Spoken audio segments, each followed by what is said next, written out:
Oh, hello, everybody. Hello, Venus. hello. I was waiting for it. There we go. Come on, is that it? Is that it? Is Ash the only one? Is anyone else? Come But on. Come on. No, Uh, come on. Come uh, on. You guys gotta earn your Wiener? eyebrows today. bulimic titty dinosaurs, burlesque. Silver's favorite dinosaur is the Wiener. Dilophosaurus because it vomits. Yeah. There you go. There you go. You earned your 2 XP. 2 whole XP. Beautiful. God damn it, Derpy. Hello, everybody. It is good to see you all. The pool is no longer the haha funny number, unfortunately, because we gain 1 point at the start Aww. of every session. I know. Don't worry. I'm sure you guys will get it back down there. But hello, everybody. It's good to see you all today. We have the continuation of the oil wrestling arc tonight. I am interested to see what choices our players will make and if it affords time for some spooky shenanigans or not. It really depends on where the events progress for the evening. But correct, Jasmine, there is not much that I won't facilitate for $200. He said the word. Reminder, yeah, I said the word. He said the word. You said the word? For a reminder to all of you, boop, there we go. Those are all the links for the goblins who are all part of this project. I'm sorry, I'm just... Darby, where the fuck are you finding these? They must be related to It's very Silvermail factual. or something. Yeah, I was gonna say, I'm beginning to think that Silver, you made these in like a moment of weakness, a confession. Yes, the you've outed me in my insane stupor. I make alternative accounts just to channel my unrepressed self-hatred and carnal lust. Anyways, Well, if it's unrepressed, then why aren't we hearing it? Sounds a little suppressed to me. Yeah, actually. Kind No. of sus, not gonna lie. No, it's suppressed when I'm not writing them. You're kind of being sussy. I'm gonna be honest. Ba, ba, ba, ba, ba, ba, ba. Ba, ba, ba. Boom. Have your 2 experience points. Wait, that was enough? That We was were just it? doing Wait. that for... Yeah, I wasn't even doing that to Among try Us. to get experience. Fuck your Among Us. I was just. Whoa, a little horny for Wow. Among I Us. mean, huh? look. I'm sure there's plenty of that if you search the internet. Okay. Oh, I'm Just just keep that out of goblins. Thank all you, right? Anonymous. Yes, thank you, Anonymous, for the contribution to the Goblin Bullshit Pool. That was very kind of you. Just a reminder to those of you at home. I'm at home. This is the Goblin Bullshit Pool to my right. Essentially what it is, it's a reroll/revival system that the goblins can use. 1 point is a reroll of a roll. They have to choose whatever happens at the end, and then 4 points can be used to revive them from a down state. Every time they do so, they roll on the Goblin Bullshit Pool, so all kinds of wacky hijinks ensue whenever they try to use it. Also, I know the number is very large now, but fun fact, there is literally no end of expenses in existence. So the more money we get sent, the more we can shore up our defenses to ensure that this broadcast can continue. So with your contributions of I know The support... more we're we can trying not to say. facilitate. Shut up. Sir, what were you saying, Ash? Oh no, Honey said it. It's good. Oh, you guys basically said a different version of the same thing? Correct. Okay. Yeah. But look, she was I just trying to didn't even need to say facilitate anything. Honey's point. You know. Yeah. Correct, 100%. I Oh, was was just it trying you, to Cuber? facilitate their option to talk. So. Well, thank you, Cuber. We appreciate the contribution. It's very kind of you. But yes, the goblin shenanigans, it is a thing that we do, and we love doing it, and we love entertaining for people and doing the stuff we do here, but it is a professional broadcast, so those of you who can afford to make contributions without riding the struggle bus, don't do that. Don't get on that bus. We really appreciate it. And then otherwise, just sharing links with your friends, sharing the VODs, sharing information about the show, making sure that you tune in, even if you're lurking and can't watch the whole thing. It is very important to us. So thank you very much for your support because it helps continue everything going. So I ride outside of bus that, every though, day. sorry, what? I said I ride that bus every day. Yeah. That's fair. But one last thing. The last thing I will mention is that the my microphone might sound a little echoey right now. It's because I've moved into a larger space, and I might need to do a little bit of soundproofing and perhaps invest in a little bit of adjustment of my audio, but I haven't had the time to do that, so I apologize if it's a little echoey or a little off kilter from the way we normally do it. But otherwise, thank you all so much for being here. I appreciate having you here, and now we can go ahead and get back into the action. So, Goblins, are you ready? Utterly unplayable. It's too echoey. I gotta go. Yeah. Yeah. I hear it twice. The giant metal sky bird. Yeah. Why do you have multiple metal sky birds talking to us now? Let's just play that there. All right, as we return to the basement of the Pixie's Kitten, the four of you are staring down the former bouncer of the establishment known as Ludric. He had made allusions to having assistants up above. However, when we had left at the very end of that encounter, you're basically were all thinking of doing a few different things in his challenge, but he had said that certain financial assets should be due him and his partners if he was to win out in a fight during these events, as he had heard that there would be sort of a goblin wrestling event going on in the night, and decided that tonight was the best opportunity for him to exact his revenge against Kay, even though he is the one responsible for being an absolute pile of shit. So, to that effect, he has come forward and challenged the four of you to a 4v1, essentially, a wrestling match using only your bare hands and, I guess, bodies. But my question to you guys is, now that you've been visited with this challenge, what is your response to this burly man? I will repeat my response too. Go ahead, Noob. Sorry. I think you should leave, or the squirmy wormies will have to rear their ugly heads. As I had said, to add on to the spooky, I think it is unwise for you to go against 4 goblins because you will lose and it will be more humiliating. Yeah, we have taglines and catchphrases. Yeah, and you don't even have anything. And it's not just 4 goblins. There's also dozens of wormies that might be involved.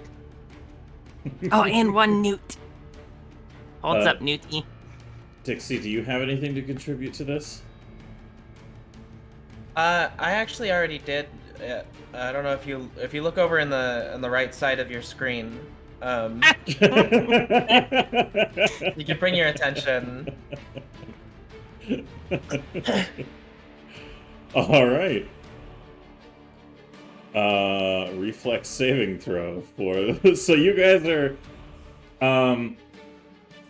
I guess depending on the results of this, we'll combine an intimidation roll. But for now, his reflex saving roll.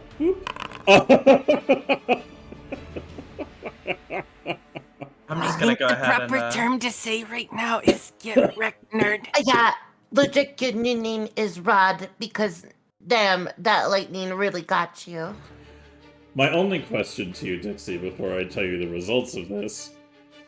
Oh well, I still have to roll damage. Yes. Huh. You can roll the damage. Okay, thanks. I'll say because of his critical failure to it. I don't know if Sudden Bolt has an element of critical failure accounting. I mean, if you wanted to do something with it, we could always I could roll that one more time and we could just take advantage. No, I'll say that like a critical failure on the reflex save against that is technically critical damage, so you'll do double. Oh! Whoa, I hit the and double Dixie thing. kills herself. Oops. I hit the double thing. That was wrong. I'm totally good.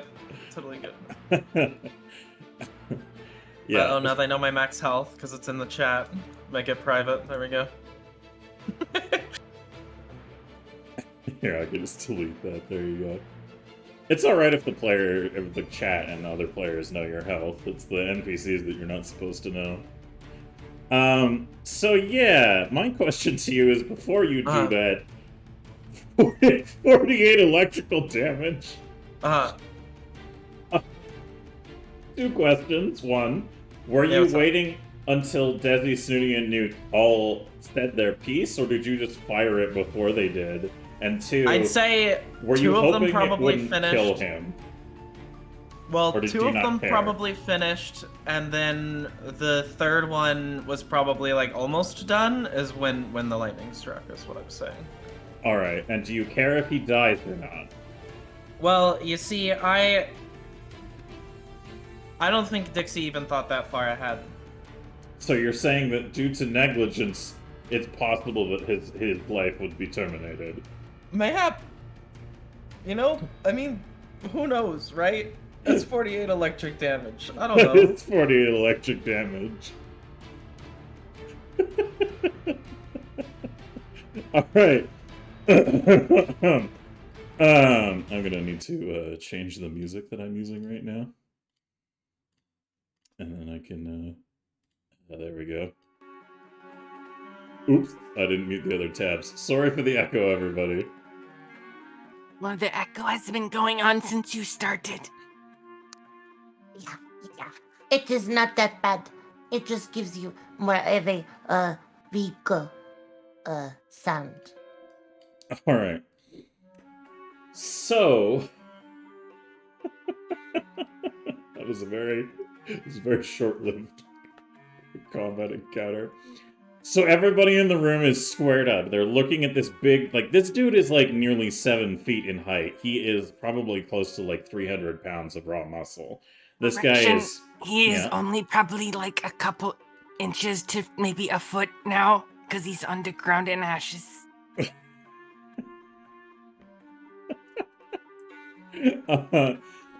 So Ludric, coming down in a drunken stupor, challenging everybody present and making his position known of matters. The three of you, Desi, Newt, and Snooty, begin to intimidate him, being like, well, you better back down, buddy. And before anybody can really resolve that or make any intimidation rolls, Dixie, you just summon forth the elemental fury of your magical capacities, and Ludric is immediately... Well, the effect is similar to somebody who had just touched a live power line. Like, there is a terminal flash that lasts only an instant that runs through his entire body, setting his hair alight, and he just crumbles to the ground unmoving. And as the room just is filled with the smell of burnt hair and burning flesh, and everyone is quiet, all heads turn to Dixie. You can't prove that I did anything. Dixie, I don't think you needed to kill the man. That was a little bit harsh. I feel like you should at least give him a warning. So Yeah, Dixie, that's called murder. Dixie, I would argue that if you had a method of quietly casting verbal component spells, but you have a somatic and verbal component to summon bolt, so it is very clear you are the one responsible for its casting. However, you can still maintain I your never position took of it. that spell. That was a different thing that I had. I thought it, or was it a perk or something? I had Sorry. something Is that a for. magic? I had something for yeah. There we go. It's under Oh, my do you? class feats, conceal spell. Oh, do I you? have that. Why wouldn't I? Conceal spell. You can hide your Yeah. magical objectors. Oh, And incantations within your speech and movement. okay. So you need to attempt a stealth check. Yeah. I was All like, right. I swear to God, I took something for that. I did.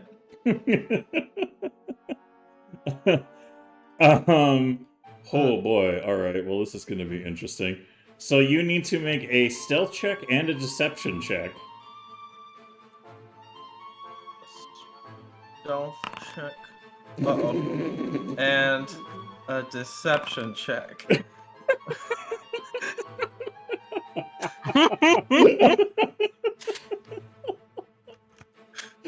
I make it? Did I do it? Am I on the other side now? I think it's probably safe to say you're not going to bother with the bullshit reroll of the deception check. Well, I mean, my... If you I'm want to, already you fucked, can. I think. Yeah, I don't think that one on stealth is going to do you any favors. But you can choose. Well- Will you sit with it, or do you want to goblin bullshit go to the deception check? I don't, yeah. Dix, let me explain to you a thing about the world. Just because you did it doesn't mean you did it, according to law. It was self-defense. He was threatening us with beating us up. And he wasn't actually a true competitor. Dixie, you firmly believe nobody saw you cast that spell. It's quite offensive to you that anybody would imply that you were the one who cast it, and you are adamantly attached to the idea that nobody could confirm the evidence of your actions, even though literally everybody watched this red naked goblin like do some magic hand gestures, and then lightning materialized in a basement and annihilated this man from existence. But It's just nature.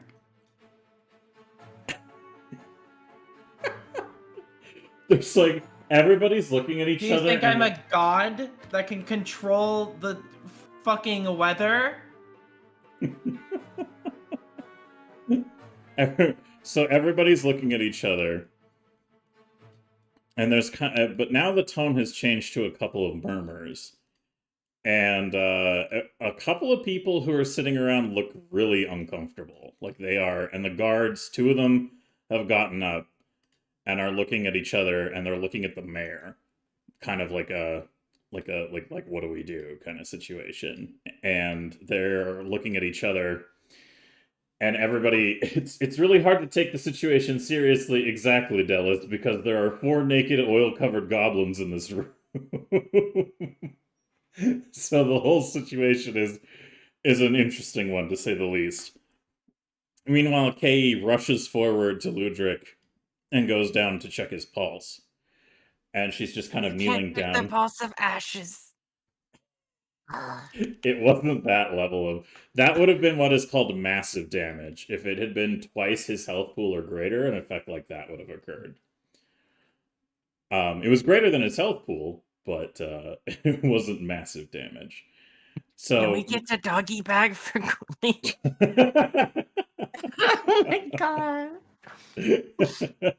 Yeah, you know how I said earlier that we might need a mop? I think at this point we need a broom and dustpan. Oh boy. Somebody don't let anybody with a cocaine addiction sweep him up. They're going to be snorting his powder. That man is dead. He is hot cocoa mix. Dixie, I think you might have to go to jail for some time. Yeah, she's very adamant that she was not the one responsible for it. as far as you're concerned, Dixie, to all sense of your reality, nobody could have possibly seen you cast that. Dixie, I feel like you should warn people before you go releasing things like I'm that. serious. So, Kay, like, looks up and shakes her head. And Kendra, the mayor, stands up. And her mood has changed. She looks a little, like, disconcerted. And people are talking and they're mumbling amongst each other. And, Kay gets up and she says, okay, Louise, Claire, come with me upstairs. We'll see if we can get the other two sorted. Hopefully they're not too intoxicated. Kendra, and she just nods at her, and Kay just kind of, and they both, all three of them just kind of take a hasty departure from the area for the time being. This is how Dixie single-handedly undid everything the goblins have worked for. Nah. I mean, okay, hold on. This dude and his buddies walked in Yes. here and they kicked people down the stairs and assaulted people. So Yeah, no, I there's- performed I'm just saying. a service. Hold on. I would argue I performed a service for the people. Public service. I mean, you're not technically wrong. So this enters the realm of how do people react when a town bully that nobody actually really likes that much is murdered. It's not a town bully. It's I'd argue it's worse than that. Well, I mean, he hasn't killed anybody, but he is definitely a drunken pain in the ass. Wait, And he made it so he'll is this- never kill anybody. is You're this like- welcome. Is this like a like a succession thing? Does that make Dixie the town bully now? Did she just get promoted? I've been waiting for this promotion.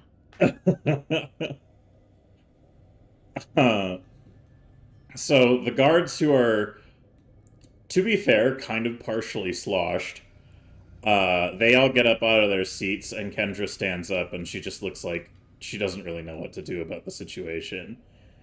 So she thinks about it and says, thank you all for attending tonight's event. Sorry to cut the celebrations short. I think a new development has arisen here. We hope you all enjoyed your time at the Pixie's Kitten, considering this event was a sort of favor in permission to the purveyor. I will ask that none of you bother her about the situation until afterwards if you are unsatisfied with the results. However, I think for now, it is time we call an end to it here.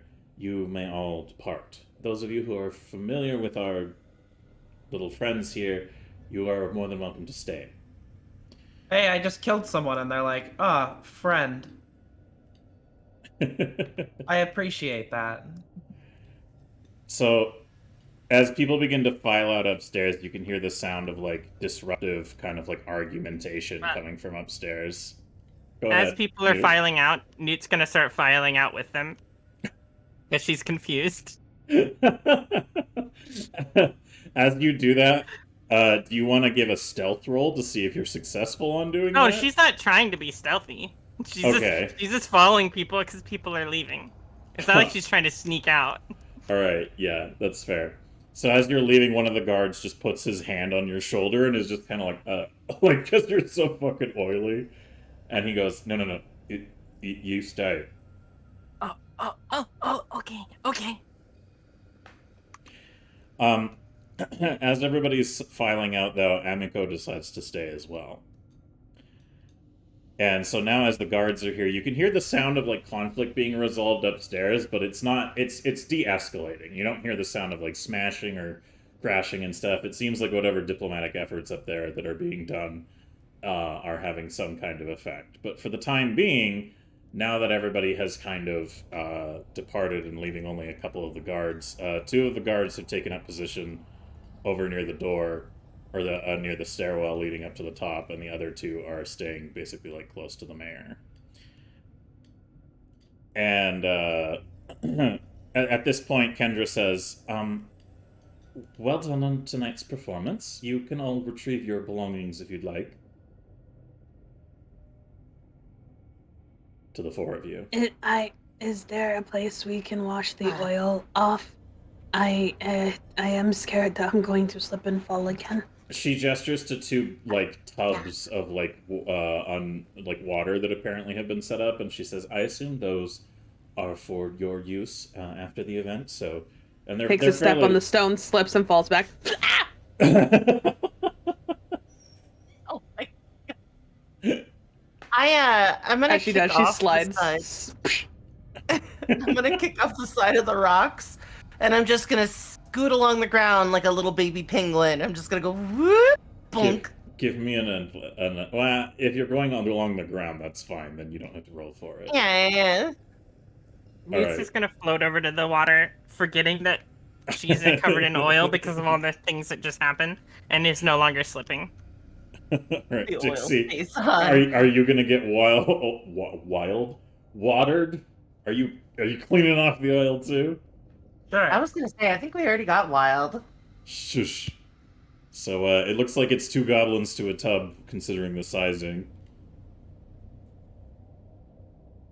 So after you guys hop in, and right now Denise looks panicked, and she's getting up and she's like walking over to the mayor, and everybody's like,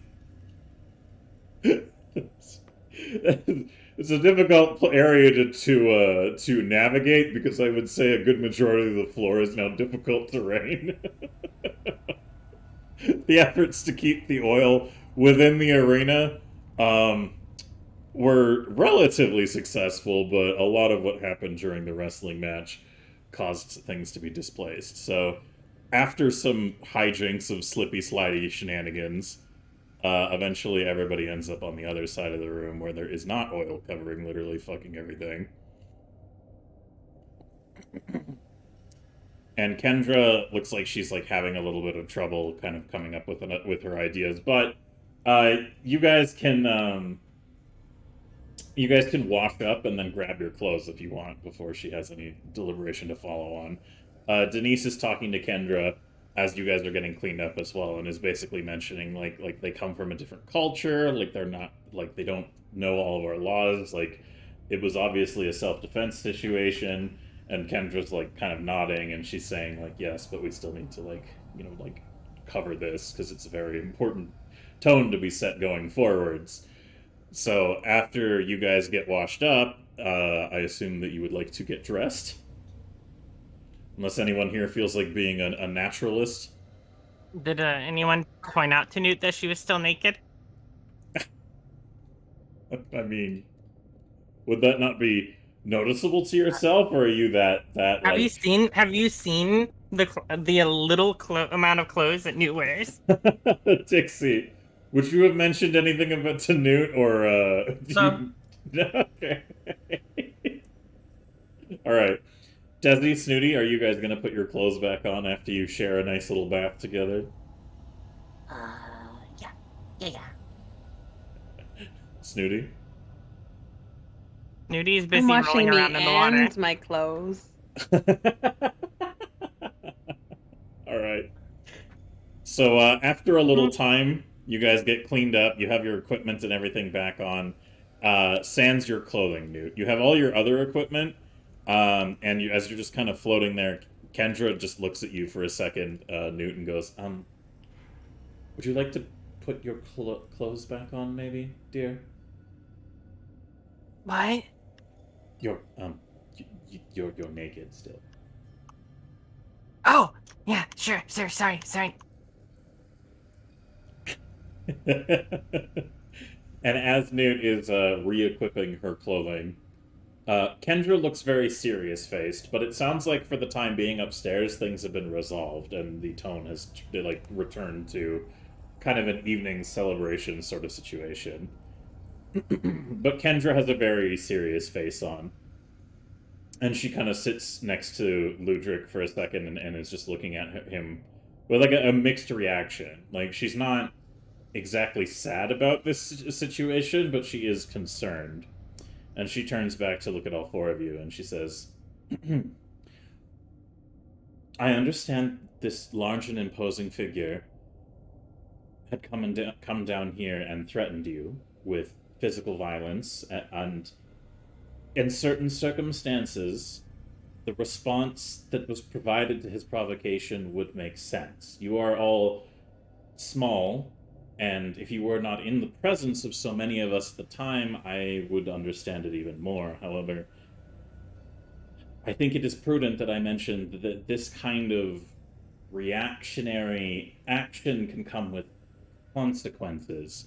And she points at him and she says, while many were not fans of Ludwig and his fellows,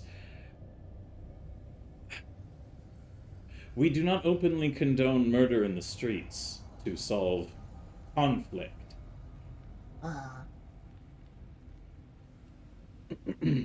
Now, admittedly, your group has been doing a fantastic job of ingratiating yourselves to the citizens of Sandpoint. And the context here of the engagement is gray, to say the least.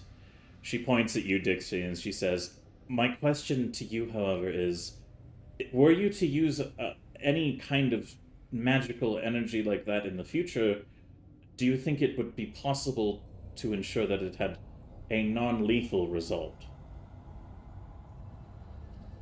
What do you think would happen if I didn't do anything? I think that a large, drunk, violent man who was in the presence of 4 town guard would have probably been wrestled to the ground and thrown in jail for the night. The town guard was drunk too. What do you think they're gonna fucking do about it, huh? Oh, well... Do you see us? Also, the town guard in the past has not been very helpful. Not trying to say anything begrudgingly, but normally some people are just like, oh, goblins. Like, They're for also instance, very mean to us, and they haven't really changed their attitude. a little bit. So... I have seen so many of my own kind die at the hands of so few. Wait, I thought you hated goblins.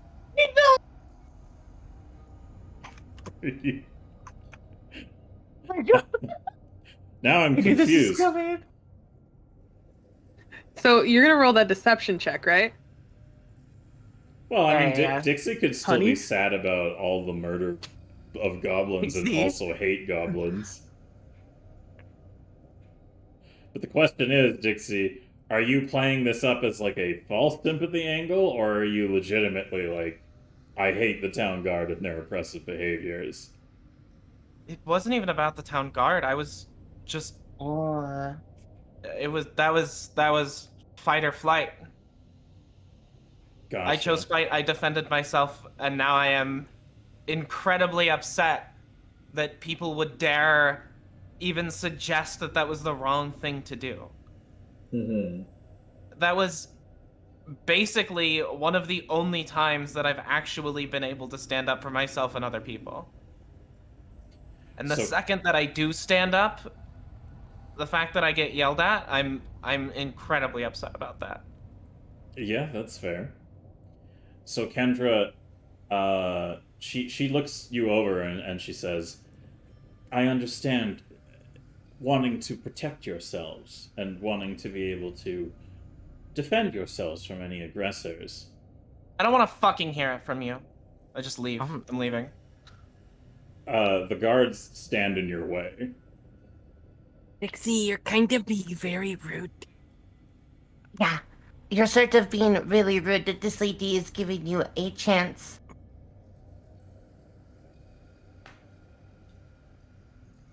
I still don't understand. I think Dixie is in the right.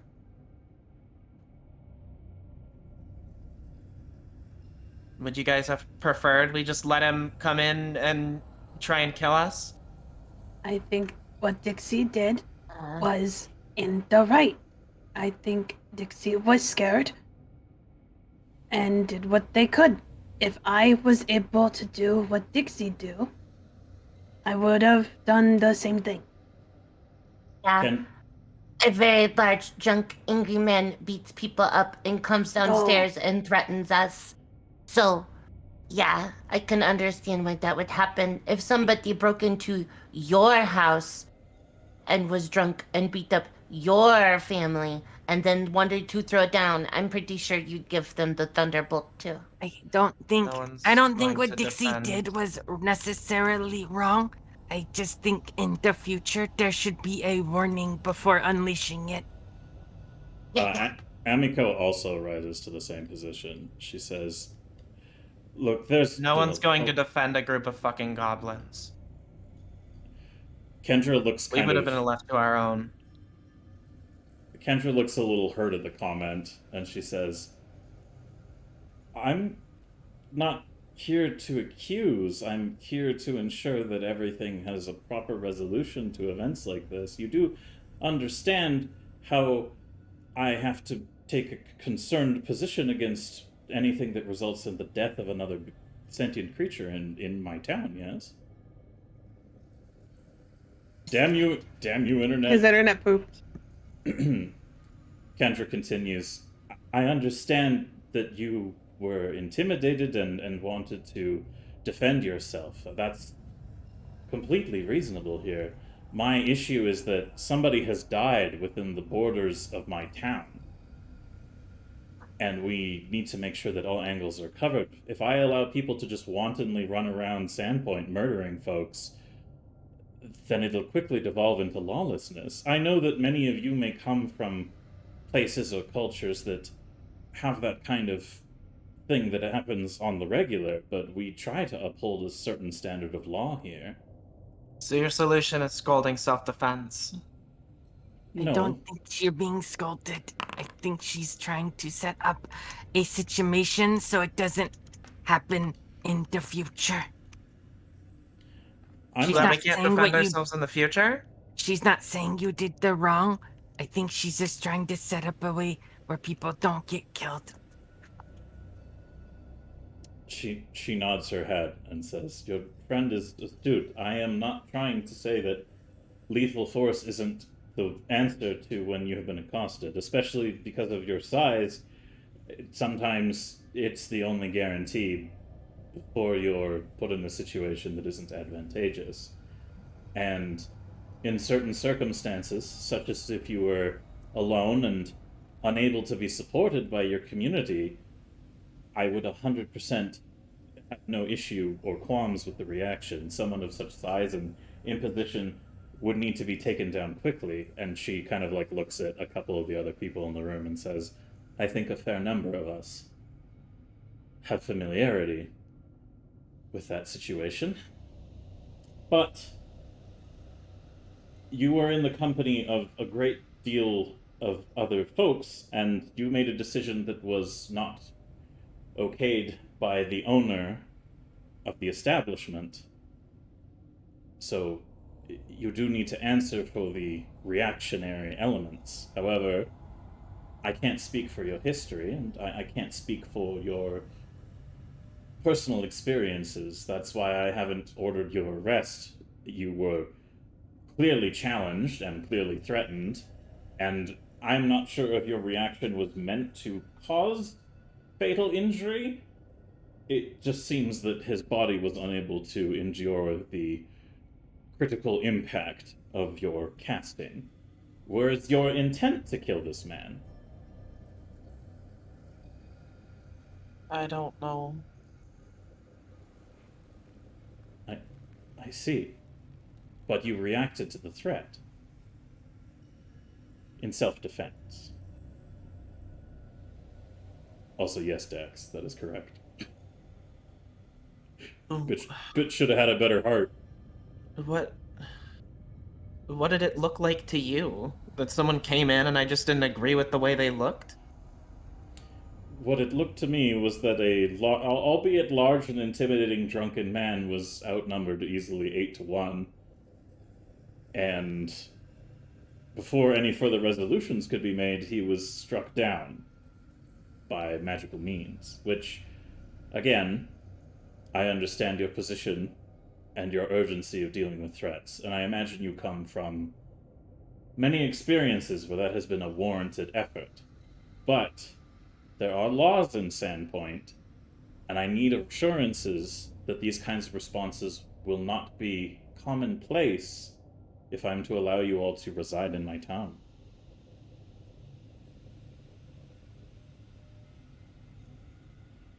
Nobody mentioned the dead pirates. Oh yeah. What did pirates? yeah, I what don't did remember Yeah, any of them. yeah, that was Oh yeah, no, that was we an act of all God. agreed that we do not talk about it after that. Yeah, Like, yeah. That never happened. Yeah, that never happened. Yeah, that was just a Wait, freak in fact, wait, accident. hold on. Wait, pirates died? What?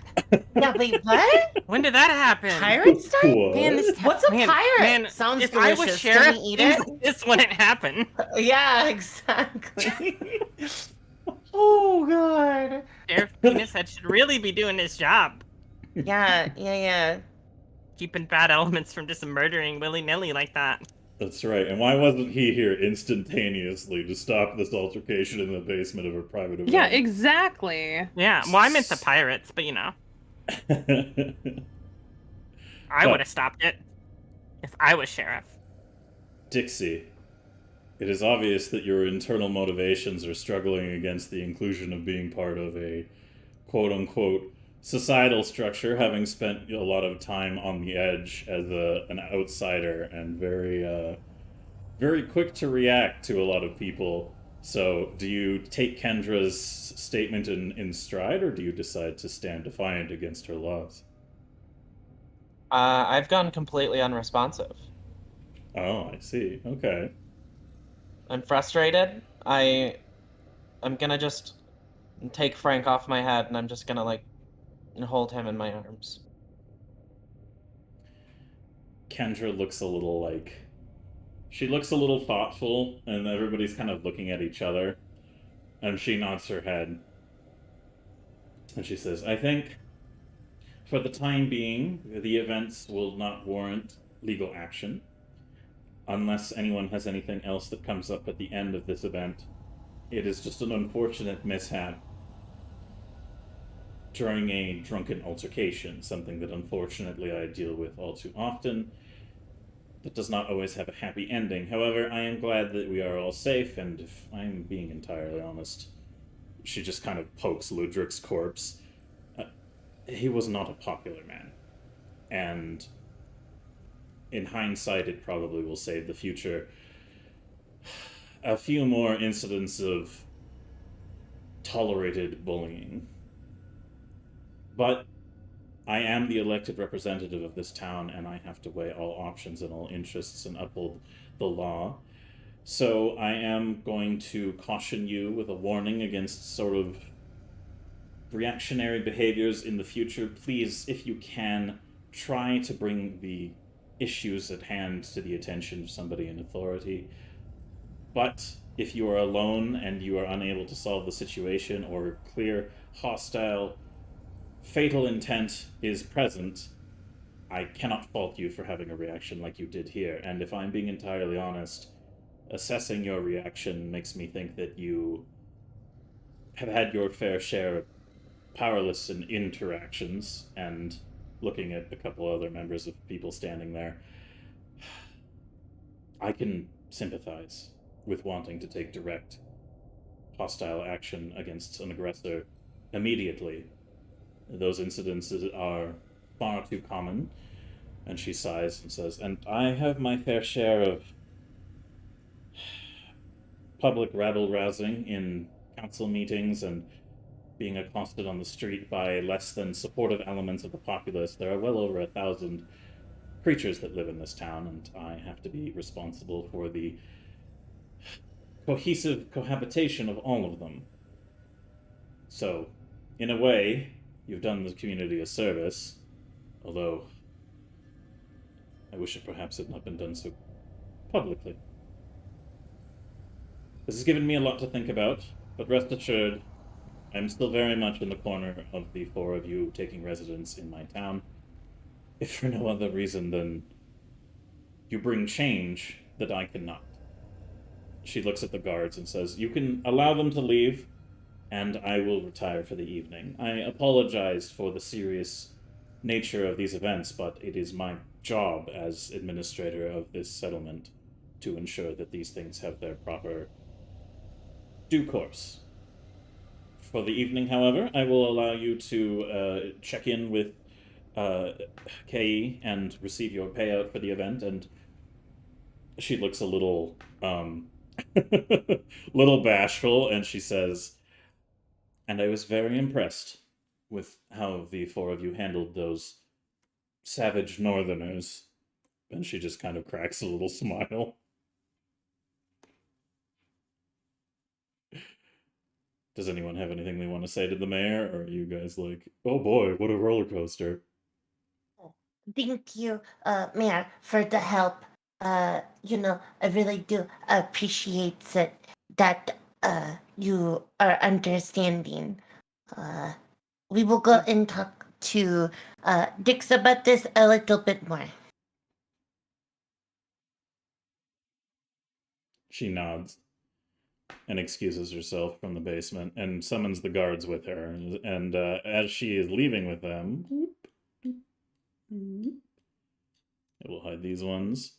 But Kilfin, the one who had kind of ingratiated himself to the four of you before, kind of comes over and he says, he's a little intoxicated still, but he's sobered up a bit after that interaction, and he goes, "Hey, I understand that the town guard aren't perfect, and you got a lot that's stacked against you. The biases here in town, I hear it a lot, and a lot of the other guys at the garrison who I encouraged to come down with me were pretty rude about the situation, but you can at least rely on me to have your back, because I've seen a lot of weird folk come through this town, and some folk have caused all manner of troubles.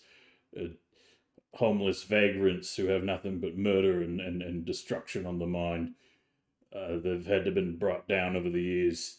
It can really put a toll on you and the trust you put in the people who come through town, but our position of authority doesn't give us the excuse to ignore the needs of the people, and I believe that. So I hope you all have a good night, and you do really good wrestlers. That was quite amusing. And he turns around and excuses himself. Yeah, you have a good night. This did not go how my head thought, but you know what? I think we're just going to take the win. So as you guys are kind of like sitting here having this conversation, like now it's just Amiko, Oleg, Denise, and the four of you down here, and you can hear that festivities have resumed upstairs, and everybody is kind of taken to a whole resuming the day as normal. It seems like, everybody upstairs is continuing the night's events and tending to business at hand. Gold's got to be made and the world doesn't stop turning. But Denise rushes forward and she gets down on one knee in front of you, Dixie, and she just kind of like, do you still have Frank in your hands? Yeah, I'm just looking down at the ground, or I guess more accurately, just burying my face in Frank. Denise gets down on one knee and she just kind of like holds her arms out in front of you and she says, "Would you like a hug?" I shake my head. She lowers her arms and nods. "I am so sorry to have somebody so large and so imposing interrupt an evening that," and she goes red in the face again and says, "Was an interesting method of entertainment." And she just kind of like readjusts herself and says, "But it's not my place to say what is and what isn't how you spend your time. It seemed like it was fun for all of you until that She looks over her shoulder at Ludric. Disgusting interruption. And she just kind of shakes her head and says, either way, I think that it is best that in the future, when you finally make your citizenry permanent here, if you do events like this, I'll make sure that there are people who prevent any interruptions. It seems like an oversight of the people who were on security this evening to have allowed somebody like that down here during a private event, although from what I could gather, they might have been incapacitated. I don't know the full extent of it. But either way, you all did very well tonight, and I was very impressed with your confidence. She kind of looks a little bashful and goes, I kind of struggle with that sometimes on my own. I always try to project an air of agreeability wherever I go, but sometimes there are people who just can't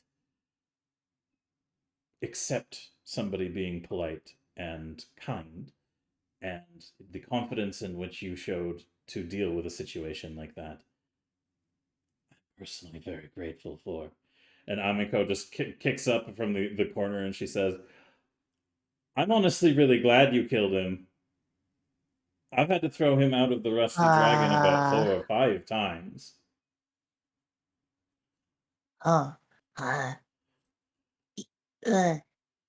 Listen, my grasp on society, especially humans, is pretty good, but yeah, maybe don't encourage that into Dix, because, maybe,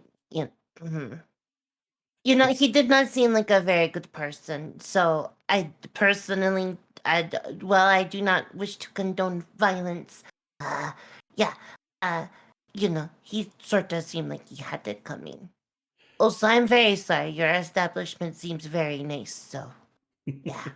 Amiko laughs.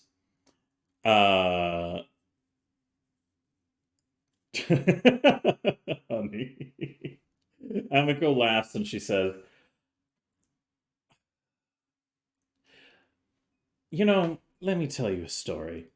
She goes over and she pulls up one of the chairs and turns it around, and it kind of slides across the ground from the oil buildup. And she kind of has a moment of, whoa, as she sits down and does the whole, sitting on the chair facing you guys, but like the wrong way. And as she looks at all of you, I am going to play, let's see. Is this good?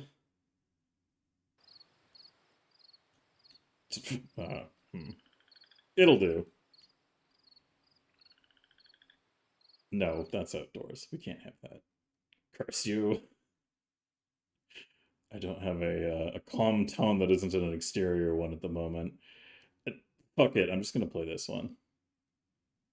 It's got a chill vibe to it. Oh no, there's birds! I have too many garden ambiences. Where did the birds come from? Yeah, where did the birds come from? Bitch. That's weird. That's weird. Why do you have birds in your establishment? All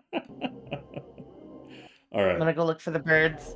Yeah, I'm also gonna start looking for birds. All right.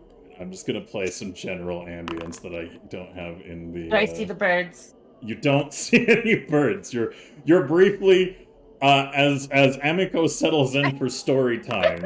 Do I see birds? Oh my god! Yes, in fact, chat, give me an exclamation mark, D20, please. Just because of the nature of Newt's magic. All right, do you want to goblin bullshit that chat roll, or Nah. Okay. You swear. That was weird. I could have sworn there were birds here for a moment. Yeah, you don't see any, but you swear you heard birds, Newt. In fact, everybody looks around briefly as Amiko is just kind of like a little stunned at the noise herself, and then continues onwards. And essentially what she outlines to you is that she used to... I used to be an adventurer like you till I took an arrow to the knee. She used to wander around and adventure abroad and only returned to town when too much had kind of built up over the time. She outlines like the unfortunate demise of her father at the hands of goblins in the Sandpoint Glassworks. So her father was basically killed during a goblin raid in the glassworks, and her brother was a real piece of work who caused a lot of problems here in the town, and he ended up dying as well. And she just kind of outlines like a whole bunch of shitty situations that she's been through, which I'm sure in their own right could be an hour worth of narration, but I'm going to keep it in short form. And essentially what Amiko outlines is that it has been some time since she's gone to wander because a lot of the reactionary like combat and fighting that she did was exhilarating, and it was nice to be in a space where like outside of society's restrictions and the cultural restrictions of like towns and stuff that she went to, she felt like she could be free. But the downside to being free and having no like repercussions to those actions was that sometimes situations and events would unfurl that left her with a very bad taste in her mouth, and she got really overwhelmed with being abroad and dealing with those situations as they arise. People making reactionary efforts to kill folks and all kinds of bad judgment calls that lost a lot of people along the way. So she's seen a lot of people that she has cared for perish as a result of impulse decisions. But she also goes on to elaborate that sometimes it was the only solution at the time that could have made the difference between life and death. And even though it didn't seem initially like the encounter was going to be that way, it was a choice that was made more often than not because it was an issue of survival. And she explains that, well, she doesn't think people should be running around the streets of Sandpoint openly murdering each other, and kind of makes allusions to Jervis Stute about his influence that he had upon the town back when he was alive. She basically outlines to you that sometimes, even though the law doesn't allow it and everyone would look down upon you for it, a solution, it really is only there when you can remove it permanently. But the line between when it's acceptable to do so and when is not doesn't really always line up with what you decide to do. And the choice to take a life, she says, kind of like wistfully looking into the distance, always sits with you, regardless of the reasons. So she kind of nods her head and says, if there's a way to solve a problem without killing somebody, it's generally the better option.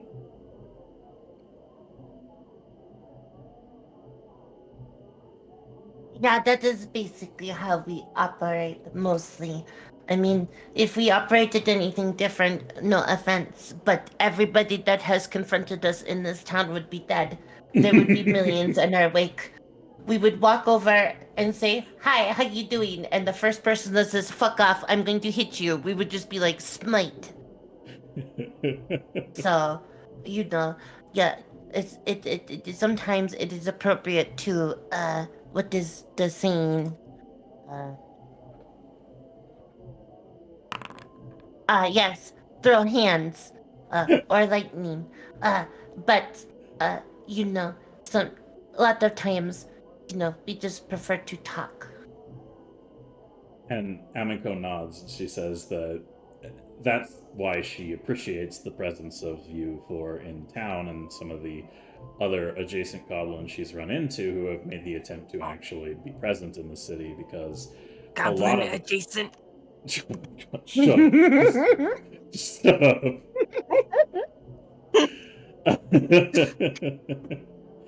She says that only until recently did she really think that goblins were possibly trustworthy.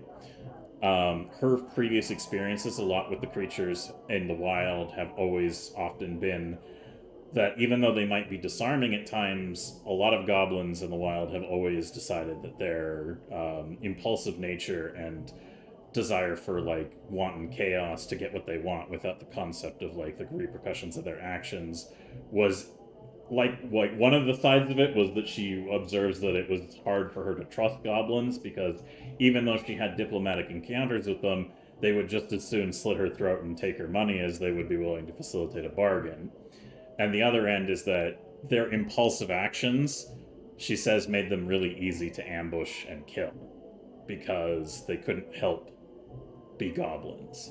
So she basically like rounds out what she's saying by saying like, the more you can resist the impulses, the more dangerous and less likely you will be to fall into the traps of people who are far more aware of what is going on. And with the end of that, she just kind of stands up and rustles Snooty's hair.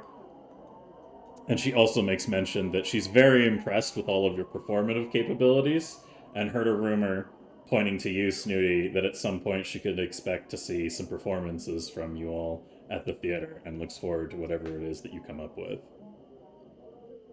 Snooty just nods, not really wanting to take over the conversation of what we were having, and just kind of nods like she's excited about it. And Amiko makes mention of the elderly halfling woman that she runs the Rusty Dragon with. Probably has been left on her own devices long enough, and she'll go check in with her. So she wishes you all a good evening. And does anyone else have anything they want to say or do with Amiko before she leaves, or is she cool to just leave out the door?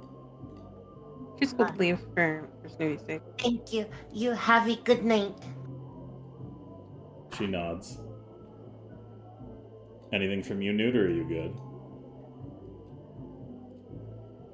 Yes, free to leave. All right. Newt is done. So Amiko nods her head and departs, and Oleg kind of like walks up around the corner there, and he says, "You know, that was a hell of an evening. He's like really shy about it, but he wants to say, and he just can't really find the words, so he just settles on, you had a good aesthetic. I think that's the right word. You liked seeing a snaky, we understand. He gets like super red in the face and goes, well, it wasn't exactly a downside of the evening. I'm gonna slowly pull out my science log. I'm gonna flip it to the Oleg section. Oh no. And I'm just gonna start scribbling while looking at Oleg and nodding my head like, continue, go on.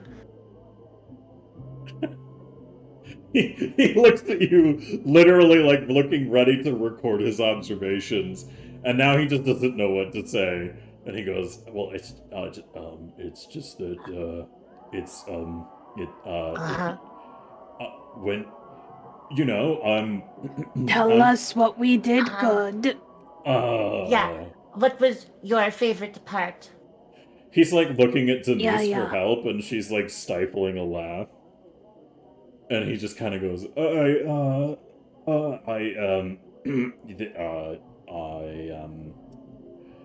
thought you were all very talented wrestlers, and you made it look good. Newt's gonna start taking her clothes off. What are you doing? But you said you liked the aesthetic, so I was going to put the aesthetic back. He goes super red in the face and like turns his head. Subject's blood flow has pulled under cheeks.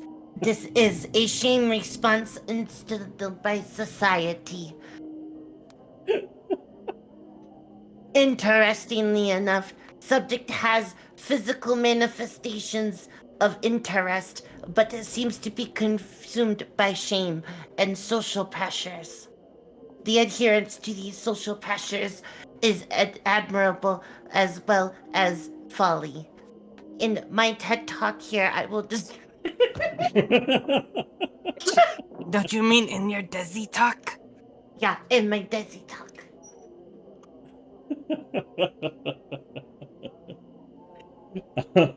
So Oleg is looking to find the words that aren't coming, and quickly having a very reddish complexion at the moment, looking around, being like, should I make an observation about all the cold food stores down here? Like what do I do? Denise kind of comes over to Newt and just stops you from taking your clothes off any further, and says, I think maybe we should hold off on getting naked again until we are at least somewhere else. Hmm? Oh, but I thought he said he liked the aesthetic. Oh, I'm sure Oleg does. And she looks pretty, like, amused as he's just trying not to, like... She's just, and she puts her hand on your shoulder, Newt, and says, I think there's a lot of nuance to this that we need to discuss a little bit more in depth, but I'm very sure that Oleg appreciates your willingness to show off your aesthetic. And he's just kind of like, he turns on one foot and says, I'll meet you upstairs. Okay, I'll be up there soon. Not understanding that he wasn't talking to Newt.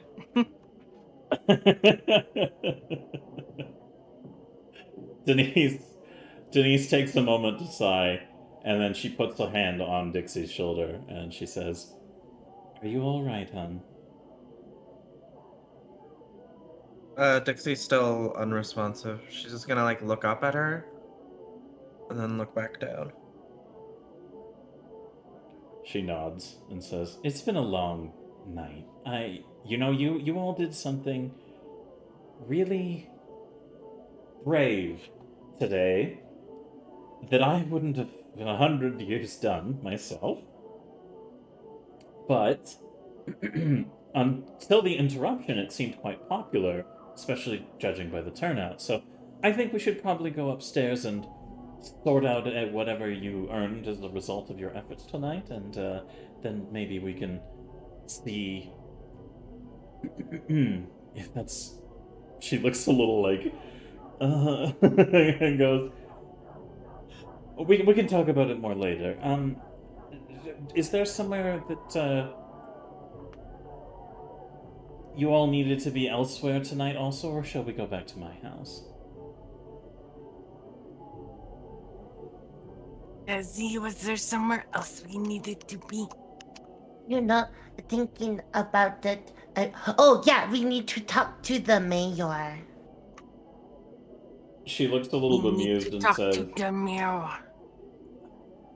I think the mayor has had a good enough talk with you all tonight. Maybe it would be good to do it tomorrow?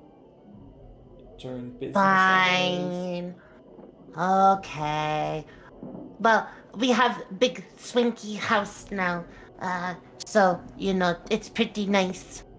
Yeah, if you would like, we could give you a room, probably. She looks incredibly confused and goes, We own a castle. That's why we found big house, and we have papers for big house. It's our house now. What? And it's big, and you can live there if you want. Who sold you the house? Desi, show the papers. Show the papers. The papers are at the house. In the safe. I thought you took the papers with us, so we can Wait. talk to the mayor. Oh, yeah, actually, I did. 1 second. Thank you for reminding me. I pretty forgot sure- to put the money. Oh, you brought the deed but put the money back in the safe? Yeah, that Okay. was what happened, I think. Gotcha. Yeah, I thought they put everything in, and then we were I told don't we know. could talk to the mayor. I'm not sure if I was there. I'm gonna pull out the deed, and I'll show it to I her. love you. What? she, What? she looks at the paper, and then she Uh, just bursts out laughing. And Right. she takes a moment to breathe, and she says, You're telling me that you went to the Scarnetti Manor and acquired the deed for its ownership? Yeah. Why? Why is that so funny? She just wipes away a tear and says, I don't even know where to begin. What an absurd... She just looks very, like, warmly smiling at all of you, and she just kind of, like, she goes, you never cease to amaze me with every passing day you spend in the borders of our town. And as somebody who was not native born to Sandpoint, I'm quickly appreciating the experiences that you all bring. And it seems that, for the most part, it's a positive change. So... We say as we stand over this corpse. Yeah, you're like, oh, smell of burning hair. Listen, It's safe for the most part. listen. If you didn't want to be caught dustin', then you shouldn't be the rules bustin'. Alright? That is what I was always told. Oh my god.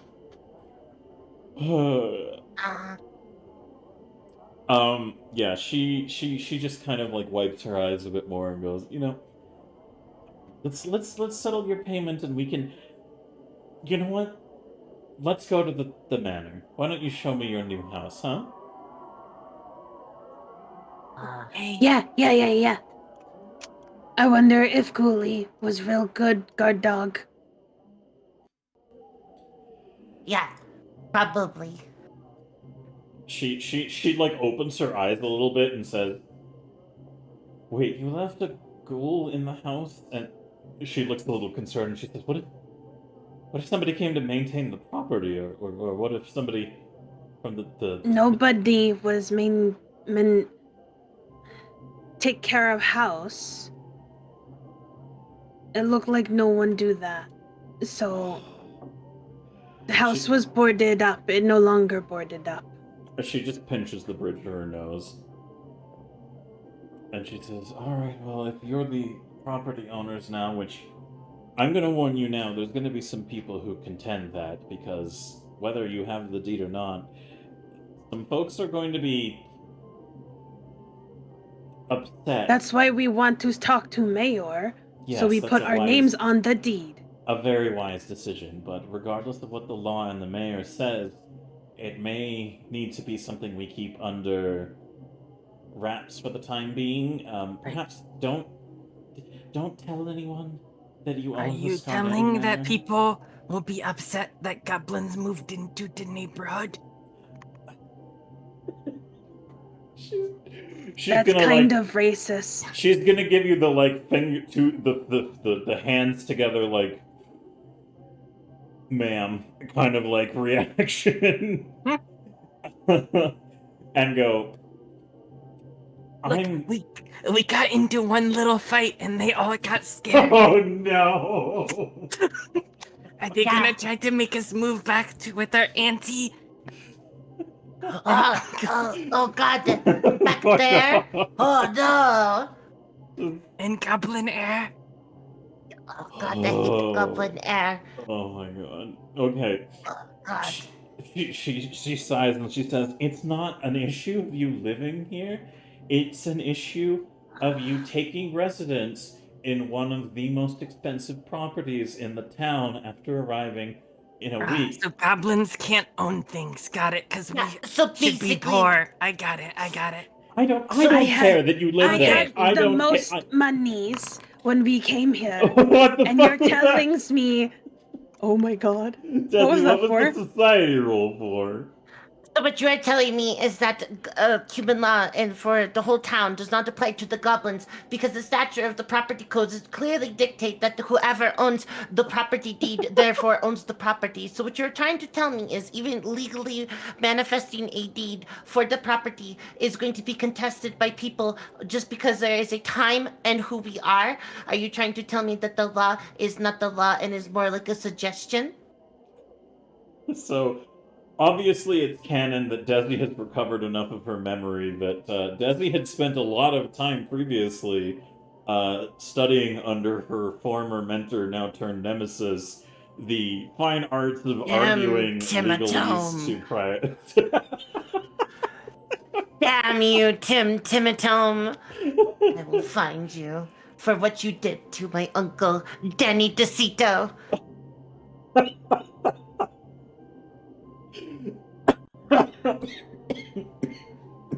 Ow, my organs. Denise just takes a deep breath and says, Desi, you can have the house. I don't care. I'm on your side here. I want you to own the building. I want you to live there. Okay? There's nothing about that I'm trying to support otherwise. I think it's a grand idea that you took Titus's house. He was an asshole. His family were cunts. Oh, I threw up on him. I threw up on Tiddy. Oh yeah, that's true. good. It's the least he deserves. Him and Yeah, his entire family. The Oh. sky suddenly got very hard for some reason. Yeah. She laughs and says, if there are any people who deserve what has come to them from what you have done, it's the Scarnettis. Them and their family back in Magnamar are terrible people. They are of the worst kind and barely tolerable. The fact that your efforts have helped dismantle their influence on this town is, well, unfortunately, from what I'm hearing, it might be related. The attacks and everything. Look, it's semantics. It was going to happen either way. All I'm saying is that the least of what justice should be visited is that the ones who are the most instrumental in his downfall should be awarded his property, I think. So I am happy to make the argument that you should assume control of all of the Scarnetti's assets in town, and we can go from there. It's only just. But there are people... It's only just what? It gives you like a note kind of look. What? I don't understand. It's only just what? Yeah. Only just what? That people will go, man, those goblins, sure is terrible that they own a house legally. You know what, perhaps you are not familiar with manor law. It's like castle law. It's just smaller. Basically, what I am saying is if they have a problem, they can try to come and take it. And she's going to wiggle the deed, and then she's going to point at Dixie, and she's going to be like, we have home defense.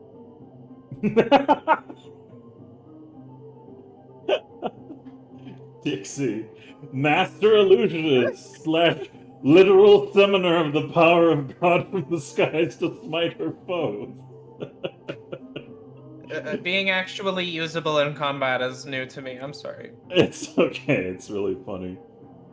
I love that like the majority of everything you do with this character is literally just like support stuff, except on the odd occasion where you literally summon the life energies of Zeus himself to smite down your opponents, and every instance of its use have been very effective. My bad. No, that is good. It is a hilarious narrative device, and I love every minute of it. She's really upset right now. Denise, Denise, by the way, did you know that we got married? These are my concubines. Gets behind these two, grabs Desi, grabs Newt. Oh, I have a wife and a concubine as well. Yeah, wait, am I a double concubine? Yeah. Oh.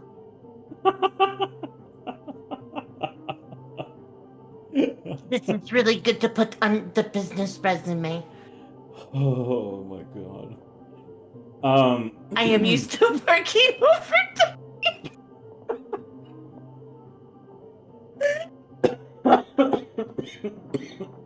Please, my lungs, they are damaged.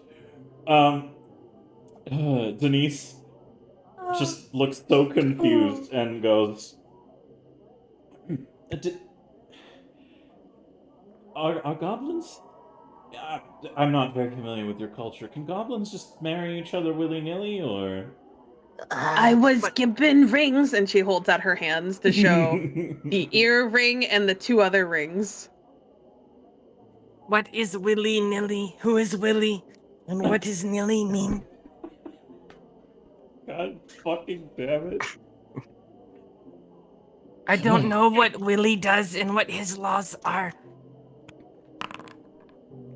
Well, you see, willy-nilly is one of those things that people say. It is called, a saying. It is not meant to be taken literal. It has a social interpretation that belies another meaning.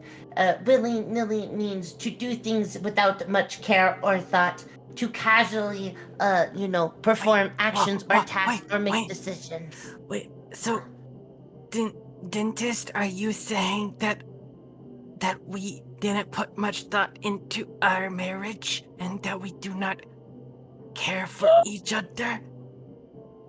Dentist, you are a maid of honor. How could you do this? Yeah, why would you do this? Fuck's sakes. Tears are flowing down Snooty's face. We're going to get flowers and throw them at you. Oh my god. I thought you would approve. I thought you would understand. She takes a deep breath and goes, I am fully supportive of whatever you choose to do to deepen your bonds with each other, alright? I don't care how you do it. It's different from the way things are done in our society, and legally, marriage is only between one other person for tax purposes. Otherwise, anyone who interprets it however they want can do so. I'm not judging. If you all want to get married, you can, and I'll support it entirely, okay? Well, Dixie isn't married. Okay. Well, why isn't Dixie married? Dixie said no to me. Yeah, Dixie said no. Oh. Well, that's fair. I mean, that's her prerogative. She can do what she wants. Damn right. It's my prerogative. Oh my god. I was gonna do the same fucking thing. Oh my god. Nobody fucking uses that word anymore. I never hear it. It just makes me think of that song every time. That is the other one that I think of. Oh, goodness gracious. Mhm. All right. So she nods and basically she says, "Okay, if there's nothing else that we need to go over down here, let's go check in with Kay. We can get to the bottom of how much you're owed and how things have come to the end here, and then we'll go see your new property, okay?" I mean, I don't know. I'd like to think of another reason to delay because it's kind of funny at this point. She gives you like a sigh, and she says, "All right, tell you what. You have fun down here cleaning up and doing whatever you need to. When you're done, All right, see guys, you let's go. upstairs." I knew it would start going upstairs. All right. Does anyone else have anything they want to do as follow up in this room or any other things before you guys check in at Kay's office?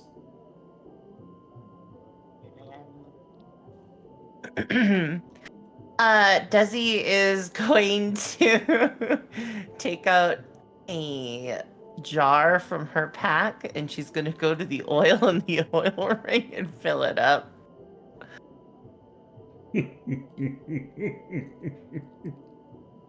All right, so you want a jar of oil? I want a jar of oil, yeah. All right. You may help yourself to a jar of your post-wrestling oil. Namer Goblin Oils. Excellent. Nothing bad will happen from this, Silver. Don't worry about it. Uh-huh, yeah. I won't have anything narratively important with it. It's okay. You can sell this oil because it has been goblin adjacent. Yeah. Hello, everybody at home watching. Hello. Would you like to buy one jar of our goblin? Oh my god, no. Goblin Well, oil. We're in Goblin your gambling Goblin five-o. oil. You too can know what it feels like to be free of gravity and friction with the small lingering scent of goblin. So our first actual merch item is going to be a keychain labeled Goblin Oil, right? Obviously.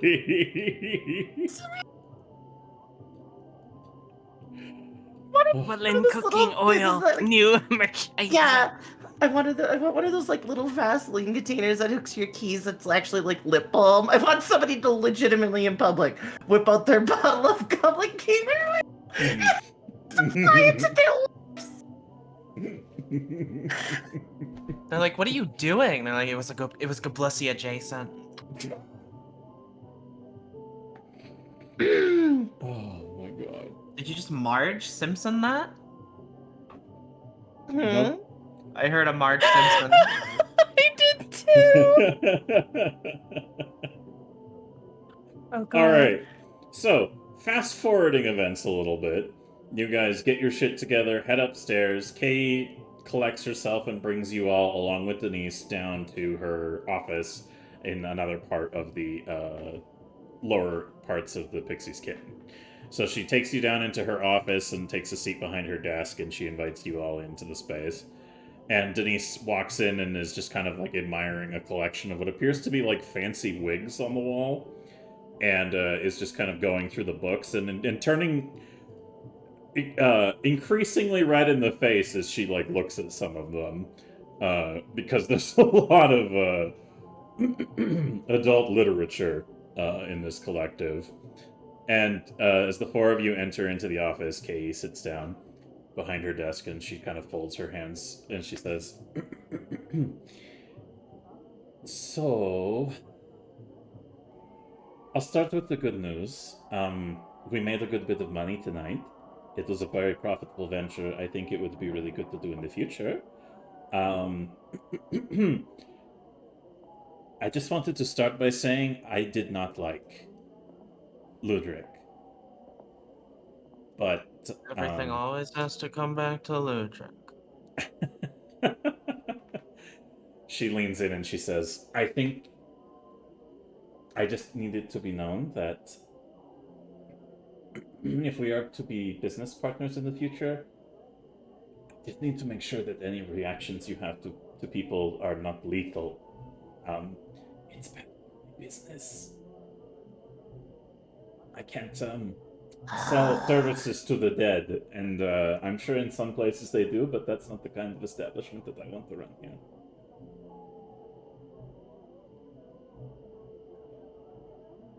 I'm just gonna be like sitting on the ground, like playing with a stick, kind of like scratching little. Like the stick is like sort of like crumbling away at the tip, sort of just like scratching little like designs into the floor with the stick. You're like ruining her floor? No. Maybe don't. Yeah. Think about it like chalk, right? So it's only surface level. You're not like actually like Yeah. taking a knife Yeah, there and you go. scraping into her Yeah, floor. yeah, I gotcha. yeah. Gotcha. It's pretty harmless.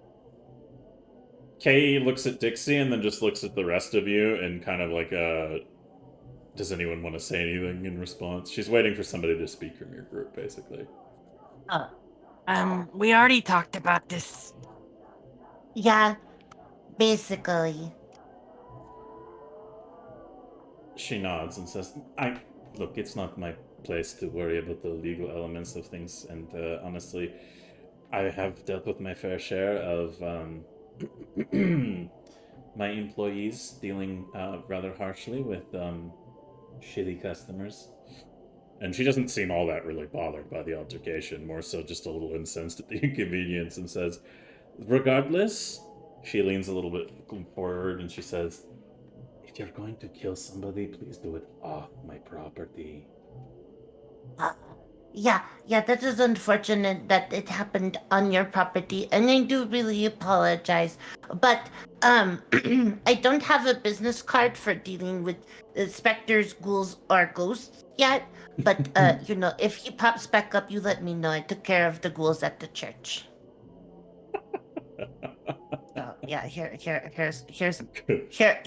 where here is We- my card, We are ready to and you can believe you.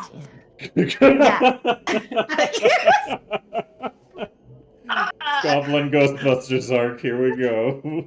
Yeah, if you need anything, if it. I'm just saying, if it doesn't look good, you can come and give us, you can come calling to us. Yeah. Okay? And we will come to your neighborhood. So remember, who you going to knock on their door? Us. That's what. Bit end. The blessy There's no Buster. phones. Wait, no. Oh my god. So Kay just sighs and she says, "Yeah, all right. If I end up, if he comes back as a ghost, I'll call you. After I check in with Father Abstelar. But look, it's been a long night, and I appreciate the work you did. It took a lot of courage and bravery to enjoy doing what we did, and the girls loved it. They said that they would 100% do it again with you, and maybe in the future we can open it up to people. How we plan to cycle the volunteers instead of what did happen. But in the future, I am more than willing, if you are more than willing.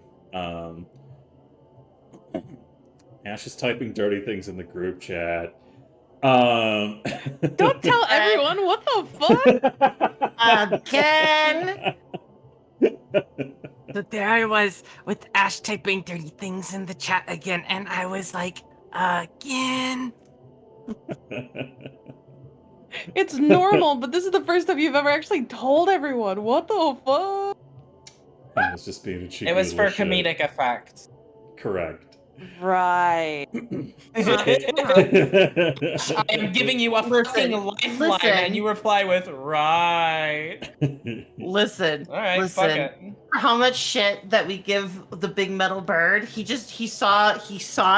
He needed a little bit of vengeance. He needed a little bit of vengeance just to keep the hope in his eyes alight. It's okay. It's all right. I'm sorry that you got basically tossed under the dildo car, but I really need to. Sorry? My brain What? built some strange interpretations. You're welcome. Oh, welcome. Welcome, Insomnia Night RPG on that raid on the line of the dildo car. Happy to have you all here. Welcome. We are doing a little roleplay called We Amz Goblinz, which is a Pathfinder 2.0 campaign that is all goblins, and they're trying to kind of make themselves citizens in the town of Standpoint. So welcome.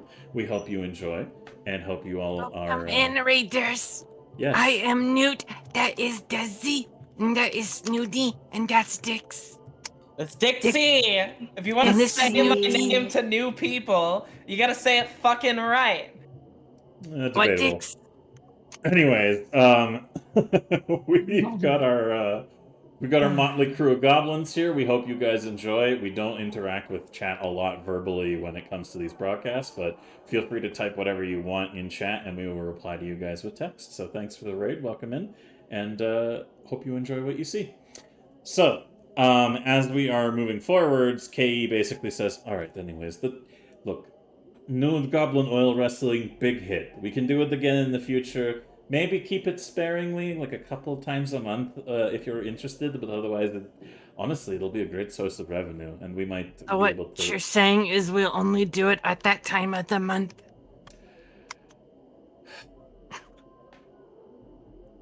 You get these, and everybody gets to experience. Hope it was worth it.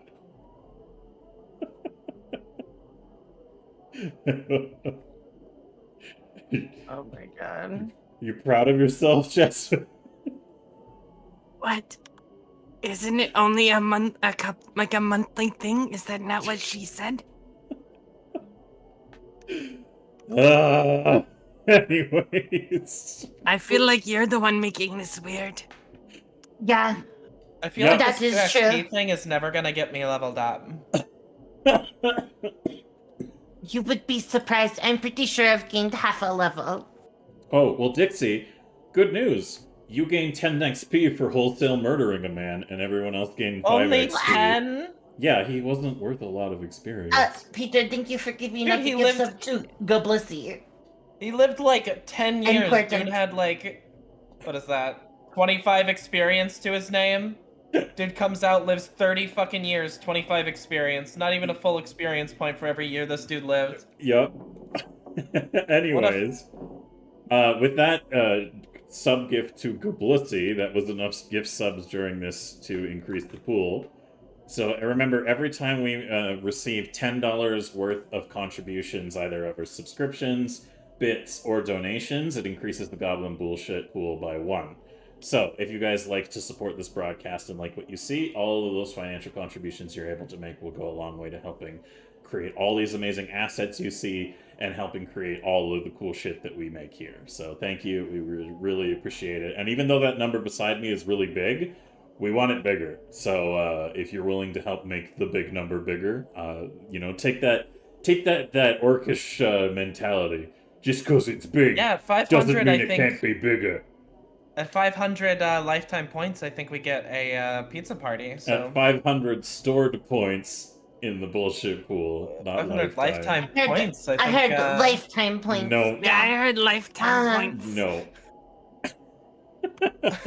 It was definitely lifetime points. Yeah, I think it was lifetime. Yeah. I'm sorry, due to corporate standards, it has to be completely unfair for a very minimal payout, otherwise it doesn't maintain the spirit of the gag, so it'll have to be 500 in the pool. Anyways, Ke leans forward. Goblin Pizza just subscribed. We need to get our pizza party. Justice for our Honestly? stomachs. Thank you, Peter, for this. I just had pizza subscription to Goblin Pizza. yesterday. Anyways, Kay leans forward and she says, so how did you want me to... Do you have one of you who handles all the money, or do you want me to just hand out equal payments from what we earned tonight? Give it to Desi. Yeah, give it to Desi. Desi know how count. It's okay. Make I sure will it's teach them correct how to number. count. Yeah. Okay. I was trying to move myself on the stream. Hold on.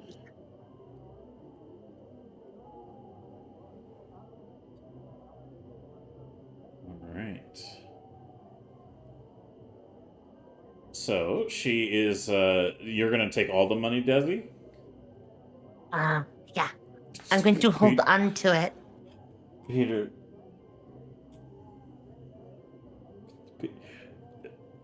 Thank you for the gifts up to Goblin Sexer.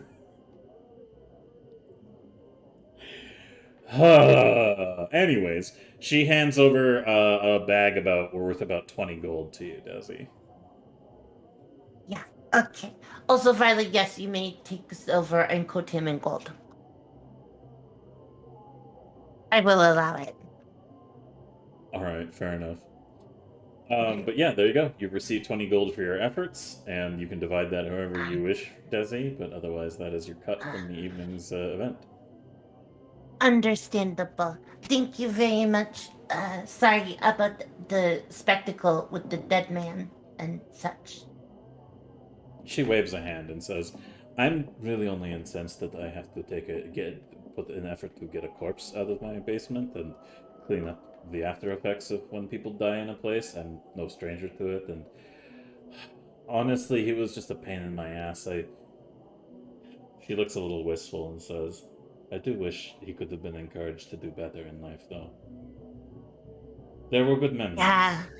Yeah, that... I am very sorry to hear that. You know what might cheer you up? What?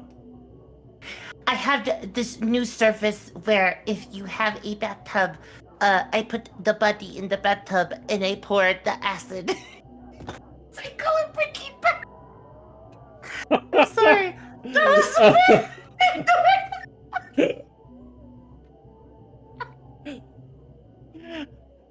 Yeah, that's really tragic. I'm really sorry. I find that if somebody atomizes, it's probably best just to use the broom and dustpan.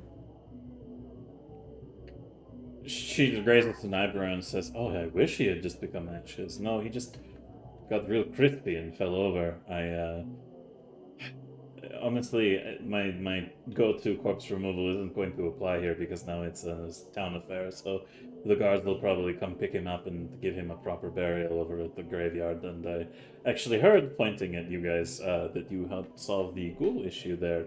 So at least he won't be eaten."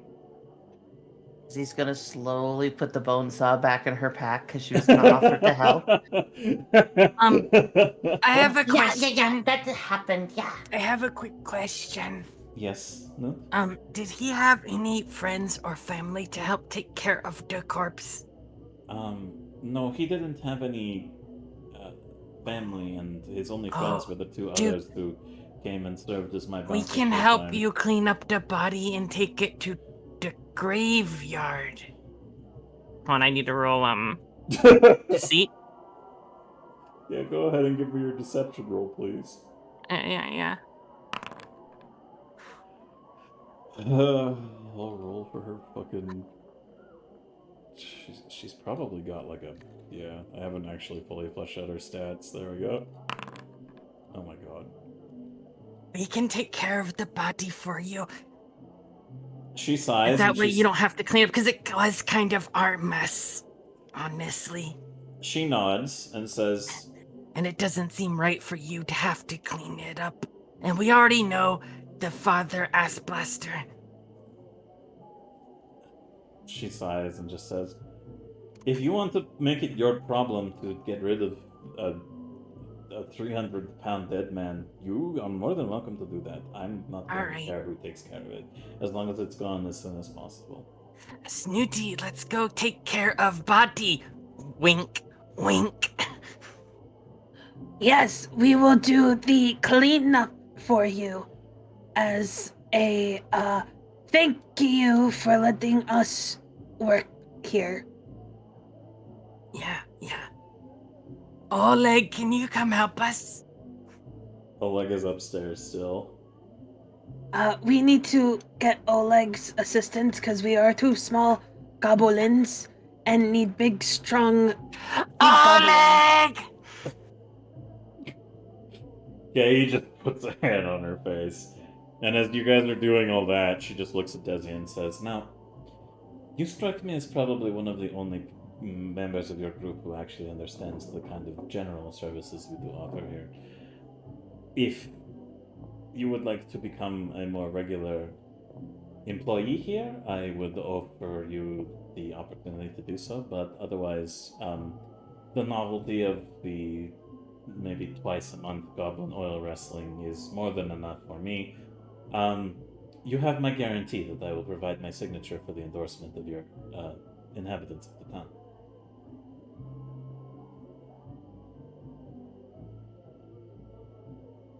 Desi, do you want to react? They were saying that Desi was the only one who understood the full lengths of it? I was dying. I was sipping my drink and it went down the wrong tube. Oh, as far as Kay knows, like that's her interpretation. She could know more if you explained more to her, but for the time being, Desi seems to be the only one that Kay considers having given enough information. But what is your response, Desi?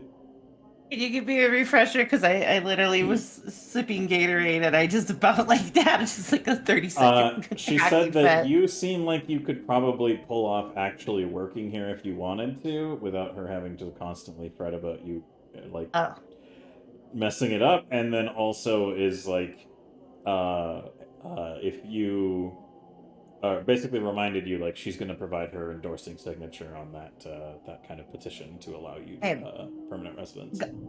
Yep, I got that bet. Okay. Desi, Yeah. you work at the fucking soup store, huh? How does No, it I feel did being not on want the to other put side you- of the fucking I don't want to spectrum, put the you other side out of on the street. It's okay. I understand. I understand this is the one thing you're good.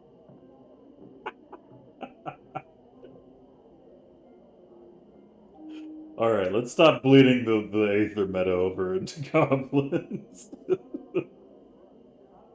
But anything else, Desi? I just go Jenica mode. Get 1,000 jobs. Fucking do it. Yeah. So this is. I don't know if I want to be fighting people in oil every night. That seems kind of exhausting. But thank you for the endorsement. If I do change my mind, I will come and see you. But until then, I will respectfully decline as we have other business ventures that we have to attend to, and it would not be fair to assume that I was going to take a responsibility in your prestigious company and then, not be able to devote the time and care that it needs. She nods respectfully and she says, well, then have a good rest of your night, or whatever you choose to do, and I'm sure we will be in contact again soon, especially since I will see you at one of the council meetings when we eventually approve your residence. Thank you very much. Also, it would be nice if I could get your vote when I run for the sheriff. Oh, yeah, Newt is running for sheriff, so... Kay does a very poor job of covering her, guffaw, and then just kind of goes, I'm very excited to see how that campaign turns out. Yeah, I feel like Sheriff Penis Head is doing a bad job at keeping the town safe. He didn't even care about Stu, and he didn't care about the disappearance of our friend Fat, and he doesn't really seem to care about the fact that a bunch of people just got murdered at the docks. She looks confused and goes, people were murdered at the docks? Apparently. Do you know what happened? No, I just heard that it happened.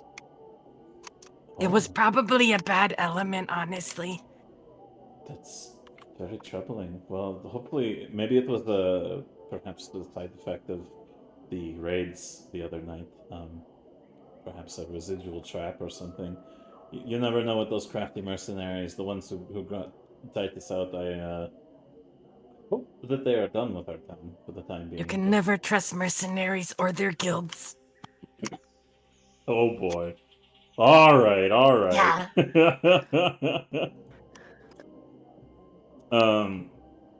Yeah, Kay just kind of nods her head and she says, look, she looks a little bemused and says, I'm not gonna lie, it would be kind of nice if you freed up Baylor for a little more leisure time. And she just kind of giggles a bit to herself, and she says, it's a lot harder for me to wrap my legs around him when he's so busy patrolling. But I don't know. If he stopped being in the position, it might lose some of its excitement. Either way, though, I think you have my vote.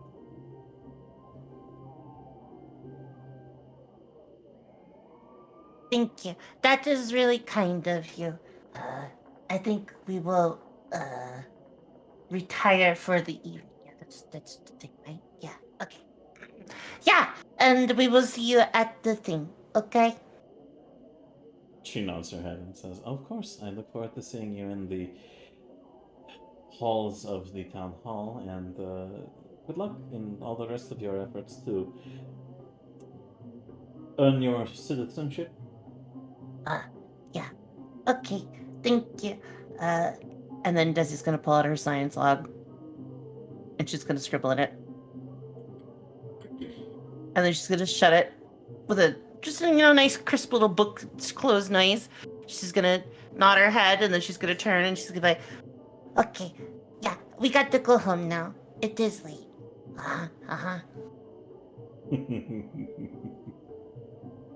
Alright. Does anyone else have anything that they would like to do here? Snooty, any last things, or are you good to head out in the night?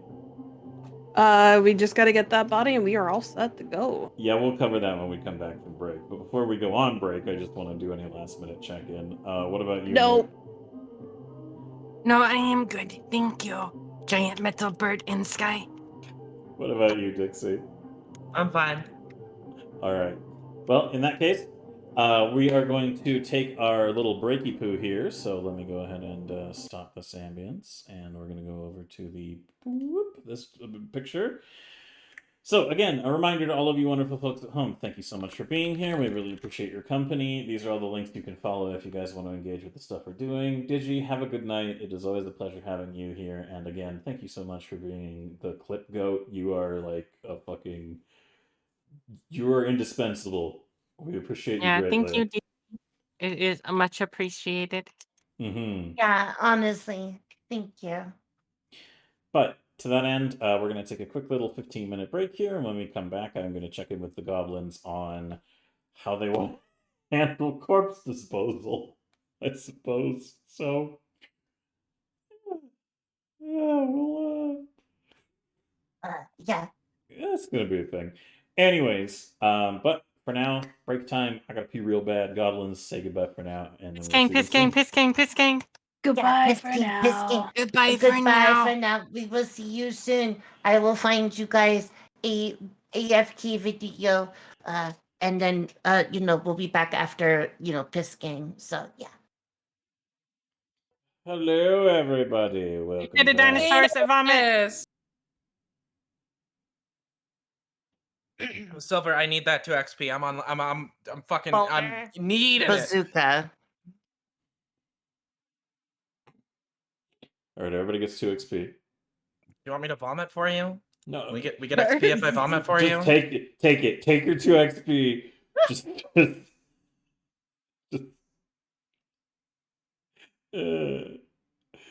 anyways, She can facilitate vomit for you. shut the fuck up. There we go. Exclamation mark goblins. I hope you guys are all having a good night. Thanks for waiting for us while we took our BRB. I would appreciate it if you could follow each and every one of those links that are provided there in the chat. And a reminder that the Goblin Bullshit Pool is a thing. And if you guys like supporting shenanigans, then you should totally do that. And then the only other thing that I will mention is that if you guys really like the kind of stuff that I'm putting out and these sorts of broadcast projects and want to see more stuff, especially what you can get your hands on for the Goblins shenanigans, there is a Patreon link there to my studio, which is Silver Kestrel Studios. We will be publishing everything that we've done for We Amz Goblinz and Tales of Dorota and the Findrosis Vagrants campaigns as campaign stuff that you can get your hands on as well. So it will be available to all patrons, and the only tier on the Patreon is $5. So if you want to subscribe per month to $5, that basic income will go a long way to helping me pay the people I need to pay in order to make that stuff come to life sooner. So if you guys really like what you see and want to get your hands on your own stuff, so like get your hands on the roll tables that we make, the art assets that we make, rule sets, custom homebrew rule sets and stuff, all that fun stuff, and see some behind the scenes stuff, the Patreon will be a little bit more up and running on the new year, when I plan on releasing at least the first edition of my core rules for an adapted 5th edition system that I have been working on for like 4 fucking years. Yeah, you guys are more than welcome to join up on there, and the support would be very appreciated because that money goes directly into paying all my artists and everything. So it is very helpful. But with all that said and done, let me go ahead and invite you all to settle in as we return once more to the issue at hand, which is corpse removal. So let me just go ahead and play the ambience some more. And we will hide this. Go over here. And now we return to the issue at hand, which is you guys have gathered Oleg, and the 4 of you plus Oleg are now in the basement. Kei has given her okay for you to be the ones responsible for corpse removal, and nobody from the official garrison has really done anything. Holy! What the fuck? Oh! Shimkin! Oh, sheesh! Woo! All right. And thank you for the funny number.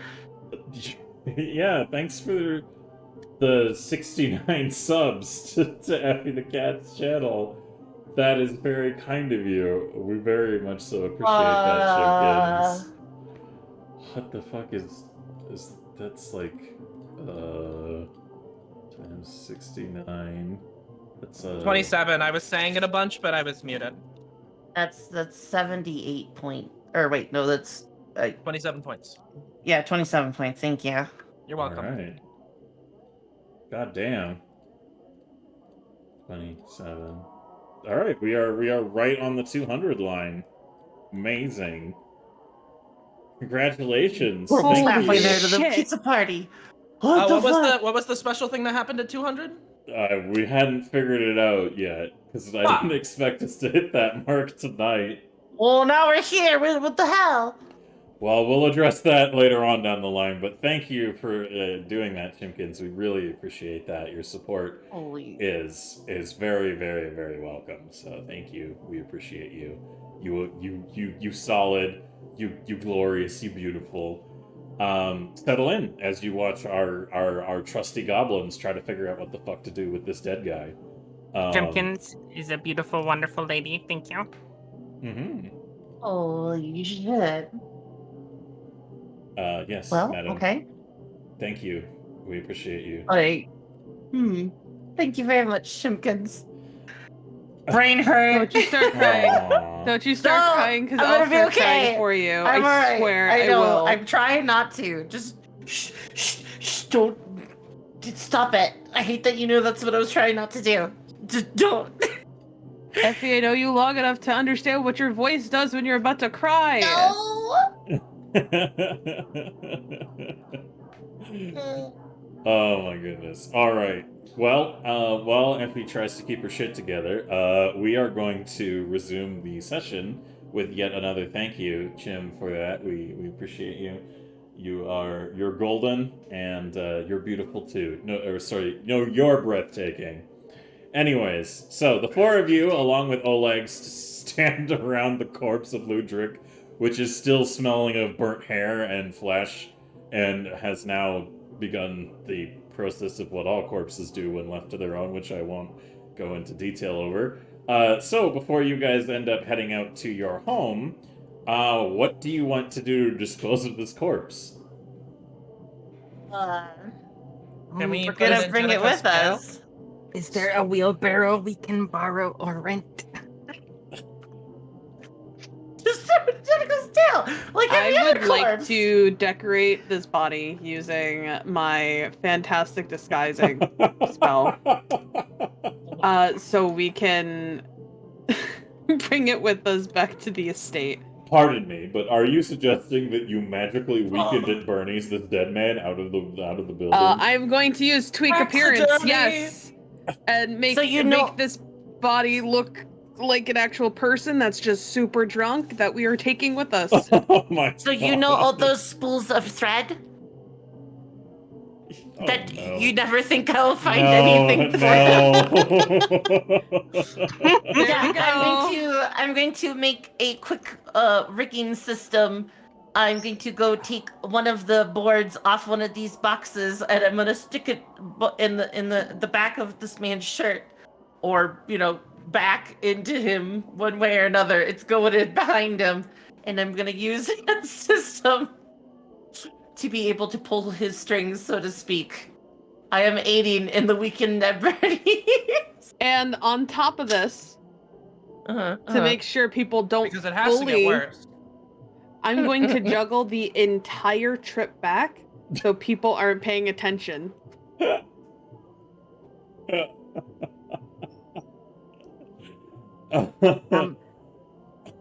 I'm also gonna prestidigitation him so he smells nice. He's gonna smell like cheap cologne and I- alcohol. I would like to summon, summon animals. I want to taxidermy To him summon in our a house. horse, so he can ride on it drunkenly.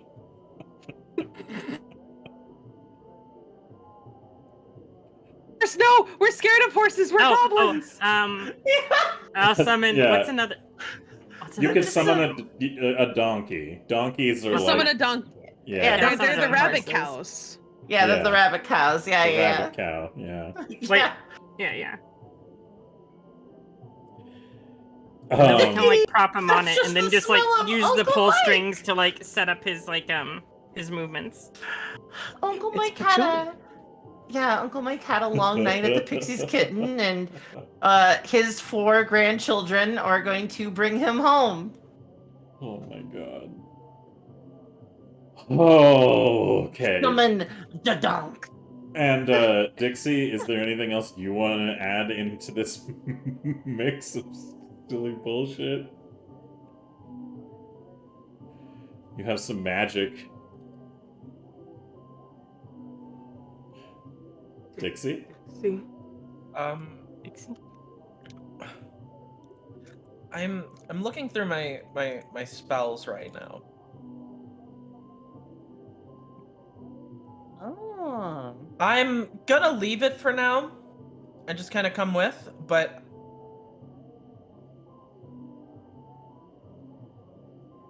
I've got plans. Okay. Alright, I'm gonna yada yada a little bit here, because you guys are gonna... There's no way that you're not gonna get him... I mean, you're already allowed to take the corpse, and you can get him out the door and off into the town, with a fairly decent coverage, and Snooty, I just need a performance roll from you with advantage, just to set the tone of part of the distraction element. Alright, yeah, that's fairly decent. Alright. So, eventually you make your way out into the night air, and, I will change the tone of the tune. Let's see. Let's do Watchtower Night. To generally do... Oh, wait, actually, I think I have Nighttime Forest ambience that I uploaded. 1 second. This one probably works. Yeah, good enough. Alright. So... Boop. We'll transition to the Imagination Goes Here screen, because I do not have a map to represent this. But eventually, after a bit of time at the Pixie's Kitten, you all collectively managed to get Ludric's corpse together to make a convincing image of taking some drunk guy out of the place and bringing him home. And it's a quiet night. There's not a lot of people out. A lot of folks are hesitant to be out and about right now because of the recent attacks. And it's not great for the nightlife, but, you know, people are very cautious right now since the attacks on the town. There is, you know, the odd bit of damage here and there. But let me go ahead and put you guys all over to this map so that players, you can at least see where you are. I want Ludric to come back to life, and then I'll just strike him with lightning again. Yeah. That's fair. That's fair. Alright. But so eventually it is just you, Oleg, Denise, and your newfound air quotes drunk friend atop the summoned donkey that Newt has used as a convincing way to get them out of the area, which is Oleg is very appreciative of, because that man heavy, and Oleg, while fairly strong, I don't think he would have enjoyed hauling that dude like the whole fucking way. So I think that's more than enough. Let me go ahead and just make sure that the right tokens are out for the time being. Boop. And we also want Denise. There we go. All right. So as your journey takes you across the eastern town bridge, or the southeastern town bridge, eventually you find your way out into the evening air, and it's pretty quiet. There's not a lot to really say about the town. It's not busy. There's not a lot of people out at night. It's pretty chill. And as you guys are crossing the bridge, can I get perception rolls from everybody, please? Oh no, his goons! Oh, He had like a Rare logo for me. he got it like an early '90s greaser gang. I did my goblin's character sheet disappear. No, it's the guard from before, Effie. It's his bridge, Effie. You're all making hilarious suggestions that I appreciate quite a bit. It's a troll under the bridge. No, that man's probably in the hospital. Yeah. Yeah, he's, After what we did to him. yeah, I know you nearly drowned today, but we need you to go on shift to the bridge. Like, no. I mean, the it kind of bridge? sounds like sounds like something he would do. To the You bridge? know, Baylor? Sir, You can think- you station me literally anywhere else? listen, No, he is to the bridge. We call him Dickhead for a reason, and it's not just because of his hat. Oh my god, you guys think he's some sort of tyrannical authority figure. I love it. He's just... It's only because of Newt, though. That's the other reason why I'm thinking that. Fuck. Oh shit. Alright. I love that I these... locked him in like a thing for a moment, and everyone laughed. So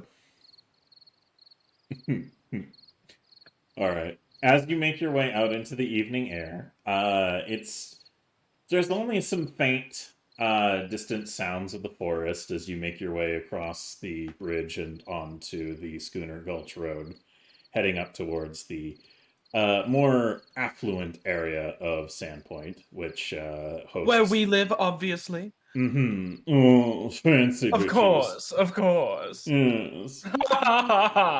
Why is Oleg drowning? Shut up. What? She's drowning in that gablussy. Oh, like it's a third leg, not a snorkel. Get the fuck out of there. God. I love you, Silver. We love you so much. I love you Yes, guys. I love you.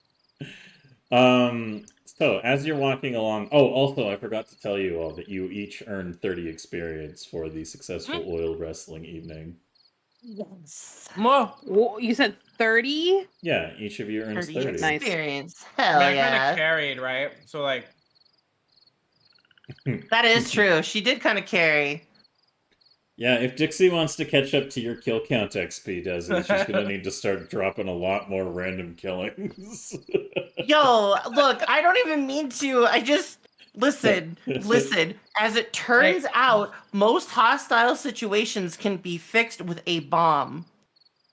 Yeah, I mean, I I- don't argue that. to be honest, I'm just my initial saying. plan wasn't to literally kill him.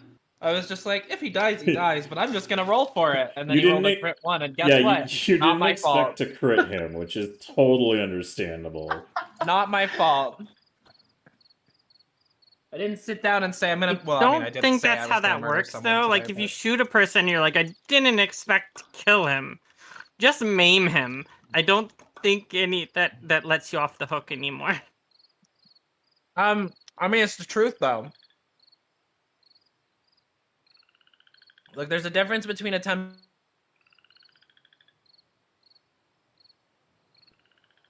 injury, right? That's true. Is it? There is there's a lot to go over for sure, and I feel like there are many things that could bear saying as you travel your way towards your newfound home. However, Newt, you do pick up on something that gives you pause as you're walking along. Well then, guys, something has given me pause. Oh Are no, they why do I fluffy have and have toe pause? beans? Ah, Oh, why do I have oh pause? God. The town curse. This town is cursed. We knew it.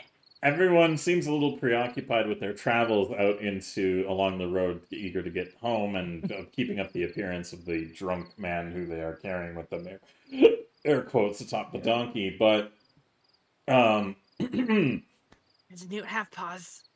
Still. my God. That was a GM statement, not a Newt doesn't know what I just said.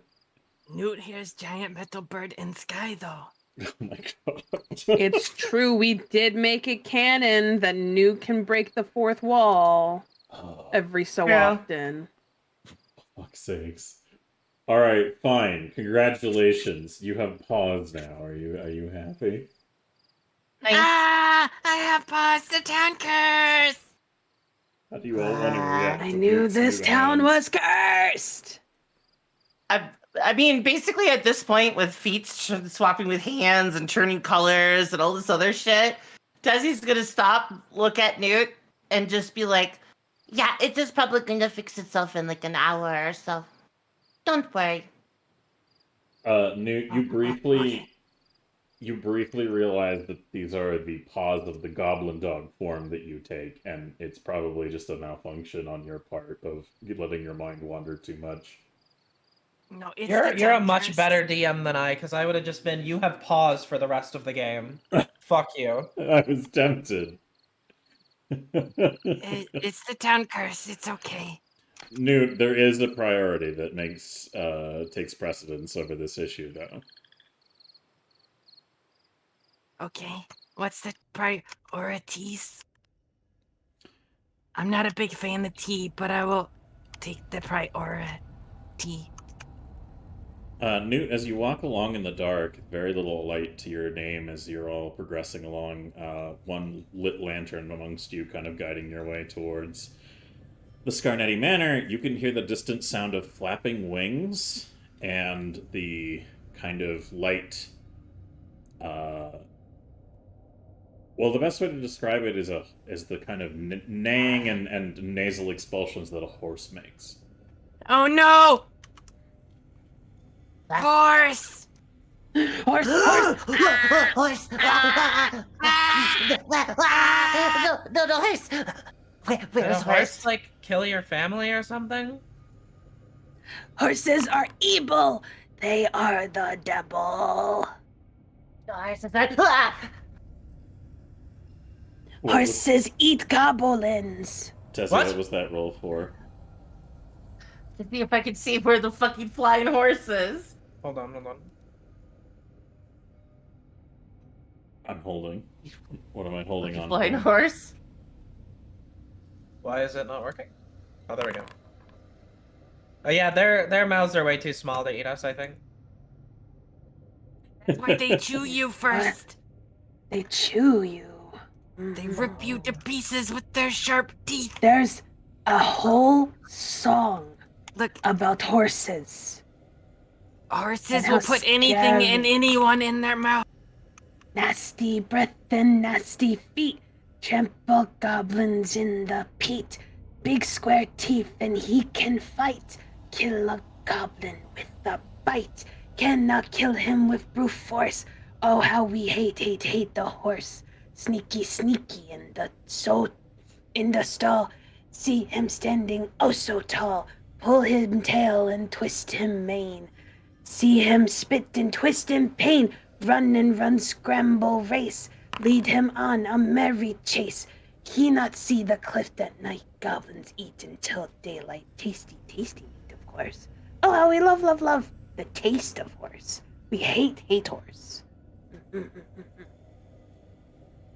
Right, what were Whole those like, song. rolls for, Dixie? Internal stuff. That's fine. Okay. As you're sharing that exchange, Dixie, one of the perception checks is a 25 there. You do also seem to pick up the faint sound of flapping wings in the Oh, air. the perception that I was trying to go for was for...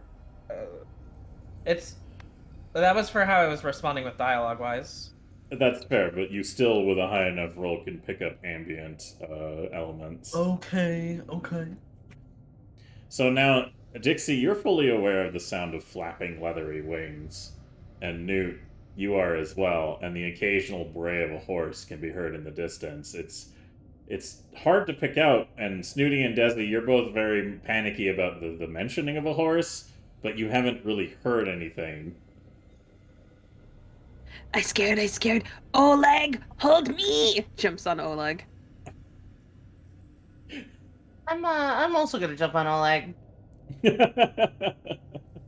So he just, like, holds both of you up, kind of like a dude carrying two kids almost, and just looks at Denise with like a confused look, and she just seems like a little like,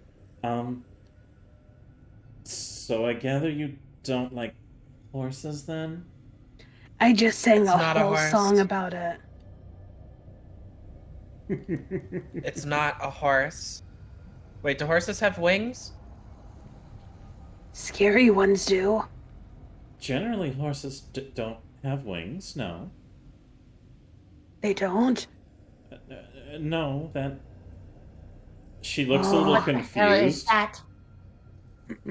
and she says, if you hear a horse with wings... She kind of like gets like a weird look on her face, and she looks over at Oleg, and she says, how long have you lived in town? Longer than I have. And Oleg just kind of shrugs, holding both of you, and he goes, I mean, I've heard of a few things here and there. It's kind of hard to Let's ignore murder! rumors. What did you say, Dixie? Huh? I didn't hear what you said. Sorry, I was just putting 2 and 2 together in my head. I didn't hear what you said, though, so what did That's you okay, yell that's out? okay. No, out of character. Okay.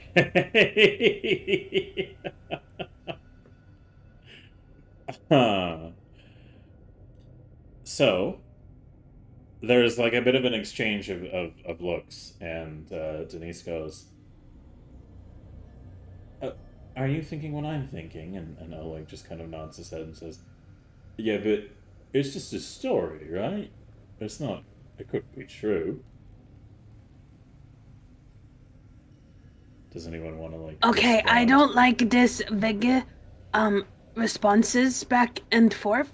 We just got into town, so please explain. Yeah. Oleg just kind of like nods while holding the both of you and goes, well, did anyone explain the tale of the Sandpoint Devil to either of you? So it is a horse.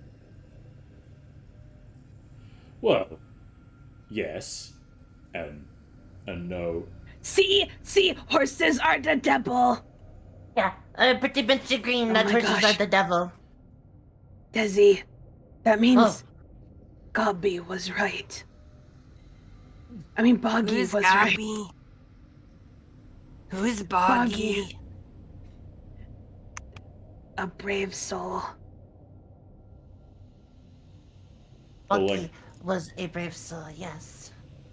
Oleg nods his head and he says, yeah, well, I mean, rumors have it that the Sandpoint Devil is a winged horse with a kind of reptilian tail that breathes fire and is some sort of demon creature, but that's... He's like, you're like screaming right in his ear. And he's like, well, I'm sure it doesn't exist. There's nothing, I'm gonna say it. nobody's... And why do I hear horsemen flying?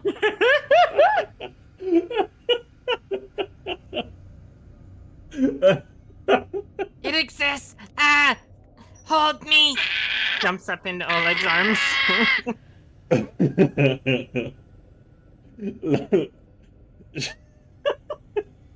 Oleg is now burdened with one unconscious goblin, one screaming goblin, and one floating goblin. Dixie, do you wish to further burden Oleg, or are you more of a reasonable individual? I'm reasonable. Wouldn't believe in anything stupid like that.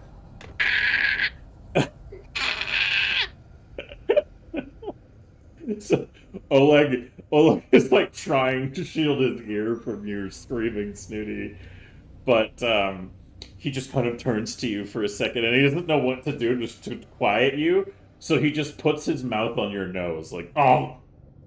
What? Why? What a fucking weirdo. He has no free That's so- hands. What a fucking weirdo. How do you... And he kind of with like a muffled mouth just goes, "Stop screaming." Hey, why is Oleg making out with our wife? Yeah, that's well, you know. Jesse, you're Hey, unconscious. first of all, oh, I just Slaps Desi with foot to wake up. All right, Desi, you were awoken. wow. Oleg is making out with wife, and I don't know if he asked her if it was okay, because she's still screaming. Understandable. Well, since we actually don't own our wife, it's more like the agreed upon title. She's free to do what she wants. I'm more worried about but the fact that you consent is didn't also ask. important. Oh. I have a solution for this. One moment. She's gonna start unwrapping the hand wraps of Mighty Blows on her left hand, and she's just going to the gingerest strike, like a tap, you know, just like a little boop, a little sack tap, a little bonk, On just a little Oleg? bonk to his trunk, you know? Yeah. To his. Where are you hitting him? I'm hitting him in the doink. Wow. You know. Just The place just a where he bonk. can't, Yeah, Yeah, yeah. It's a third leg. It probably wouldn't Yeah, hurt it'll that be bad. fine. I took off the hand wraps of Mighty Blows. Oh my I God. won't be doing 3d6 to his testicles. It just, just. All right, so you're not attempting to hit him Yeah. super hard or anything. No, I just want him to basically like stop functioning for like All 5 right. seconds. Well, technically, because he's holding all this goblin, he's fucking restrained to a degree. So I suppose that would be a flat-footed negative, and then yeah, so that would go through his AC because it's pretty negligible. So yeah, you're gonna give him a light tap, and he's going to drop everybody. That's that I'm gonna see if I can get out of the way. All right, yeah, you do. So he Nice. drops Snooty and air quotes dropped Newt. How much damage is that, by the way? Because Even I my would not quotes catch now myself. float. Like 1 bludgeoning. I didn't know my quotes also floated. Yeah. Anyways, as he's recovering from that, he just goes, "Oh, why did you do that, Desi? Snooty, stop!" Because they were Nice. trying to get down and it wasn't working. And you don't listen. But Climbs back habits. Back on Oleg. I don't have my mighty steed. I left him at home to protect the house. Oleg It is has like, a third leg. It's fine. as you're climbing up onto him, he picks you up again and he points the finger and he goes, "Stop screaming." Then don't say the devil's name. Please. As he's about to respond to you, you can hear a distant in the air above you that echoes and reverberates. She quickly slaps her hands over her mouth and goes, At that because he point, said no screaming, but she muffled it. at that point, all of you heard that noise. It was a very Okay, clear, so- audible horse whinny. However, it sounded off, but it echoed through the night air. So Snooty is in Oleg's arms, right? Yes. I'm gonna jump in Snooty's arms out of fear. Fucking real Scooby Doo moment here. Literally do the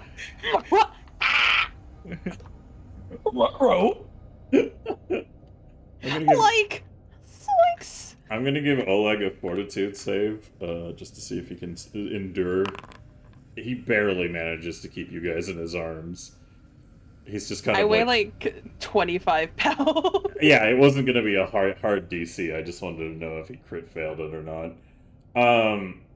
It was basically like a DC of 5 to hold on to you guys, because both of you together still weigh like half than a normal like humanoid. So yeah, he's just kind of like, oh. He's just kind of frustrated with the two of you. Newt, how do you react to the sound in the sky, though? It's very obvious. Newt will start looking around in the sky for Sky Horse. All right, and what about Desi? Desi, what are you doing? What's your course of action?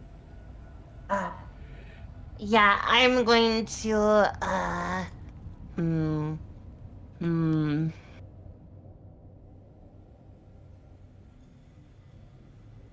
Oh boy. Okay. I'm gonna sit down and I'm gonna do a crafting roll. Okay, to do what? Make a flare.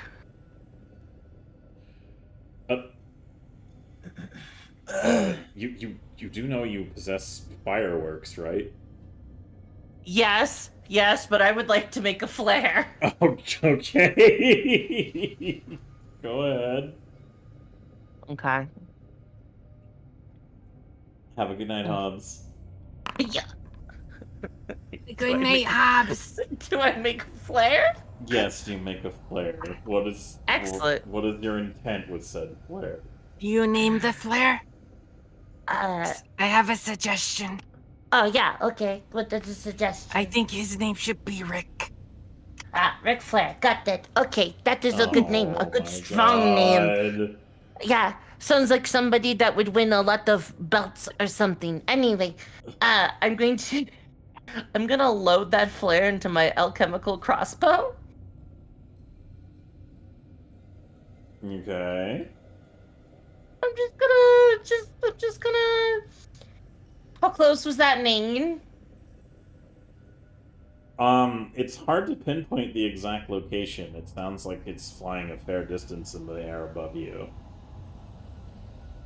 Just gonna leave it in my crossbow for right now. Until you have Just a gonna more leave reliable it. point to aim at. Yep.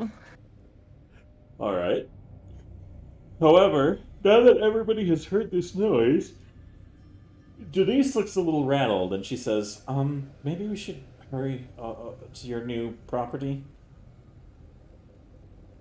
I agree. Let's go. Yeah. Alright. Does everybody... Oleg's still carrying Snooty and Dixie and leading the donkey with the unconscious drunk man on it. You guys continue along. Anything else that any of you would like to do, or shall I move for now? Carry on, my wayward bird. Yeah. Carry on. Carry on my wayward bird. There'll be peace when you are done. Okay. Nobody else? Okay. Well, alright. Alright. Screaming hurt a lot. Weary, weak to rest. Couple bullshit no more. Bum, bum, bum, bum, bum, bum, bum, bum, bum, ba, da, ba, da, ba.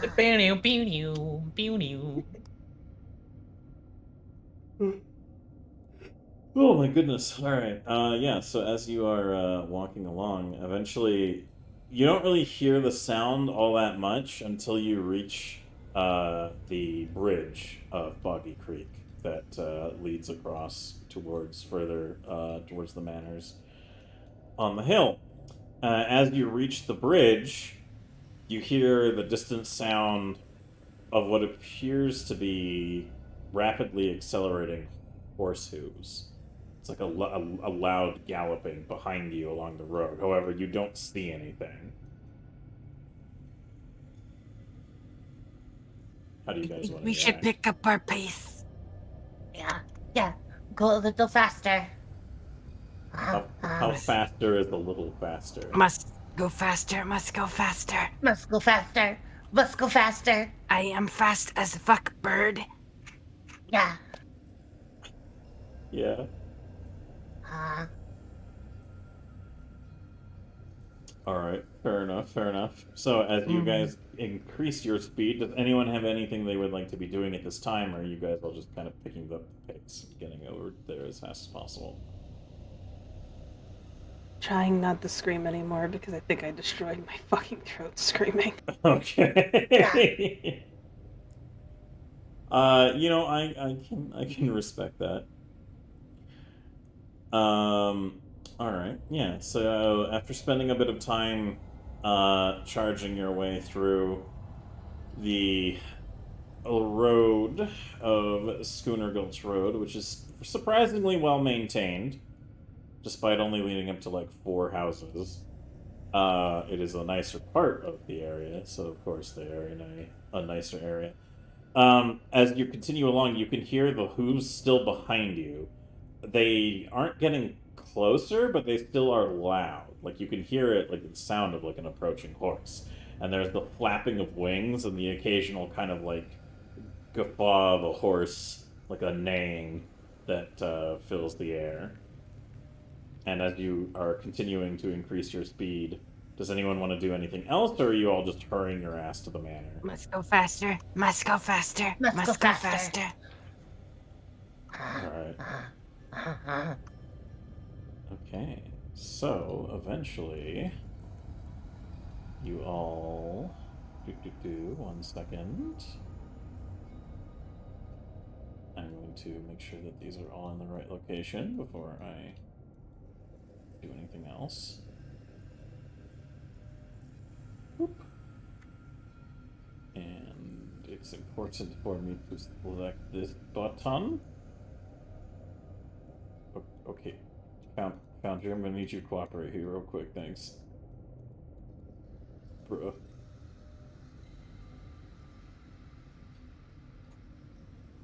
You know, not to be, you know, a baby about anything, but, we could also just not have the horse show up and we could just have a good night, you know? Yeah. Yeah? Yeah, that is Yeah, true. yeah. We could do that. Sorry, I had to transition the map to nighttime mode. Alright, let's go to... No, not a night mode. There we are. Back to the Scarnetti Manor. So, all of you collectively, Snooty and Dixie still riding Oleg. I will go ahead. Oh my god, they're riding Oleg. Shush. Silence with your shenanigans. Alright. So, you get to the front door of the building, and it sounds like the horse thing, whatever it is chasing you, is getting closer very, very quickly. It sounds like it's only moments before it reaches your location, but none of you can see anything. You can't make out any details or any like figures or forms or lights or anything. It's just the sound is getting closer and closer. What would you all like to do as you reach the front door of the building? Ghoulie! Ghoulie! I'm going to, open the door. Did you guys leave Ghoulie with his collar off, or did he? Because he preferred to He begin like the he dog preferred to form. be doggo, so Okay. we didn't touch him. So as you're running forwards, the familiar voice calling out, you see the door kind of like. Let me give him a dexterity. All right. The door handle comes down and swings open, and Ghoulie steps back from the door, like watching a dog who's learned how to use a door handle, kind of awkwardly opening a door, and looks confused. But he's like standing in the doorway and just kind of like, huh? Hey, Ghoulie, we're being chased by an evil horse, and we also brought you food. We brought you meal. Let us in. Ghoulie steps aside, allowing access for all of you into the Scarnetti Manor. And as you all come piling in, does anyone want to close the door behind you at all? Ghoulie, shut the door. Yeah. Ghoulie, Shut door. Door shut. Door shut. Door shut. For the love of God. Door shut. oh my god. Ghoulie looks so confused, and then just, fucking, like, goes to the other end of the door and pushes it closed with his head as Okay, fast please. as he can. I beg of you. Oh, okay, You're a thank you. genuine dick fuck, you know that?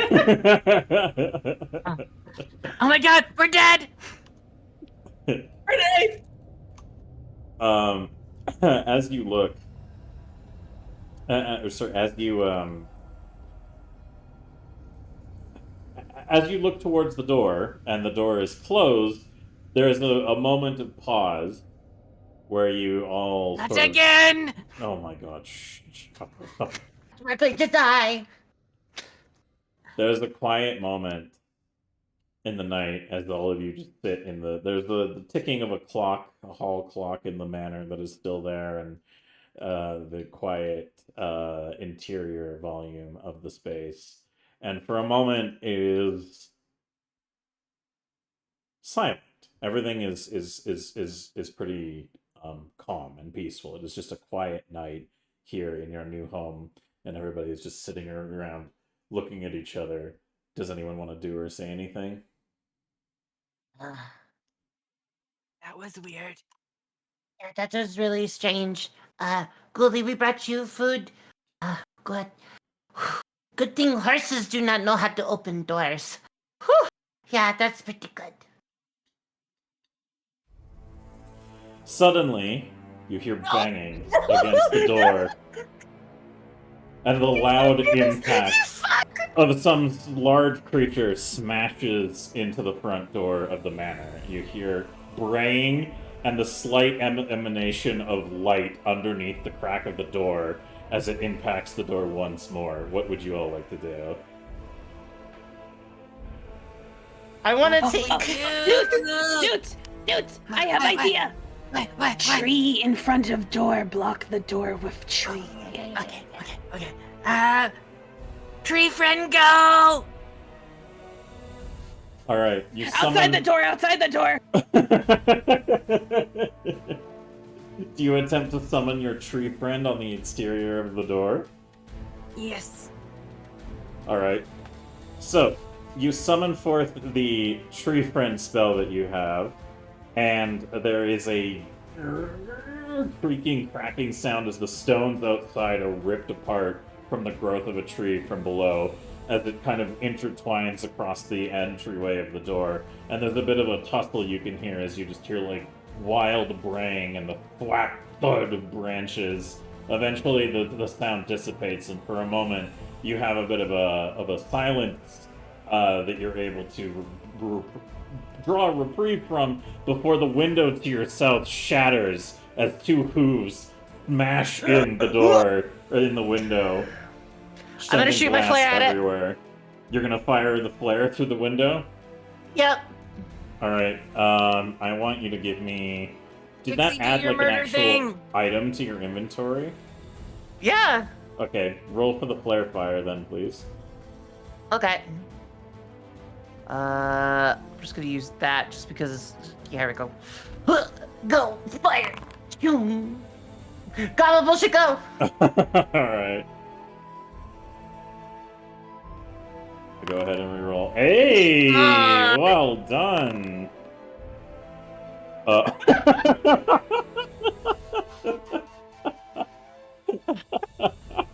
I'm gonna drop my crossbow after I fire it, and it's gonna go clunk clunk, and then I'm gonna noodle arm turn to Newt and be like, shake my hand, shake hands. Okay. I don't know why, but okay. Roll the critical damage for me as well, please. Oh, excellent. Yeah, I can do that. Alright, excellent. And then, hold on. How much damage does the flare do? I don't know, you said it was an item. Oh yeah, I mean it's Oh, so it would just be some... technically it doesn't do damage. Okay, well, it could create it's a source of flame, so it would create like a persistent burning effect. All right, cool. That's good. Yeah, so you inflict a persistent burning effect, not on yourself, goofball. I couldn't see the token. It's alright, there is no token to target.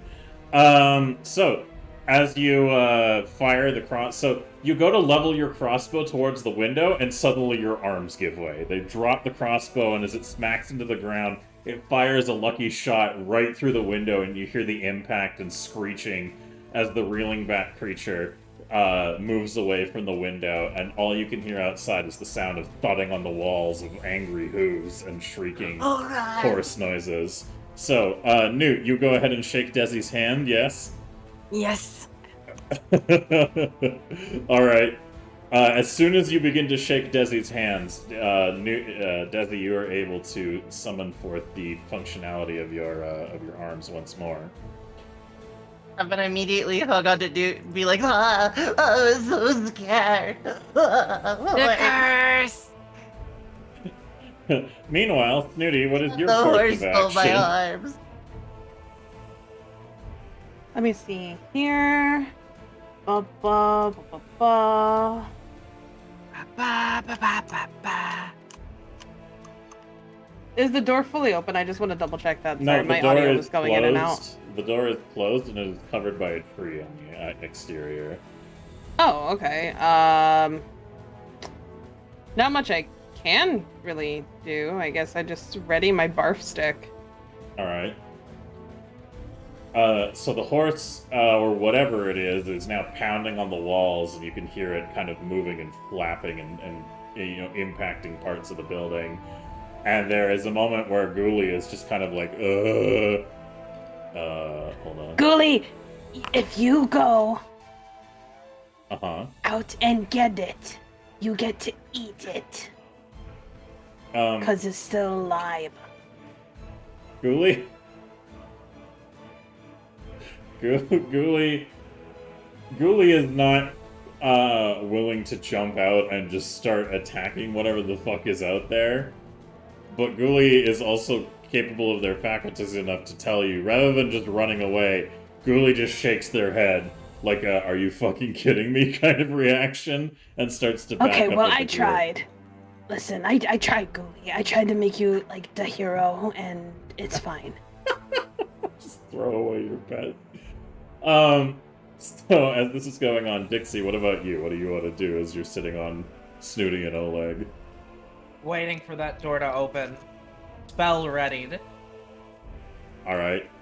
The crashing and smashing subsides for a moment, and there's a brief pause where you are all No, able to it kind happened again! of... Oh my god, I'm gonna stop using that word.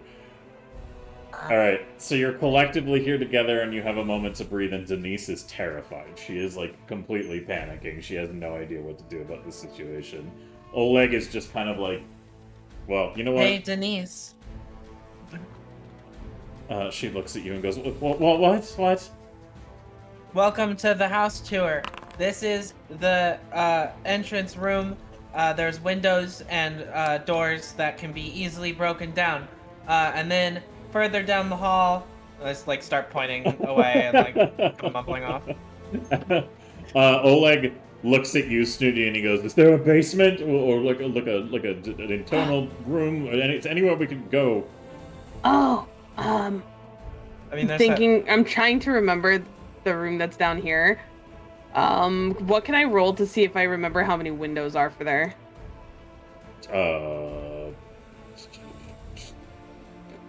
roll a memory check. Just roll like a d20. It's not necessarily attached to anything. Memory recollection. That's one that I.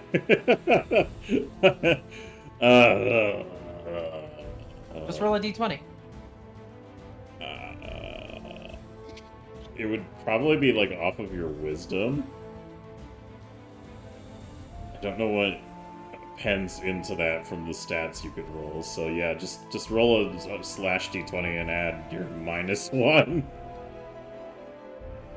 So roll 1d20 -1.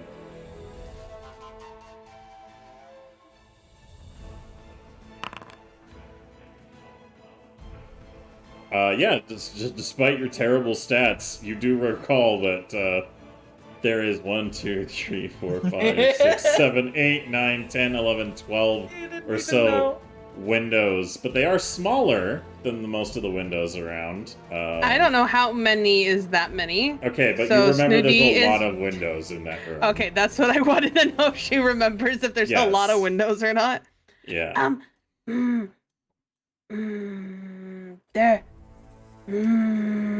There is one room that we tin hides in, but it has lots of windows, like this many. And she just holds up one hand. Are you jumping out of Oleg's grasp and walking away, Dixie? I sure am. All right. And down this hall is. Oh shit! All right. Dixie disappears into the kitchen, apparently having gone insane with panic. Now becoming a real estate agent. So as she wanders away from the group, does anyone want to do anything about that, or do you guys let her just kind of wander off? Dixie, Dixie, come back! I command you. I don't think I can hear you from over here. Dixie, come back! I command you. Hey, I'm gonna use my Just hat of the roll a magi perception. to predigitation my voice at max range in the in the area where Dixie is, and I'm just gonna be like, Dixie, you need to come back right now. Why? I don't want to deal with this thing. because Dixie, I am a cruel and harsh mistress you with a bunch of. you feel compelled to return to the group as the curse that binds you demands. I'm not even walking through all the rooms. I'm just fucking. Like, Just, okay. oh yeah, through the wall. No. All right. So as everybody's having this kind of reaction, Oleg is asking you like if there's a room without like any windows that it's like in the middle of the building that like you guys could like take shelter in.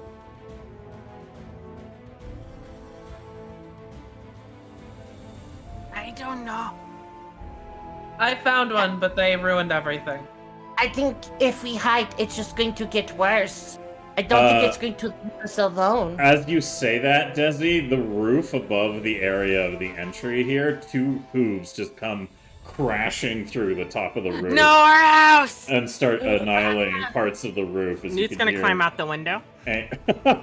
Yeah? I'm going with. Alright. I'm staying Have inside. Porcupine go. Alright, so you're gonna climb out the window, and Newt, you're gonna climb out the window as well? Yes, Alright, and what is the purpose of exiting the building? because it's gonna tear our house up if we don't do something about it.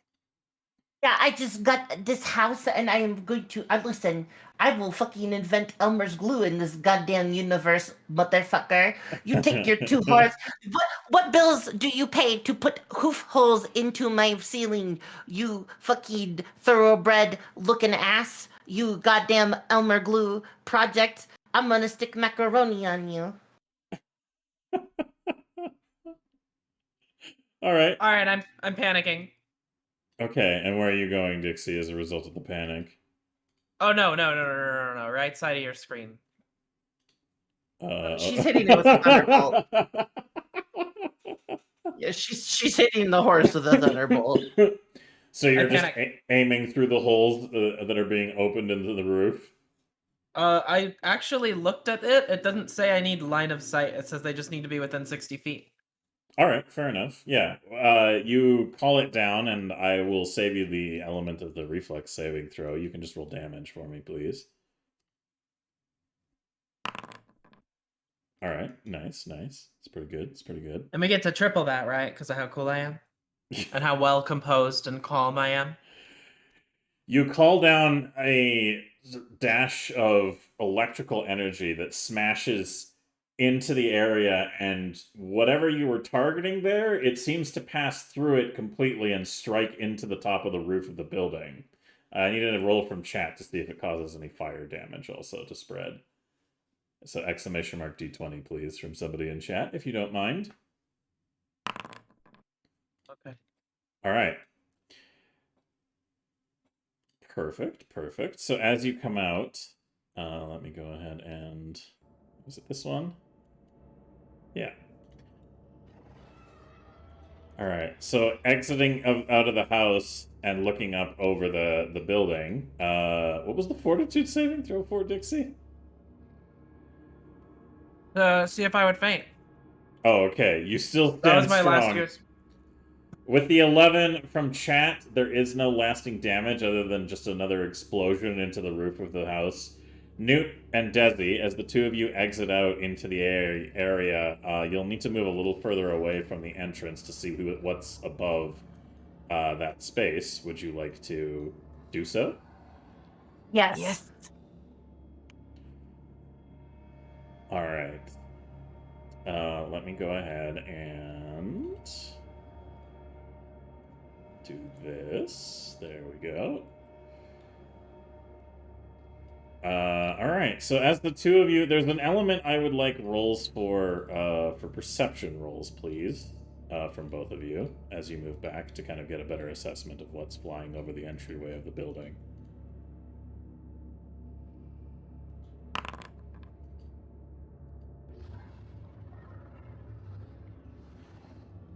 And a perception check from you, please, Newt, if you don't mind. Yeah.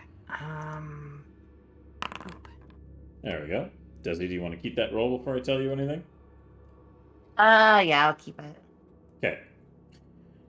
Moving away from the building, there you can hear a bit of a flapping coming from above the entryway into the building. And looking up over it, I will put the image of what you see on screen. So you can see a horse that looks kind of like this, flapping its wings in the air above the building, looking down at both of you. Oh, I hate that. It's bullshit. It's cheating. Oh God, I hate that. I hate that so much. Why is that a thing? I would like to... Desi, I need a will save from you, please. Absolutely. Alright, cool. You're able to hold your own as it flaps there ominously, but it seems to have halted its attack on your home. And it kind of... It turns around to notice the two of you. However, Newt, something feels off about this creature. There's a very strong magical resonance to what you're seeing here, and something just isn't right. It's hard to put a finger on it, but you don't feel as if this thing is solid.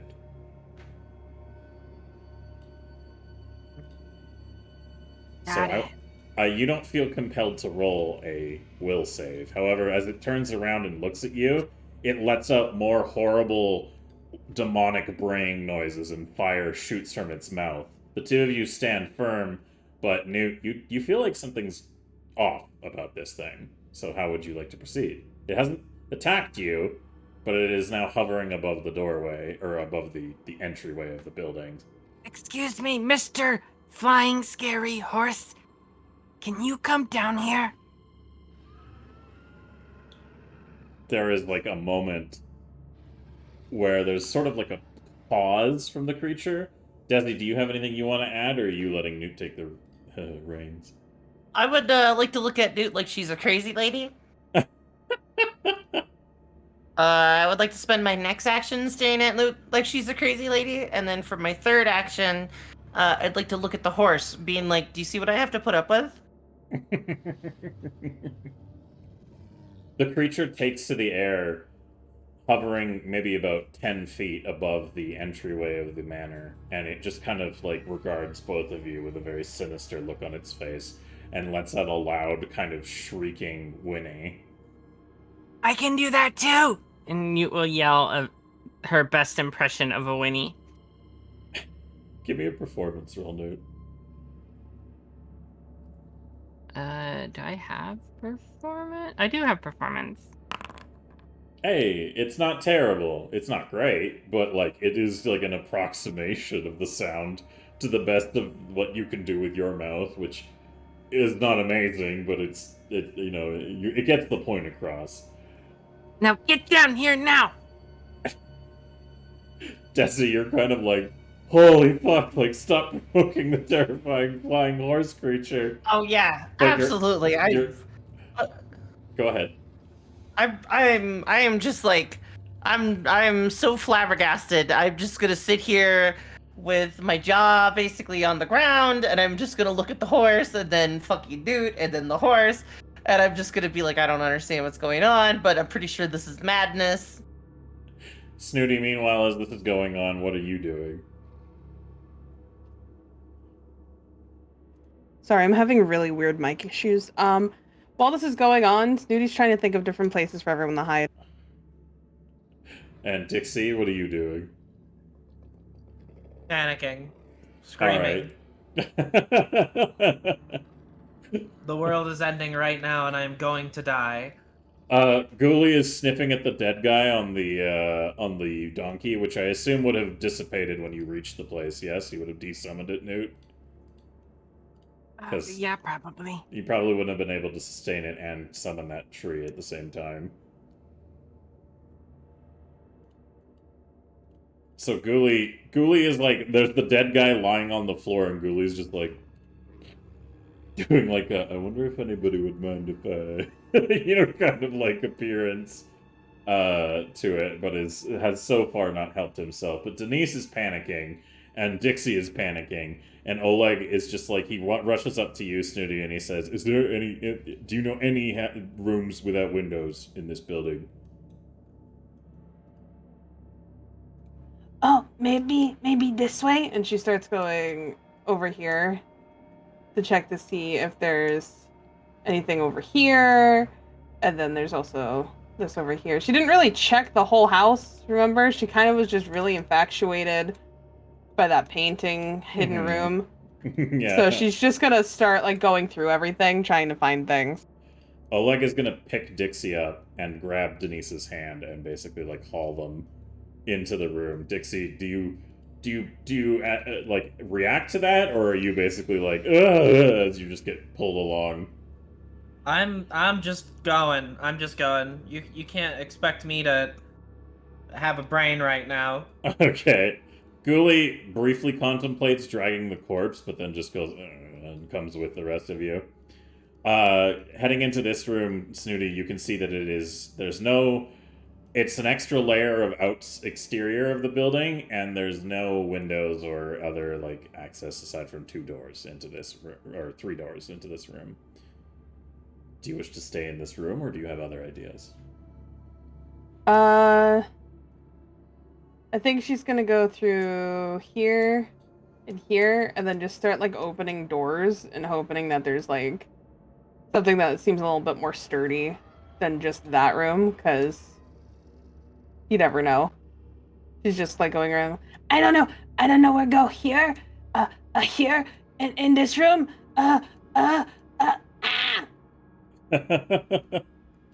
Oleg thinks that this room that he's entered in, that you brought him in here, and is enough. And as you're like going from room to room, panicking, he just goes, "Just get in here, Snooty. Okay. Close the doors. Close the doors. Turn on all the lights." I can't reach the lights.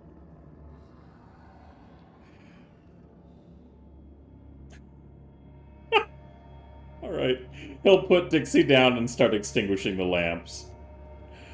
And is just kind of like telling everybody, shh, like be quiet, stay still, like don't do anything too much. Scuttle, scuttle, scuttle, scuttle, scuttle, scuttle, scuttle, scuttle, scuttle, scuttle, scuttle, scuttle, scuttle. All Oh right. my god. Oleg, like Dixie, you burst out of the room and run to a different place, and Oleg like looks like he's about to stop you, but he's just like he thinks better against it, and it's just like Just hands and feet on the floor. I'm just going. All right. Meanwhile, outside, Desi and Newt, the big creature that is just flapping in the air above you, with its intimidating form and terrifying sounds and noises, appears to have halted its attacks for the time being, but it does still seem it's kind of trying to like posture against you. It seems to be like trying to be intimidating in its presence. Newt's gonna mimic every time it does something. Newt's gonna mimic it. Desi, how do you want to respond as Newt is just like challenging this horrifying demon horse? What are you doing? I know what to do. What are you doing? I know what to do. Newt's gonna put her arms straight out to each side and start making horse noises. My God, she did it! The mad woman. She's T-posing for dominance. Amazing. There's like a moment where, how do I describe this? There's a moment where it seems confused.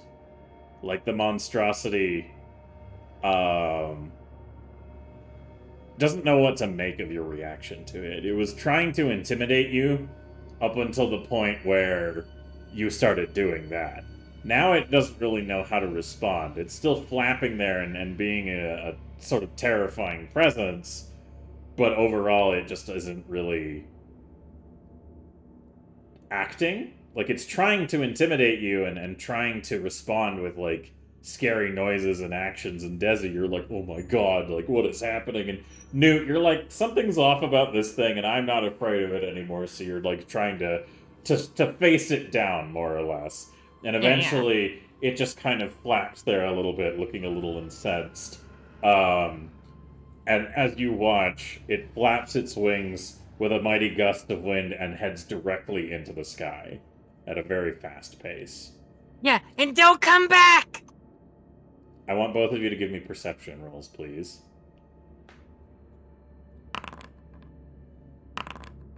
Well, He's too busy talking shit.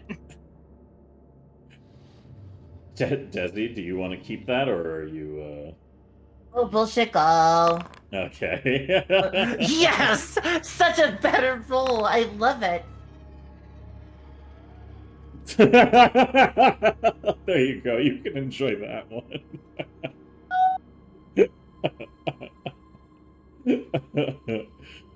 For those of you who are just listening, with a 79, every time someone speaks the goblin who called for bullshit's name, the goblin involuntarily yelps in terror. This effect lasts for an hour. So as the creature flies up into the sky, the only thing that you catch, Desi, as the moonlight kind of like floods into the area a little bit more, is what you think is a flash of red wings very far up into the sky before everything is calm once again, and you see basically nothing else. The night is calm, and as you just stand there, the two of you, after a little bit of time, you realize that whatever has come to pass seems to have calmed down for the time being. So, what would the two of you like to do as you're standing out here? I told you, it was more afraid of us than we were of it. Yeah, that is very true. That was very weird.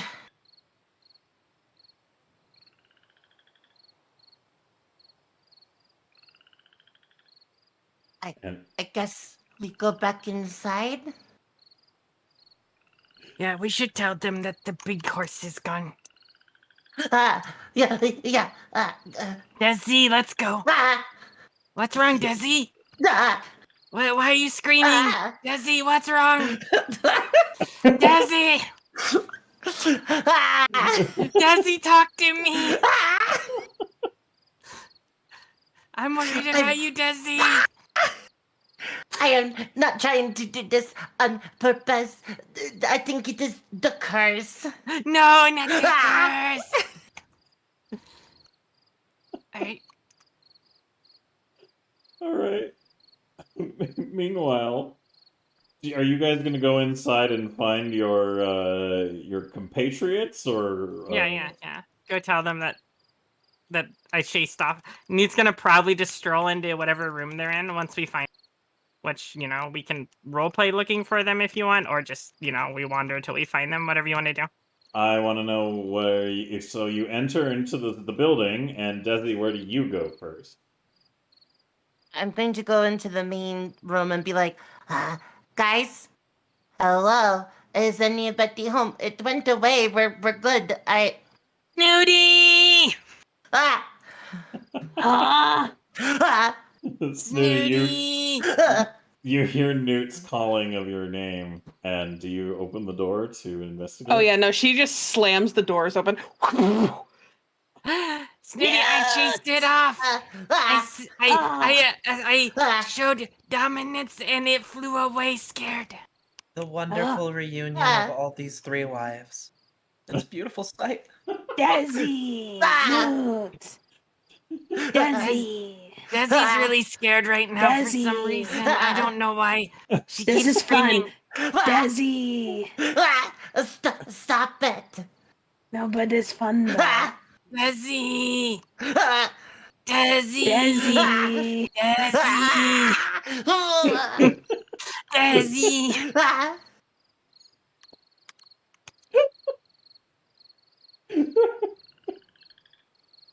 Oh my god, I love the goblin This bullshit is too pool so fun. much. Hey, we get a point for that. You said goblin bullshit. I didn't. Oh, no, you did, I you said, did, I didn't, you not- did, No, I have you to say did, that's some goddamn you did, goblin you bullshit. did, Not you just know, goblin no, bullshit. damn it. no, Okay. You just- You just said it! No. You just said You that! did. Oh my You just god, I tricked you. hate you so 200. much. You literally just said it! Fine. 200. Anyways, Dixie, you're in the food storage of the cold food storage of the kitchen. What do you want to do as you're hiding away in there? Say nothing. Don't make a sound. If you make a sound, find you. Right, trying to be as inconspicuous and quiet as possible in the cold, dark room.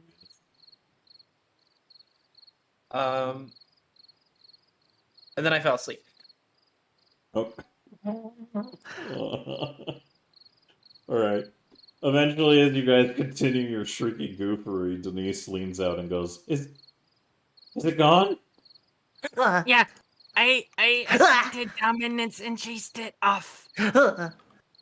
And then Desi's been screaming. Say her name. Desi! It's See, it's funny. fun. Denise It is not fun. looks at you and she says, Desi, what is wrong with you? I don't know. Every time somebody talks, I get so scared that I make a noise. Oh, I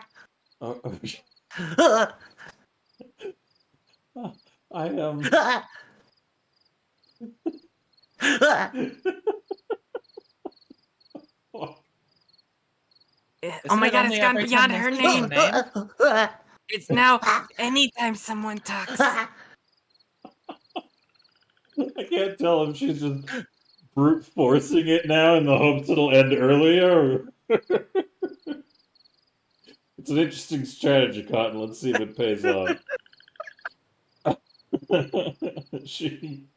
she comes out and she goes, So, Newt, you scared it off? I scared it off. I did this. Mimics what she did while making the noises.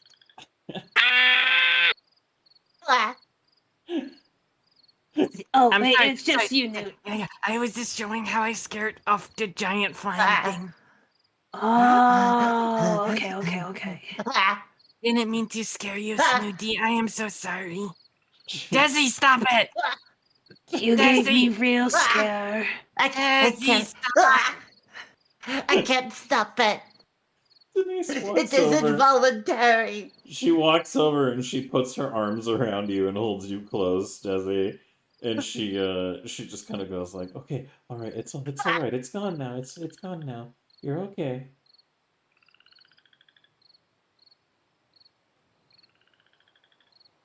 Yeah. Okay. Desi.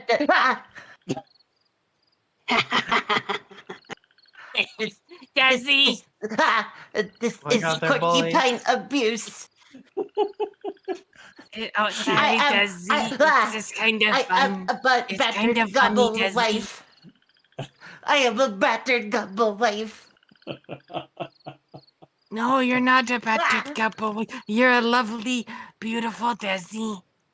Denise reaches down to pick you up and is like, "Is it okay if I take you into the kitchen? We'll get you some tea." Yeah, that sounds fine. Desi's Okay. also just blushing furiously.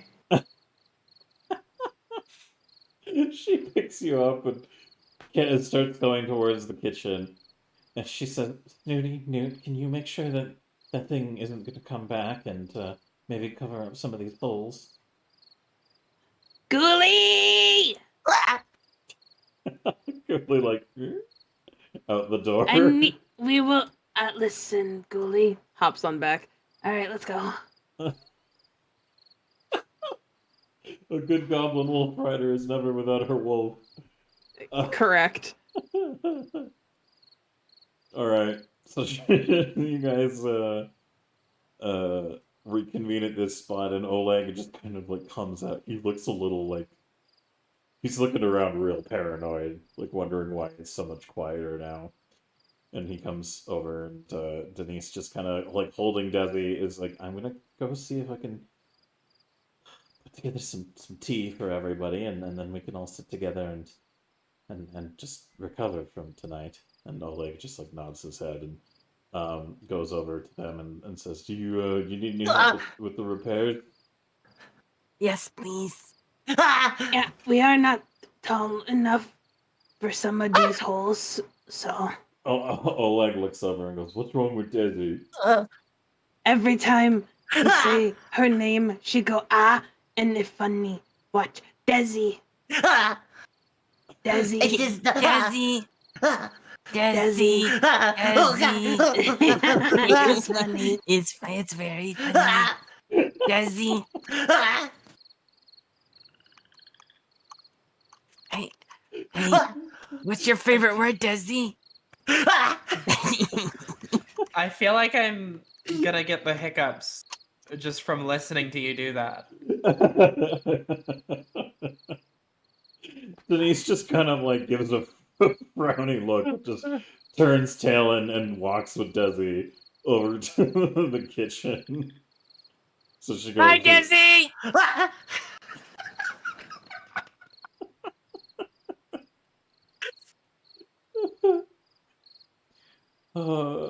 So she's, as you guys begin the efforts of repair, Dixie, you've fallen asleep in the cold storage, yes? Honk shoe, honk shoe. Oh, Ghoulie, would you like us to put some of that in storage to save it, or are you going to eat it all now? Cooley looks at the dead guy on the floor and is like confused that you're giving it an option. And like this dead guy could feed Ghoulie for a little while, like for like a week at least. If you're like, think of it as like if you let a dog have access to all of their treats, they're gonna eat them until they're sick, right? So We will put most of it into cold storage. I will give some of it to Ghoulie and then move the rest to the cold storage and just dump it in the cold storage. all right, well that's a 300-pound man. You're gonna need help moving him. Come on, Oleg, let's go. So what? How do you give him part of a corpse exactly? Desi, we need your bone saw. Oh, I got idea. Ghoulie, only get one arm. Right here. Point at shoulder. Ghoulie looks at the licks his lips and nods, and then he just digs his teeth into the arm and just starts going like tearing away at it until he rips the arm free, and viscera and blood just spill out onto the ground. There you go. Okay, come on, Oleg.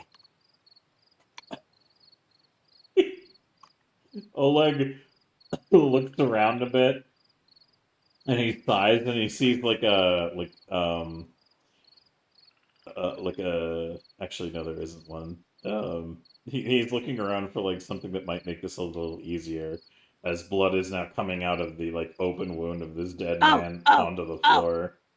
Okay, so down the hallway to this way, there is a thing on the ground. It could help. Talking about the bearskin rug in here. Oh yeah, you can drag him on that.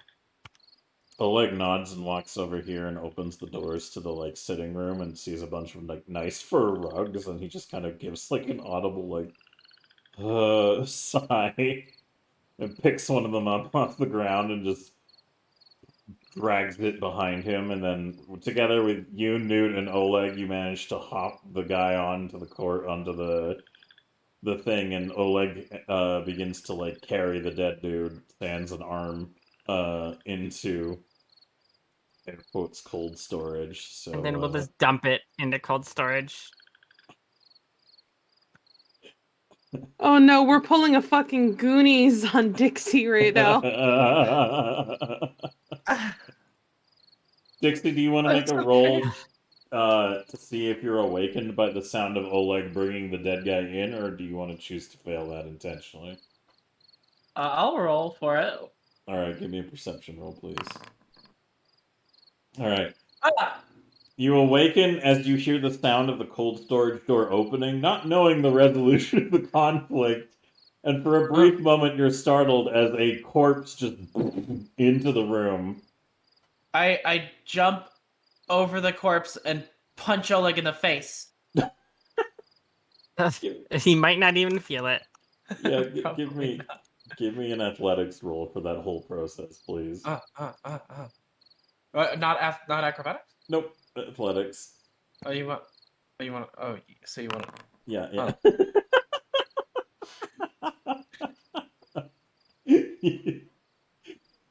You hurt yourself. In your panic state, you leap up and start scrabbling over this dead guy to go towards Oleg in just like a panic reaction, but you slip on the corpse and you eat shit as your face just impacts right into one of his knees, and you just kind of crumble to the ground. Not taking any damage, but definitely being like, oh. And Oleg goes, "Oh, Dixie, this is where you went. Are you okay?" No. Oh, come here. And he reaches down to like pick you up. No. And he goes, "Oh, you've had a hard night. Should we get you into bed?" No. No, you don't want to go to bed? No. Okay, and he just puts you down in the kitchen. I just imagine fucking. I'm sorry. I just imagine Honey just fucking adult crossing her arms, being like, no! Like a fucking.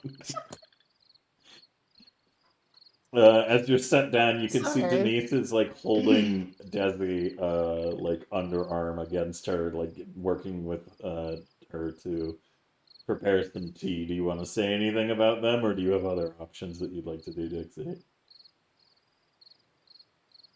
Yeah, I don't know.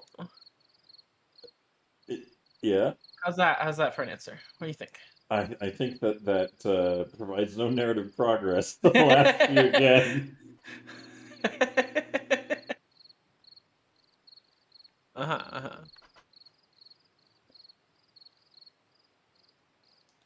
No, I forgot what you said, Adam. I'm asking what you want to do now. Well, I thought Oleg stole me. I was trying to run away, and he just You were wanted a hug. complaining. He put you down in the kitchen because you were being whiny. Okay. Alright, you scramble off like a little fucking gremlin.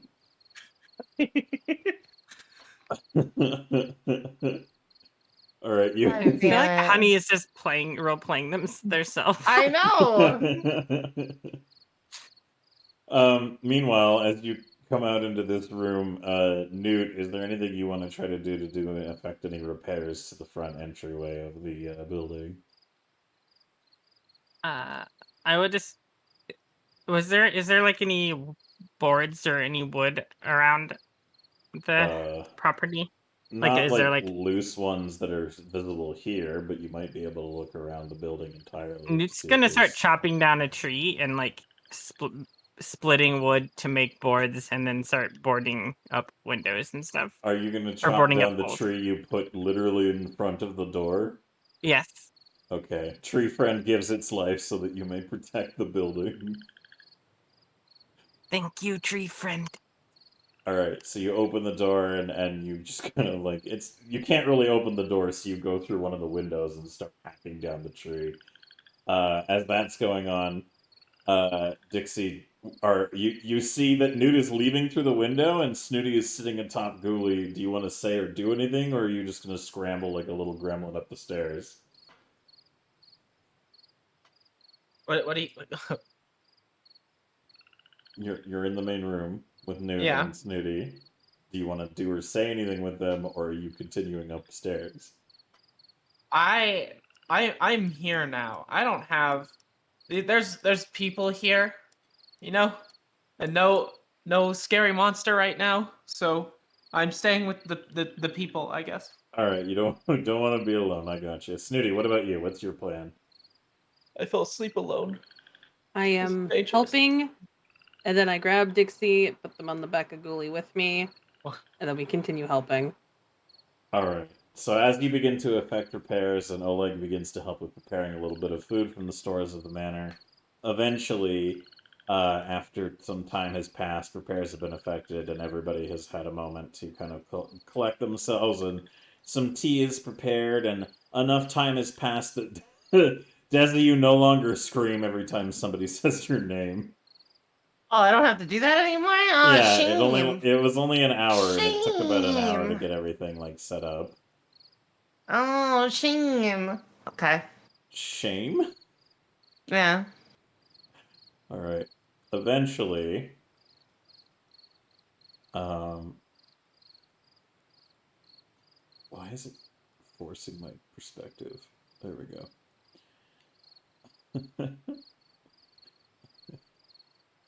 All right. Eventually, after all of that time passes, you find yourselves comfortably seated in this place. You know, the city, the sit down, sit Parlor? together spot. Living room, parlor, Yeah, whatever the fuck room this is. foyer. Yeah. So now after sitting comfortably together in this area and having had enough time for the evening to pass, your nerves are a little bit more calmed down. Ghoulie is lying on one of the comfortable rugs, just chewing on the remnants of the arm bone of the man that you fed to him. And all of you are now seated in the very comfortable couches and just kind of sitting around in this space enjoying the tea that Denise prepared. There's also like honey and sugar on the table for anybody who wants to add it to their drinks. But Hey, otherwise... that's me. Get off the table. Yeah. Oh, You wait. wanna I don't add have me to to do your that drink? anymore. Oh, force of habit. What? Oh my god. Yes, what? Absolutely. What? Does anyone want to add a little bit of honey to their... Yes, please. Alright. Yeah. Alright, so as you help yourselves to whatever extra elements you want to add to your tea, and all of you are sitting there and enjoying the drinks, and the night has calmed, the room is still filled with a sense of, like, the windows, the curtains have all been drawn closed in this room, and everybody is just kind of quietly sitting for a bit, processing what just happened. And Denise, still looking a little rattled, just goes, I didn't think that the Sandpoint Devil was real, but... Well, that was... It's kind of hard not to believe after that. I don't think it is real. What? It was all see-through.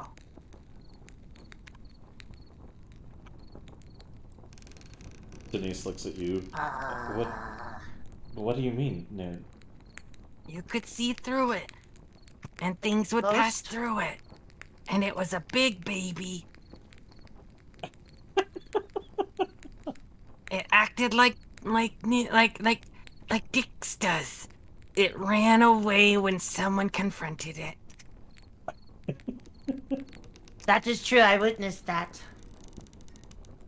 Oleg is sitting on the couch keeping Dixie company. Just kind of looks over at you and says, "Hey, hold on. You telling me you scared it off?"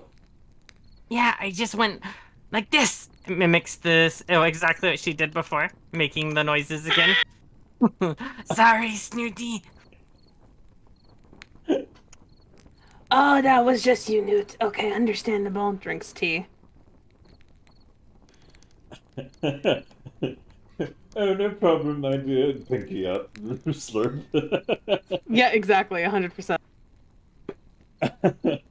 So as you're all sitting in this sitting room, the the rug has been returned to the area a little bloodier, and the whole like hallway looks a bit like a murder scene as a result of the dismemberment of that corpse. But all of you sitting in the space, Denise just kind of is gently kind of running her hand across your hair, Desi, as you're sitting there, and she's like, "Are you all right now? Do you feel any more screams, or are you done?" No, that is too better. I don't know what came over me. I think I had, I don't know what they call it, MST. Good lord. Also, Newt, in your efforts in spooking away the air quote Sandpoint Devil, I will give you 10 experience points. Talkers. So Denise just kind of looks a little like... she has no idea what the fuck you're saying. And, says, what's that? What's what? MIG, whatever you just said, Desi? I said the MST. You know, it's a condition that you get when you are so scared or have a traumatic experience that you sometimes have terrors of it. Sometimes it is triggered by outlying things, or sometimes it just happens by itself. Essentially, it is a scar on the mind. MSG, king of flavor. Yeah, MSG is pretty good. They sprinkle that shit on everything. Denise looks very confused at this conversation. Oh, yeah. MSG is basically a derivative of salt made from seaweed. It's a monosodium glutamate. Desi has Big Brian. Biggest of Brian's. Yeah, my Brian, pretty big. Yeah. Denise, It's the MSG. Denise just like pats you on the head. Says, "Well, I'm glad you know such strange things, darling." She turns to look at the rest of you and says, "Well, if the whatever that was comes back, I don't know if we should be in a room like this." She just looks around a little paranoid, but hopefully, if it doesn't return. I think for tonight, though, it might be wise if we all sleep within the same distance of each other. And she looks at Oleg and says, "I don't know about you, Oleg, but I'm going to stay the night here rather than risk walking out at night again with that thing on the loose." And he just like nods his head and says, "Yeah, no, I mean, this is a nice place too. I'm sure it's a good bed or two." Oh yeah, there's a lot of good beds. Are there? I never went up the stairs. I just went in the fun room with the big picture of the ugly family. There was a whole bunch of beds. Yeah, there's a whole bunch of rooms. Oh, Oleg, do you want us to help make you more comfortable with our aesthetic since you are our guest? Oh yeah, maybe we should make him more comfortable. Starts taking off clothes. Yeah, starts taking off clothes.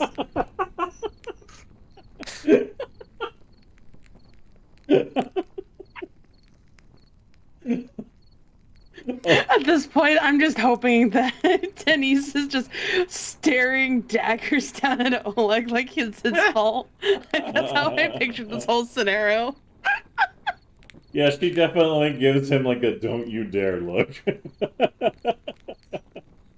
And Oleg just looks so confused and distraught because he's just like, he doesn't know what to do with this situation. And as you guys just start undressing, he goes, "Well, I mean, it's your house. You can do whatever you want. I'm not gonna judge you for being naked in your own house. I guess that you own it's yours. But I'm just gonna, you know, I'm not gonna, I'm not, and he's just like fumbling his words, and Denise just kind of sighs, and she says, "I don't care if you run around this house completely naked," and she just points at Oleg and says, "Please." He's already at his limits. Careful with teasing the poor boy, he might pass out. Teasing. I thought this was just the aesthetic he liked. She raises an eyebrow and says, "I'm sure he likes the aesthetic plenty." And he just, he goes red in the face and looks at you, Dixie, and goes, so how did you get your hat? His name is She's gonna pull out her Frank, don't science log. His name is Frank. Don't you dare disrespect Frank. Oh, I wouldn't dream of it. Frank seems like a nice hat. How did you meet? He's not a hat. Um, He's a person. Subject engages in small talk when flustered and presented with situations and scenarios that he finds embarrassing. Instead of onwards looking at his fears, he politely and You want to apologize to Frank? socially. He goes, yeah, no, I'm sorry, Frank. And, like, tries to look for, like, a way to shake your hat's hand. And it's kind of like, gonna just keep talking. gives him a light pat. And says, "You're real good, Frank." That's Subject incredibly had to shake disrespectful. hands with a hat. Not sure if this is related to the naked condition or if this is just subject's sit on the mental ground. capacity. Meanwhile, Snooty and Newt, are you continuing to be disrobed in your own home, or do you put your clothes back Yeah, on? it's our house. Yeah, it's Alright. right. She completely goes naked, then grabs her tea again and starts drinking it. As if nothing is wrong. Ah, yes, fancy naked goblin. Hit me like one of your goblins. Denise just sighs, Oh god. and she just points her finger at Oleg and says, "Be on your best behavior." And he just goes, "Yeah, I will." And she looks at you, Subject Desi. has troubles talking when presented with embarrassing situations. She looks bemused at your input, and she says, "How many things do you write in that little book of yours?" She's gonna hold the book away from Dentist's prying eyes and be like, I find it very helpful in situations socially and for business to have a portfolio of people. Therefore, if I need to explain anything to anybody, I have it down here. Also, I am learning about people and human behaviors and social constructs. That's So, a lot. so you keep like diary? It's cause she went kaboom and can't remember lots of stuff, so she writes it down. this is gonna look at Snooty and just kind of like, she wants to, it looks like she almost wants to be upset, and then she just kind of like lumps her shoulders a little bit and then turns back to Dentist and goes, Yeah, I have brain damage slightly from an accident, so my memory is not as good. I write everything down. She nods her head and says, I remember you telling me something about that, your accident before. I don't remember anything about telling you. That would be the brain damage.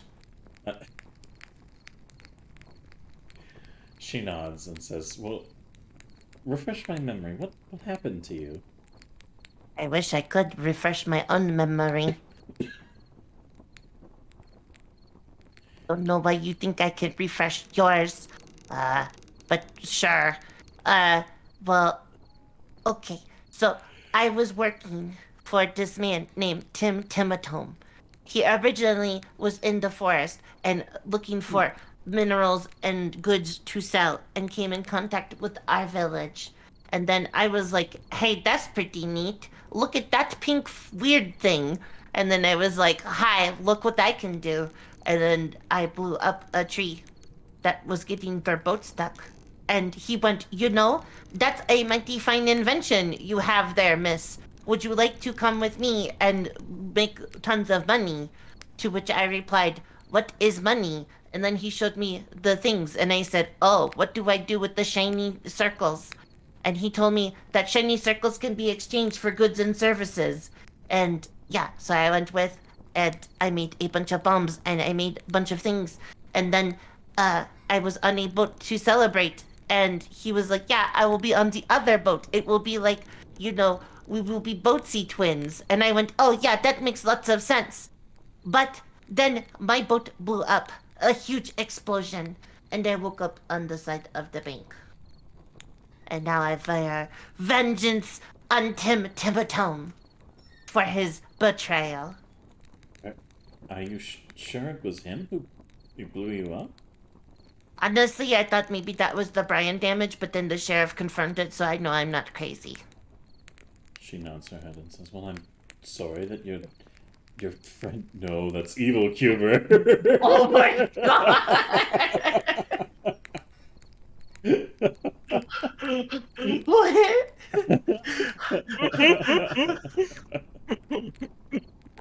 So I mean, they did redeem it. So unless there's a mod in there to say no to that, it's redeemed. It is a memory for Desi. It doesn't necessarily means it's true, but it is a memory for Desi.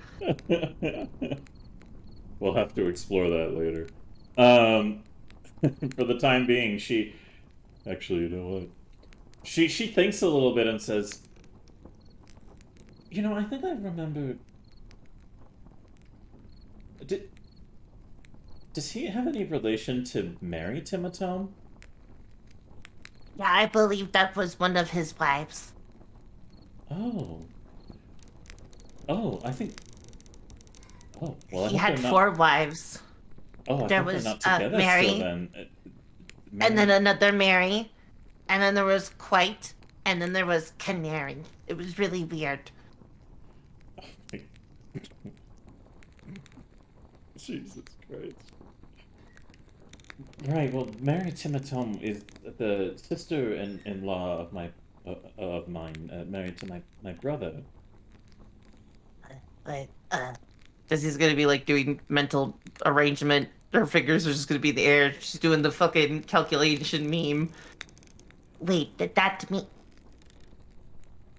Yes, I Wait a minute. thought that was a little strange. If they were married... What is your last name? Hold on, I have this. I gave her a last name. I just have to remember where it is. I think it's Wettle Blossom. Oh, that okay. Never mind. I thought for a minute you were, a dentist Timotome.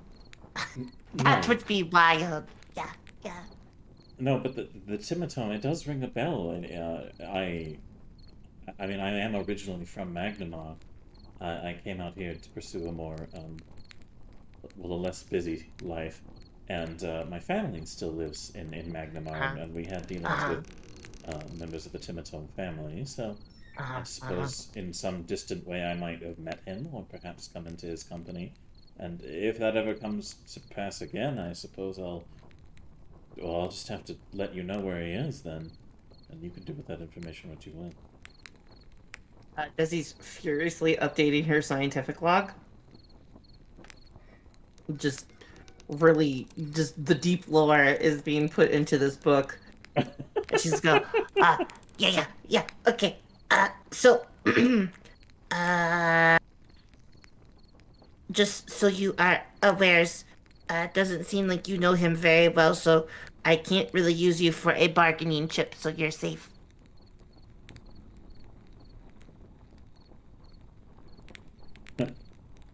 That was a joke. She gives you just a strange look and says, "All right. Anyways, looking at everybody else, she says, "So where do we want to retire for the evening? Where do you think we should all sleep?" In bed. I don't know. I didn't get to check out the whole house because I, again, played around in the room with the ugly people. She nods. The door is fun to open and close. She looks at you and says, "You know, in the morning, maybe you could show me this fun door of yours, Snooty." No, no.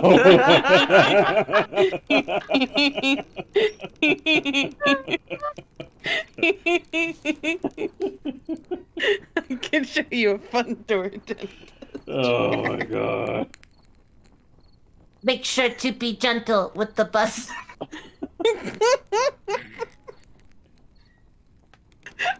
sorry, I couldn't hold in my laughter. That's alright. It's quite alright.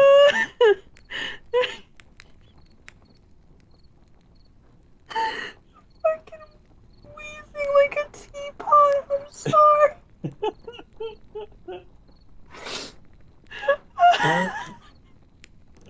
Meanwhile, Newt, you're sitting there completely naked, hovering a Yeah. little bit above the chair. Is there anything you want to be doing at all, Newt, or are you pretty much just going with the ride? I mean, just kind of going with the ride. Gotcha.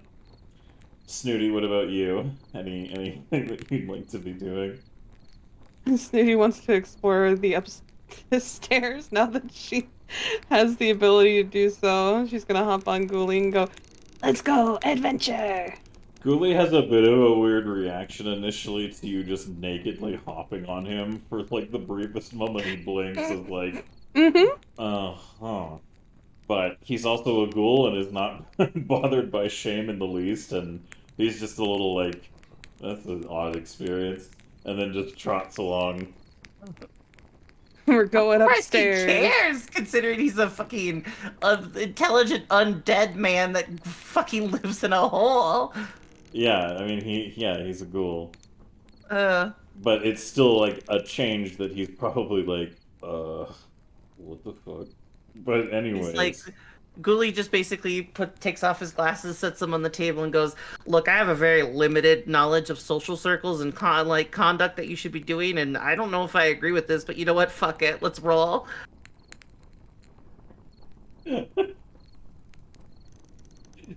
Sorry, there was a meme. There was a meme in the group chat that just wrecked me. Uh-huh. Anyways, continuing onwards. Newt, you decide to get off the couch and head on upstairs and start looking at beds. Yeah, I went to the big master room and laid down on bed. Alright. So you go into the master bedroom and take, get comfy in the very large bed that is in there. And as you're doing that, Snooty, is there anywhere in particular you want to investigate or, like, anything that you want to do while you're upstairs? I go to every single door and I just open and close them at least 3 times each until I find one that looks like should be my room because that's how she thinks. And she opens this one looks and sees Newt's in there. Open, close, goes to this one again, goes to this one here, then this one, open, close, then finally, this one. Alright. And she points to this rug right here and says, Ghoulie, yours, and then just hops onto the bed.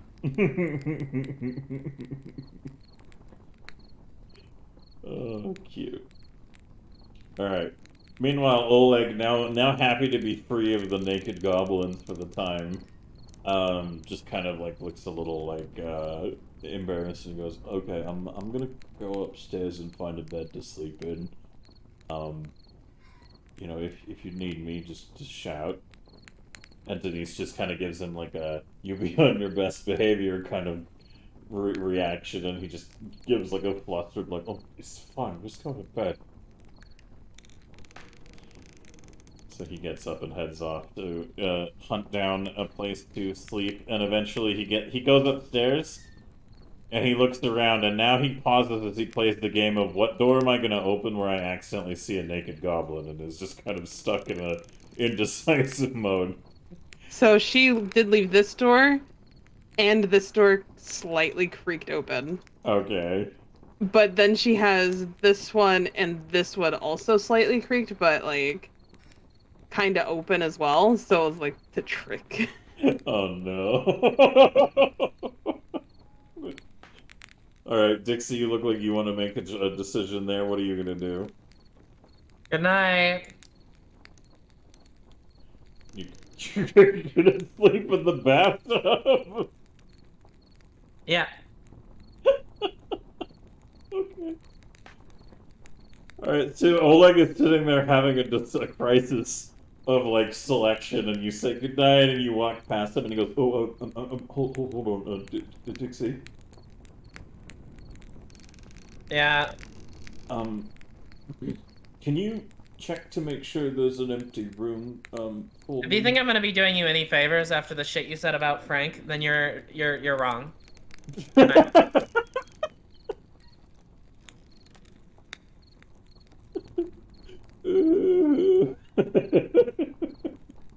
Alright. Chat, can I get an exclamation mark Z20 for which room he decides to investigate, please?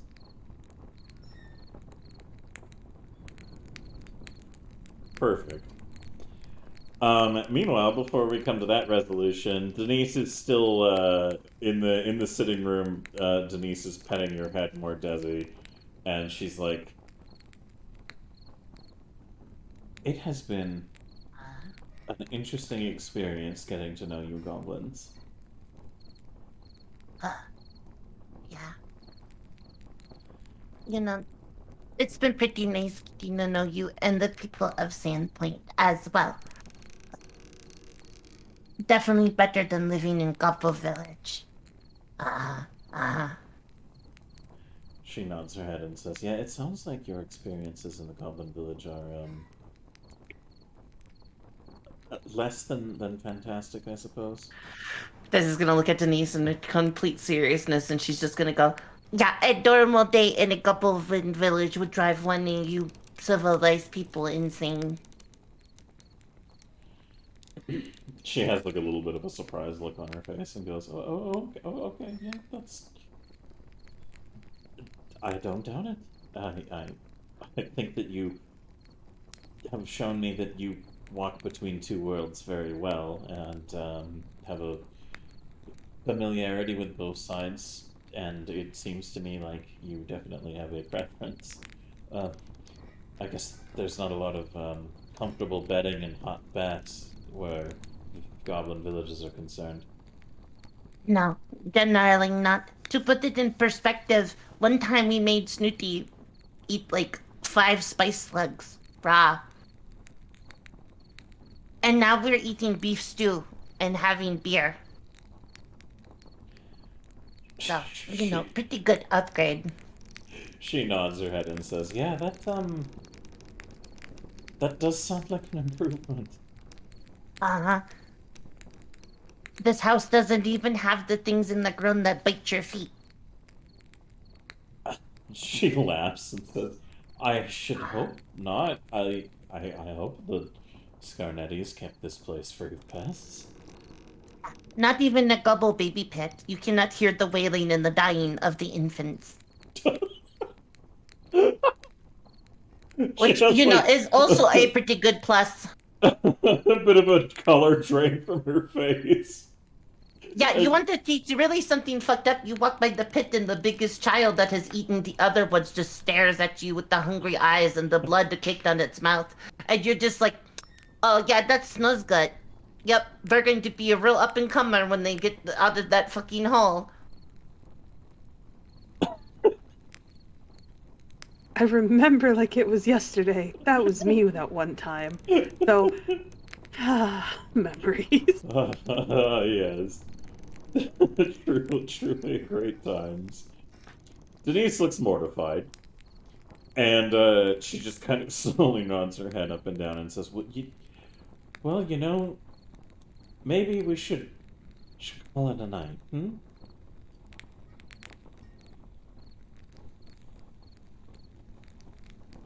Yeah, probably pretty good call. I'm getting a little sleepy. She holds her hand out to you and says, why don't we go find a bed to curl up in? I gotta admit, I've gotten a little Okay. used to being comfortable with a goblin pile while I'm sleeping. Okay. Yeah, that's normally how, you know, things happen, especially when it's cold. You see, the queen gobble is in the center, and then all the other gobbles make a giant dome of warm bodies around her. And, you know, when it gets really cold, the shivering generates heat, and probably the gobbles on the outside die. Again, a little Yeah, like... I'm just fucking with you. That's bees. Come on, we go.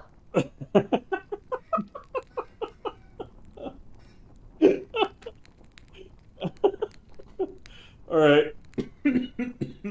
So before we get to the near end of our session here, due to the role that I received in chat, I'm gonna go ahead and switch the ambience to this.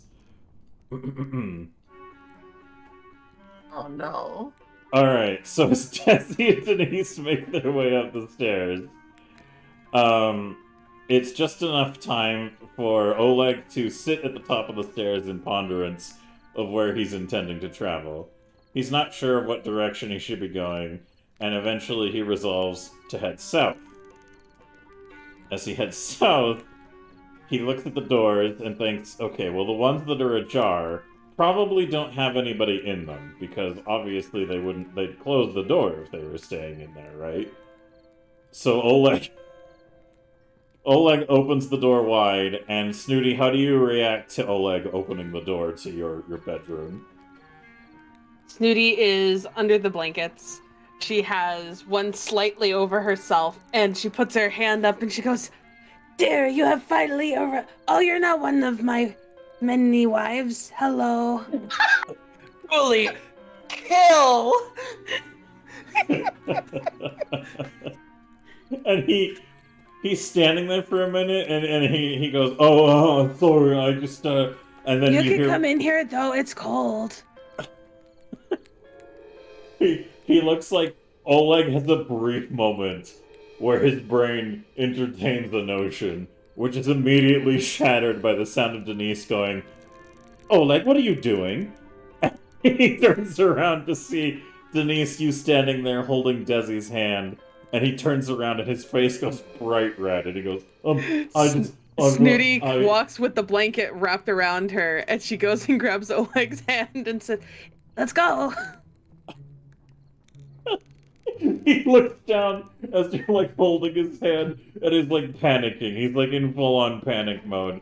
And he's like, wait, hold on, what do you mean? What do you mean? Where are we going? What are we doing? Sleep. It's sleep time. Good night. Are you pulling him with you? Good night. yeah. He's like having a crisis of conscience. And Come Denise on, has wife. Calls out to Desi.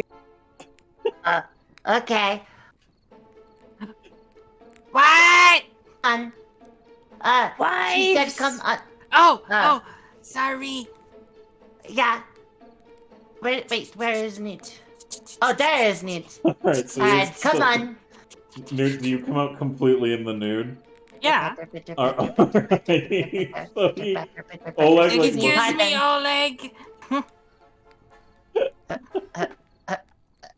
Alright.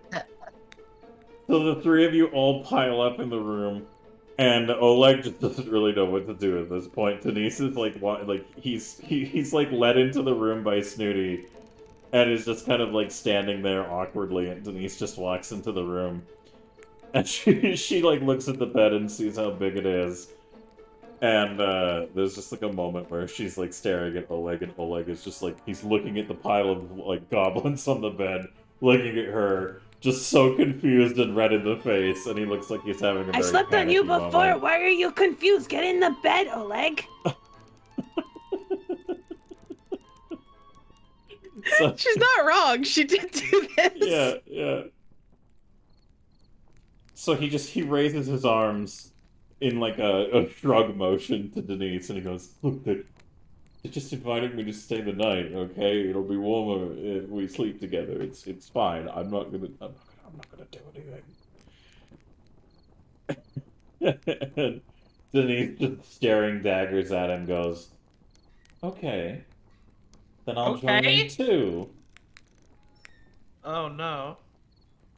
And she goes over and takes like a layer of her clothes off down to like being less clothed, and kind of shoves it in one of the nearby chests. And she crawls into bed with everybody else.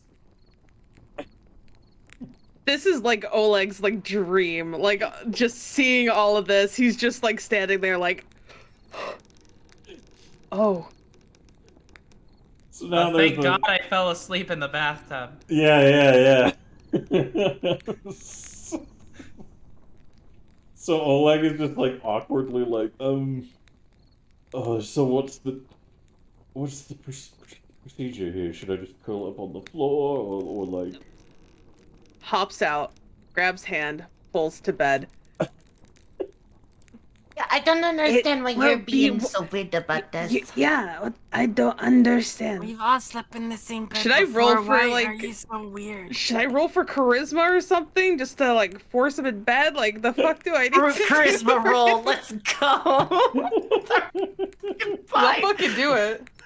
Alright. Here you go. Here you go. Diplomacy. roll.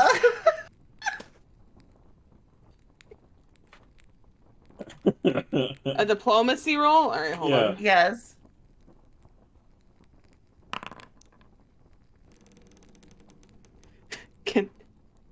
Can I goblin bullshit? See if I get God, Yes. if you put mosquitoes in this bed, I swear to God. It's time to sleep. Get in bed, Ola. Oh my God. Newt did an intimidation roll. Very convincing. Intimidation roll. Newt did an intimidation roll for him to hurry up and get a bed, keeping us up. Alright, what do you get, Snooty? Oh my God. Oh no! That's Oleg! I'm holding his hand! Yes. Okay, hold on. No, he turned into a naked goblin! Oh my god! So yeah, you're holding his hand, and Newt, you're just like, get in the bed, and suddenly, whoop, he's in the bed, and you're like standing completely nude at the end. Alright, of it. thank you. Yeah, that was Lays not back the down. This is a intended weird effect, feeling. but this works. Oleg is like super. Alright, Snooty, get in bed. Literally, get in Sid bed. is now Oleg, just picks up Snooty and just plops him down onto the bed. Alright, sleep Wait, time. but you, what you mean swapping bodies? Do you mean like a Freaky Friday situation? No, they just swapped places. They didn't swap. Oh, bodies. okay. Aw, I thought that said Oh. swap body. Now I'm sad. No, that's That's what I thought she was doing. No. I was like, wait a I'm minute. sad now. Oh, this is just like Freaky Friday, that movie. Because that happened with me and Desi before, so I read it wrong. It's fine. No, This is just like I think Freaky there's an Friday. the body swap is 69. That is the one on the table. Oh, that's why the 9 reminded me of what was going on. Okay, Yes. makes more sense now. Understood. I just hop onto the bed and just plop myself down and just Oleg is like. He's like just very he's stuck there now. awkwardly- I he's literally Does that have the mean- blanket in between me and him, and I'm like laying on top of him. Does that mean Oleg is in between me and Snooty? I mean, you guys can tell me how you want to eventually arrange this big old goblin snuggle pile. Newt laid in the middle of the bed. Alright. So current positioning is Snooty is lying kind of wedged between you, Newt, and Oleg on top of Oleg. So on top of Oleg, yeah. Yeah, Oleg is now covered in like 2 naked goblins and really doesn't know what to do with himself. And it's just like this I think yeah. He's in a state of like kill me. But also like snuggly warm. He's fighting his demons. Anyways, Denise crawls in and snuggles right up, kind of like holding Newt, and kind of like pats for you, Desi, as well, to kind of like snuggle up with her. Yeah. Snuggles engage. Huh. Yeah. All right. So eventually, after some repositioning and what I imagine is a lot of chaos when it comes to goblin sleep, eventually you all just end up in a big, cozy pile together. In this I mean, rather we're large, goblins. We're comfortable practiced at it. These two chuckle fucks are the ones making it weird. bed. Yeah. God. Denise is used to it, but the only factor here is that, like, she doesn't have that kind of, like... I mean, she's close to Oleg, and, like, they like, hug and stuff, and they're not, like, opposed to that, but, like, it's an awkward experience, because Oleg has the feels for Denise, and Denise does not swing that way, and now he's covered in naked goblin women. So, That's why I said it's his dream come true. This whole bed is like literally his like ideal space to be. Yeah, sure. Listen. I'm asleep in the bathtub. Yeah, thank you, Dixie. You're welcome. I just thought I'd remind everyone. Yeah. Tub life. It's good. It's good. I'm like a stoner over there. Fall asleep at a house party. Yeah. Alright. So as you're all like cuddled up in a big pile, Denise just kind of like she laughs a little bit as everybody's snuggling up, and she just kind of pats Oleg on the head and she says, "Don't worry, I trust you." And then gives him a little kiss on the cheek and snuggles up in the big fucking green pile. Does anyone else want to do anything? As Oleg just sits there kind of like comfortably like, yay, friends, but also like, my impulses.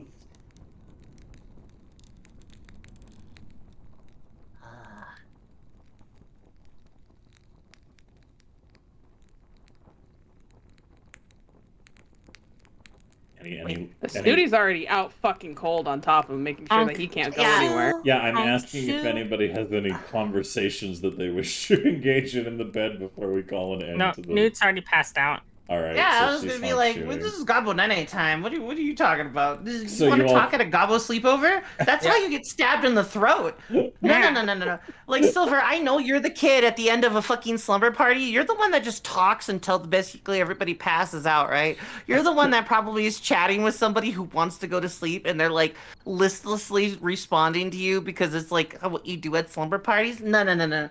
Goblin slumber parties don't do that. Nuh-uh. We turn into a giant tangled ball of basically body heat, and then we're trying to get our snooze on. And the one person that talks, you want to know why there's not that person? Because we killed them. They start talking about something, and we're laying in bed, and there's just like 30 goblins in there, and the one goblin in the middle of the night when everybody's sleeping goes, "Why do you think the sky is blue? We shanked that motherfucker. That's breakfast." You don't fuck with goblin sleeping time, okay? Effie's not wrong. That is literally how like goblins would absolutely 100% react at a goblin sleepover. Alright, so you guys... It's like a race to see who can be unconscious first, then. As soon as you guys are in a big pile, it's just honk shoes all around. So Yeah. Denise pats Oleg and reassures him and drifts off to sleep with all of you. Ghoulie just kind of restlessly lying on the ground, pretending to sleep. I don't think ghouls actually sleep or not, but I suppose that's a question for later. I mean, he can open doors, and he knows where we put the body. So. I mean, it's true. He might help himself to a little midnight snack. Who knows? But Yeah. as you all snuggle up for the evening, and Dixie, ready to be bright and early with the first day's bath in the empty bathtub, as the open windows of the room that you're in just kind of flutter quietly in the night air. I think now is the perfect time to call an end to tonight's adventure. Congratulations, goblins. We You live survived. again. That's right. You survived an encounter with the Sandpoint Devil. And also managed to score yourself some more doggy treats.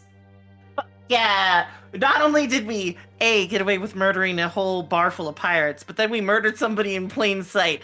Honestly, at this point, if my goblin was dumb, she would assume that the people revere them as gods. I should have made a really dumb goblin cleric that was a cleric of herself. Just enamored with her own bullshit. But no. Yeah. No, that was amazing. I loved it. I am a little sorry that sometimes we broke the fourth wall as much. Oh, it's fine. But it was too funny. It was so good. Hell yeah. It was the 24th session. Yo. Correct. Congratulations, guys. That was the 24th session. We did it. I would like to thank all of you guys for coming and watching. Please make sure to check out the links.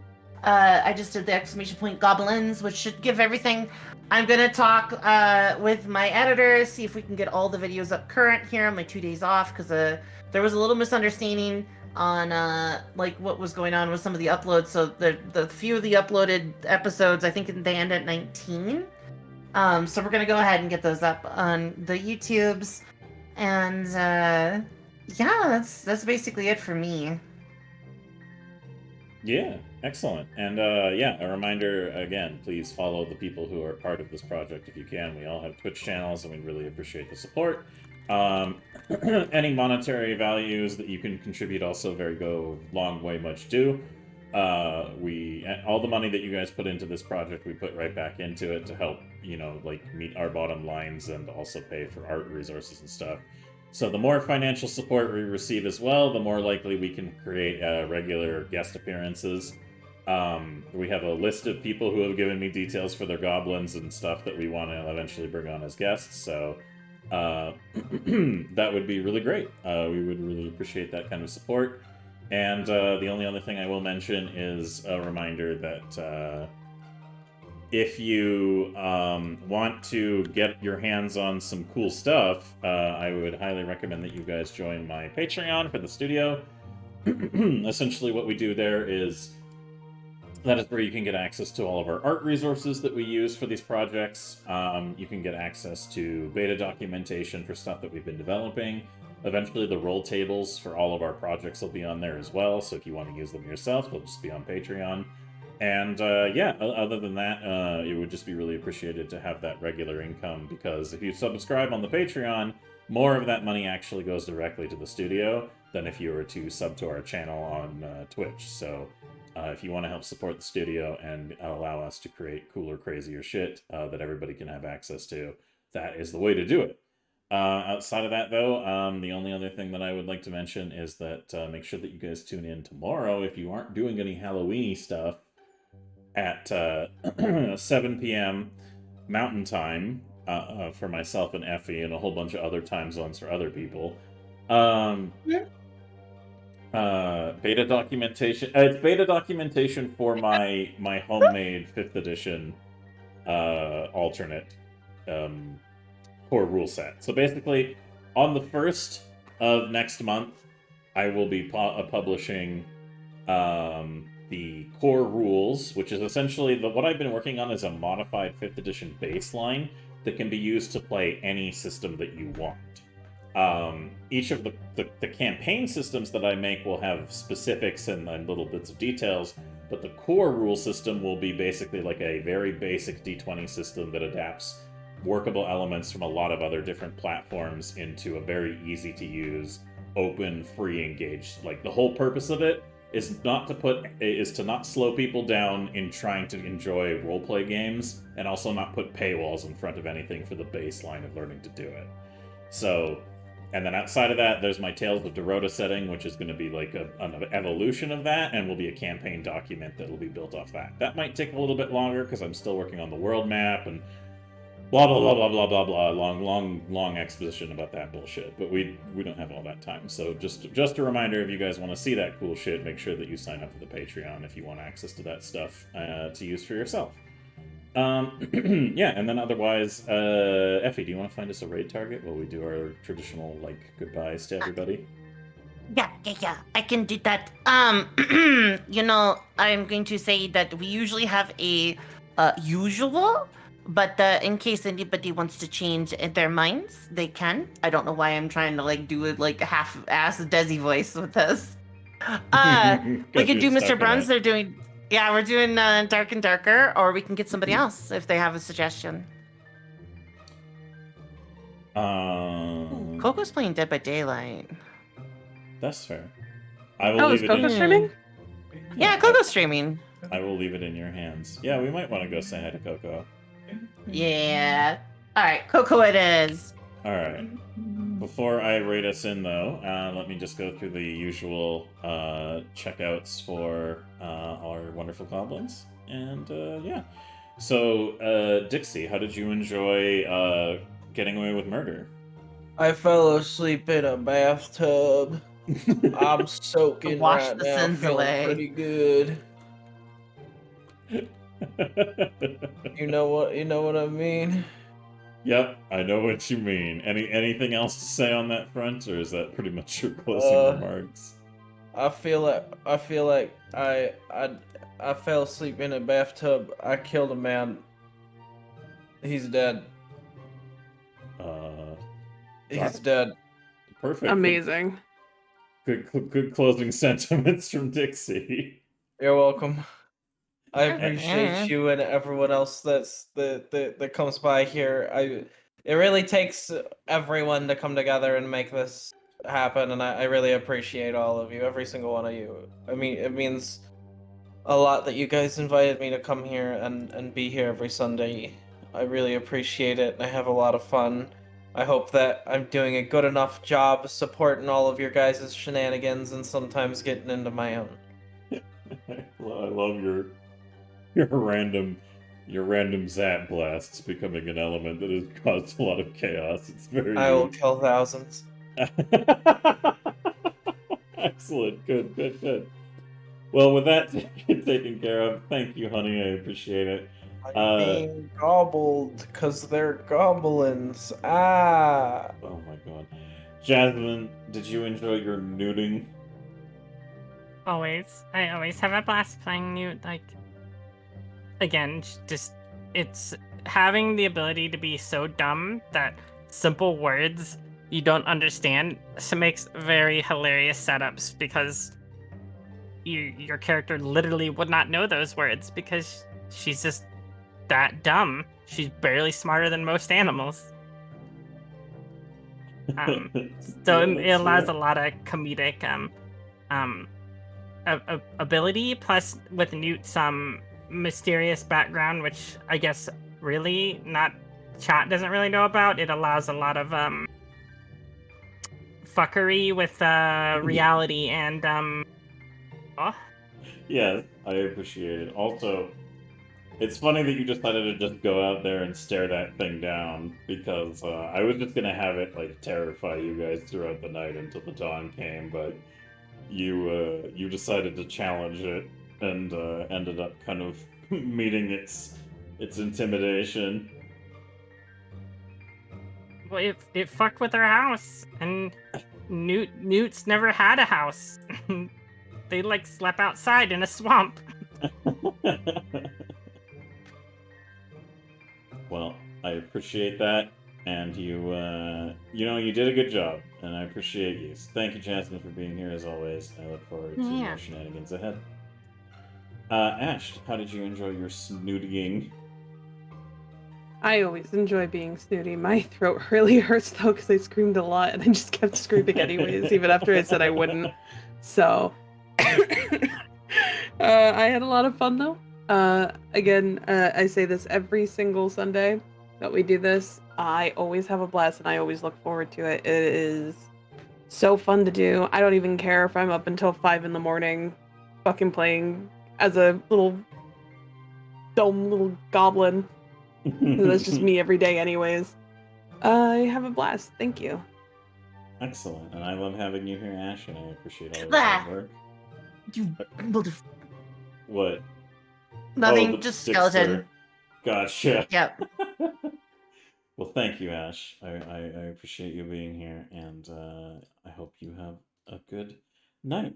Effie, how did you enjoy your Desi shenanigans today? Well, let me think.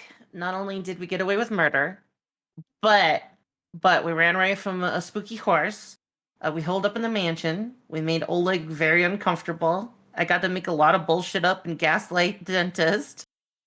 I got to scream a bunch. Sounds like a really good session. So, I had a lot of fun. I weekend at Bernie's a dead body with some of the spool that I keep getting.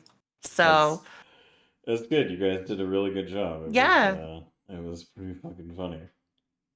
I got to do the stereotypical horror movie gag of shooting a flare gun at a monster, so that was pretty cool. And thank you for the one pity. I greatly appreciate it. And no, it was pretty great. I feel like I took some liberties today with my my Desi bullshit. Yeah, thanks, Peter, for the gift of the poop dimension. Oh my god. Yeah, that's another point. But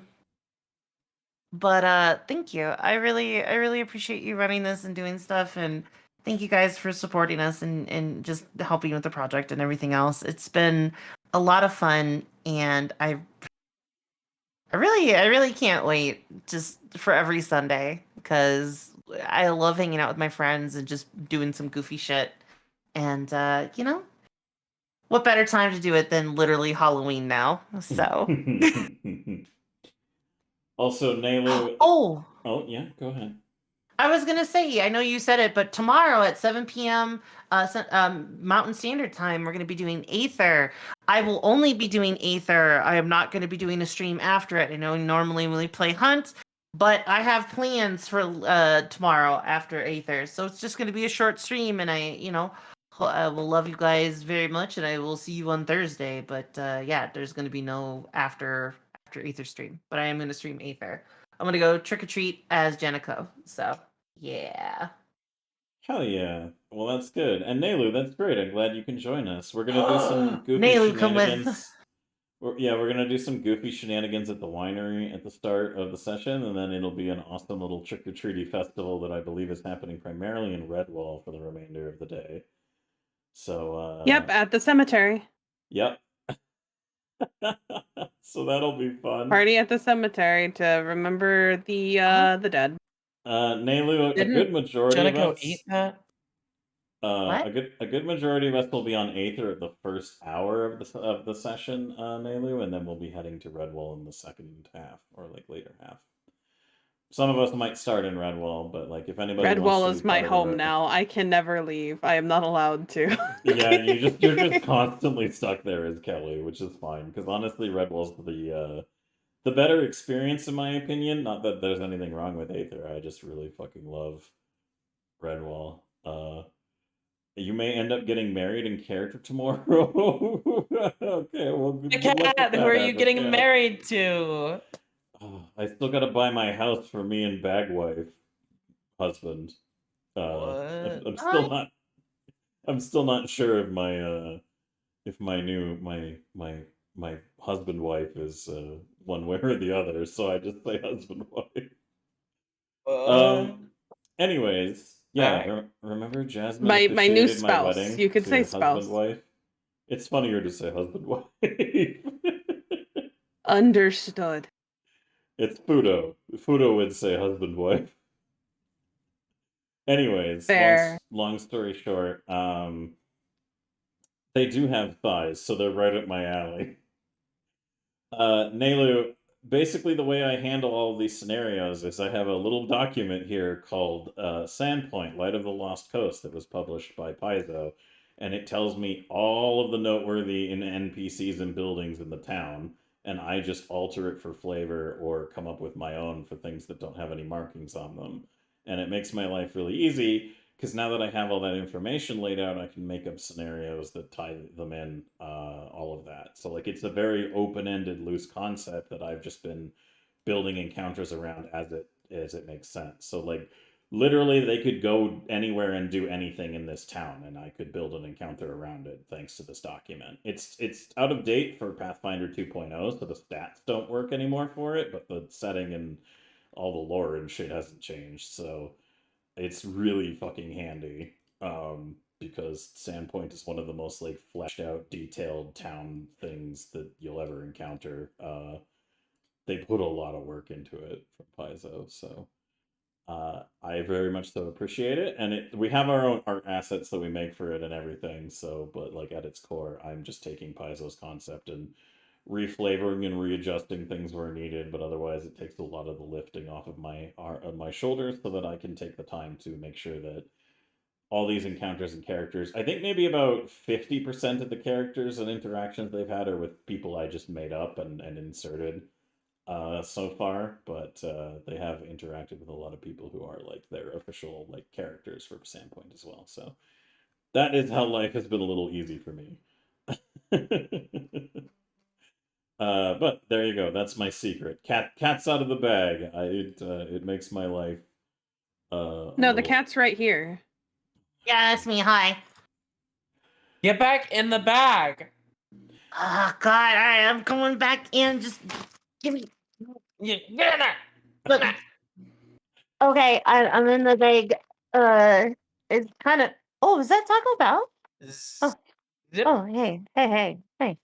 I zipped on. the bag up. Ugh. I'm just gonna set it down. I'm leaving.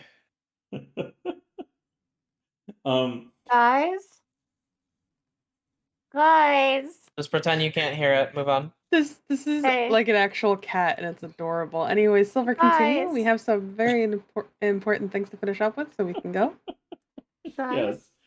Nothing really all that Okay. important. I just wanted to mention that like the larger plot points are all an amalgamation of events that came from 5 different adventure paths for Paizo. So like they published 5 different like settings and adventures that I've taken elements from, because all of this takes place after 4 of them basically in the timeline of Paizo. So those of you who are familiar with doing the adventure paths related to the Varisian coast in Pathfinder would recognize some references and some characters and stuff. And then for those of you who aren't, it's all just, random bullshit to you and kind of random bullshit to me, because I'm not super familiar with Varisia anyways. But anyways, long story short, I have lots of cool materials to draw from, but I still build the entire narrative and the encounters myself from the baseline. It's just I have tools to make it a little easier. So there you go. But with that said and done, I guess we have nothing else to cover. Anyone else have anything to say, or shall we go ahead and raid Coco? No, I mean, works for me. All right. Then let's go ahead and raid Coco. Blink. Bum ba da bum ba da bum bum. Bum bum ba ba bum bum ba bum bum bum bum bum. All right. If anybody has a suggested raid message, put it in chat. Bitch. Something that has to do with wizards would be absolutely fucking hilarious, by the way. They've been literally 2 XP. 2 XP. RPing. Yes. Can you add those 2 XP? I had to close the browser because my computer's being mean. Yes, I can. Where the Thank fuck you. Oh, I'm in the bathtub. Yes, happy Halloween to all of you wonderful folks. We love and appreciate you. I'm going to go to the ending screen. Happy Wizardween. Yeah, let's do it. Let's say Happy Wizardween. Happy Wizardween. Wizards have used magic hand on the Goblissy. I think we can go with the Wizardween as the raid message. Anyways, say goodnight, goblins, and then we'll raid on out. Good night, goblins. Happy Night, Halloween. Yeah, bye. Yeah.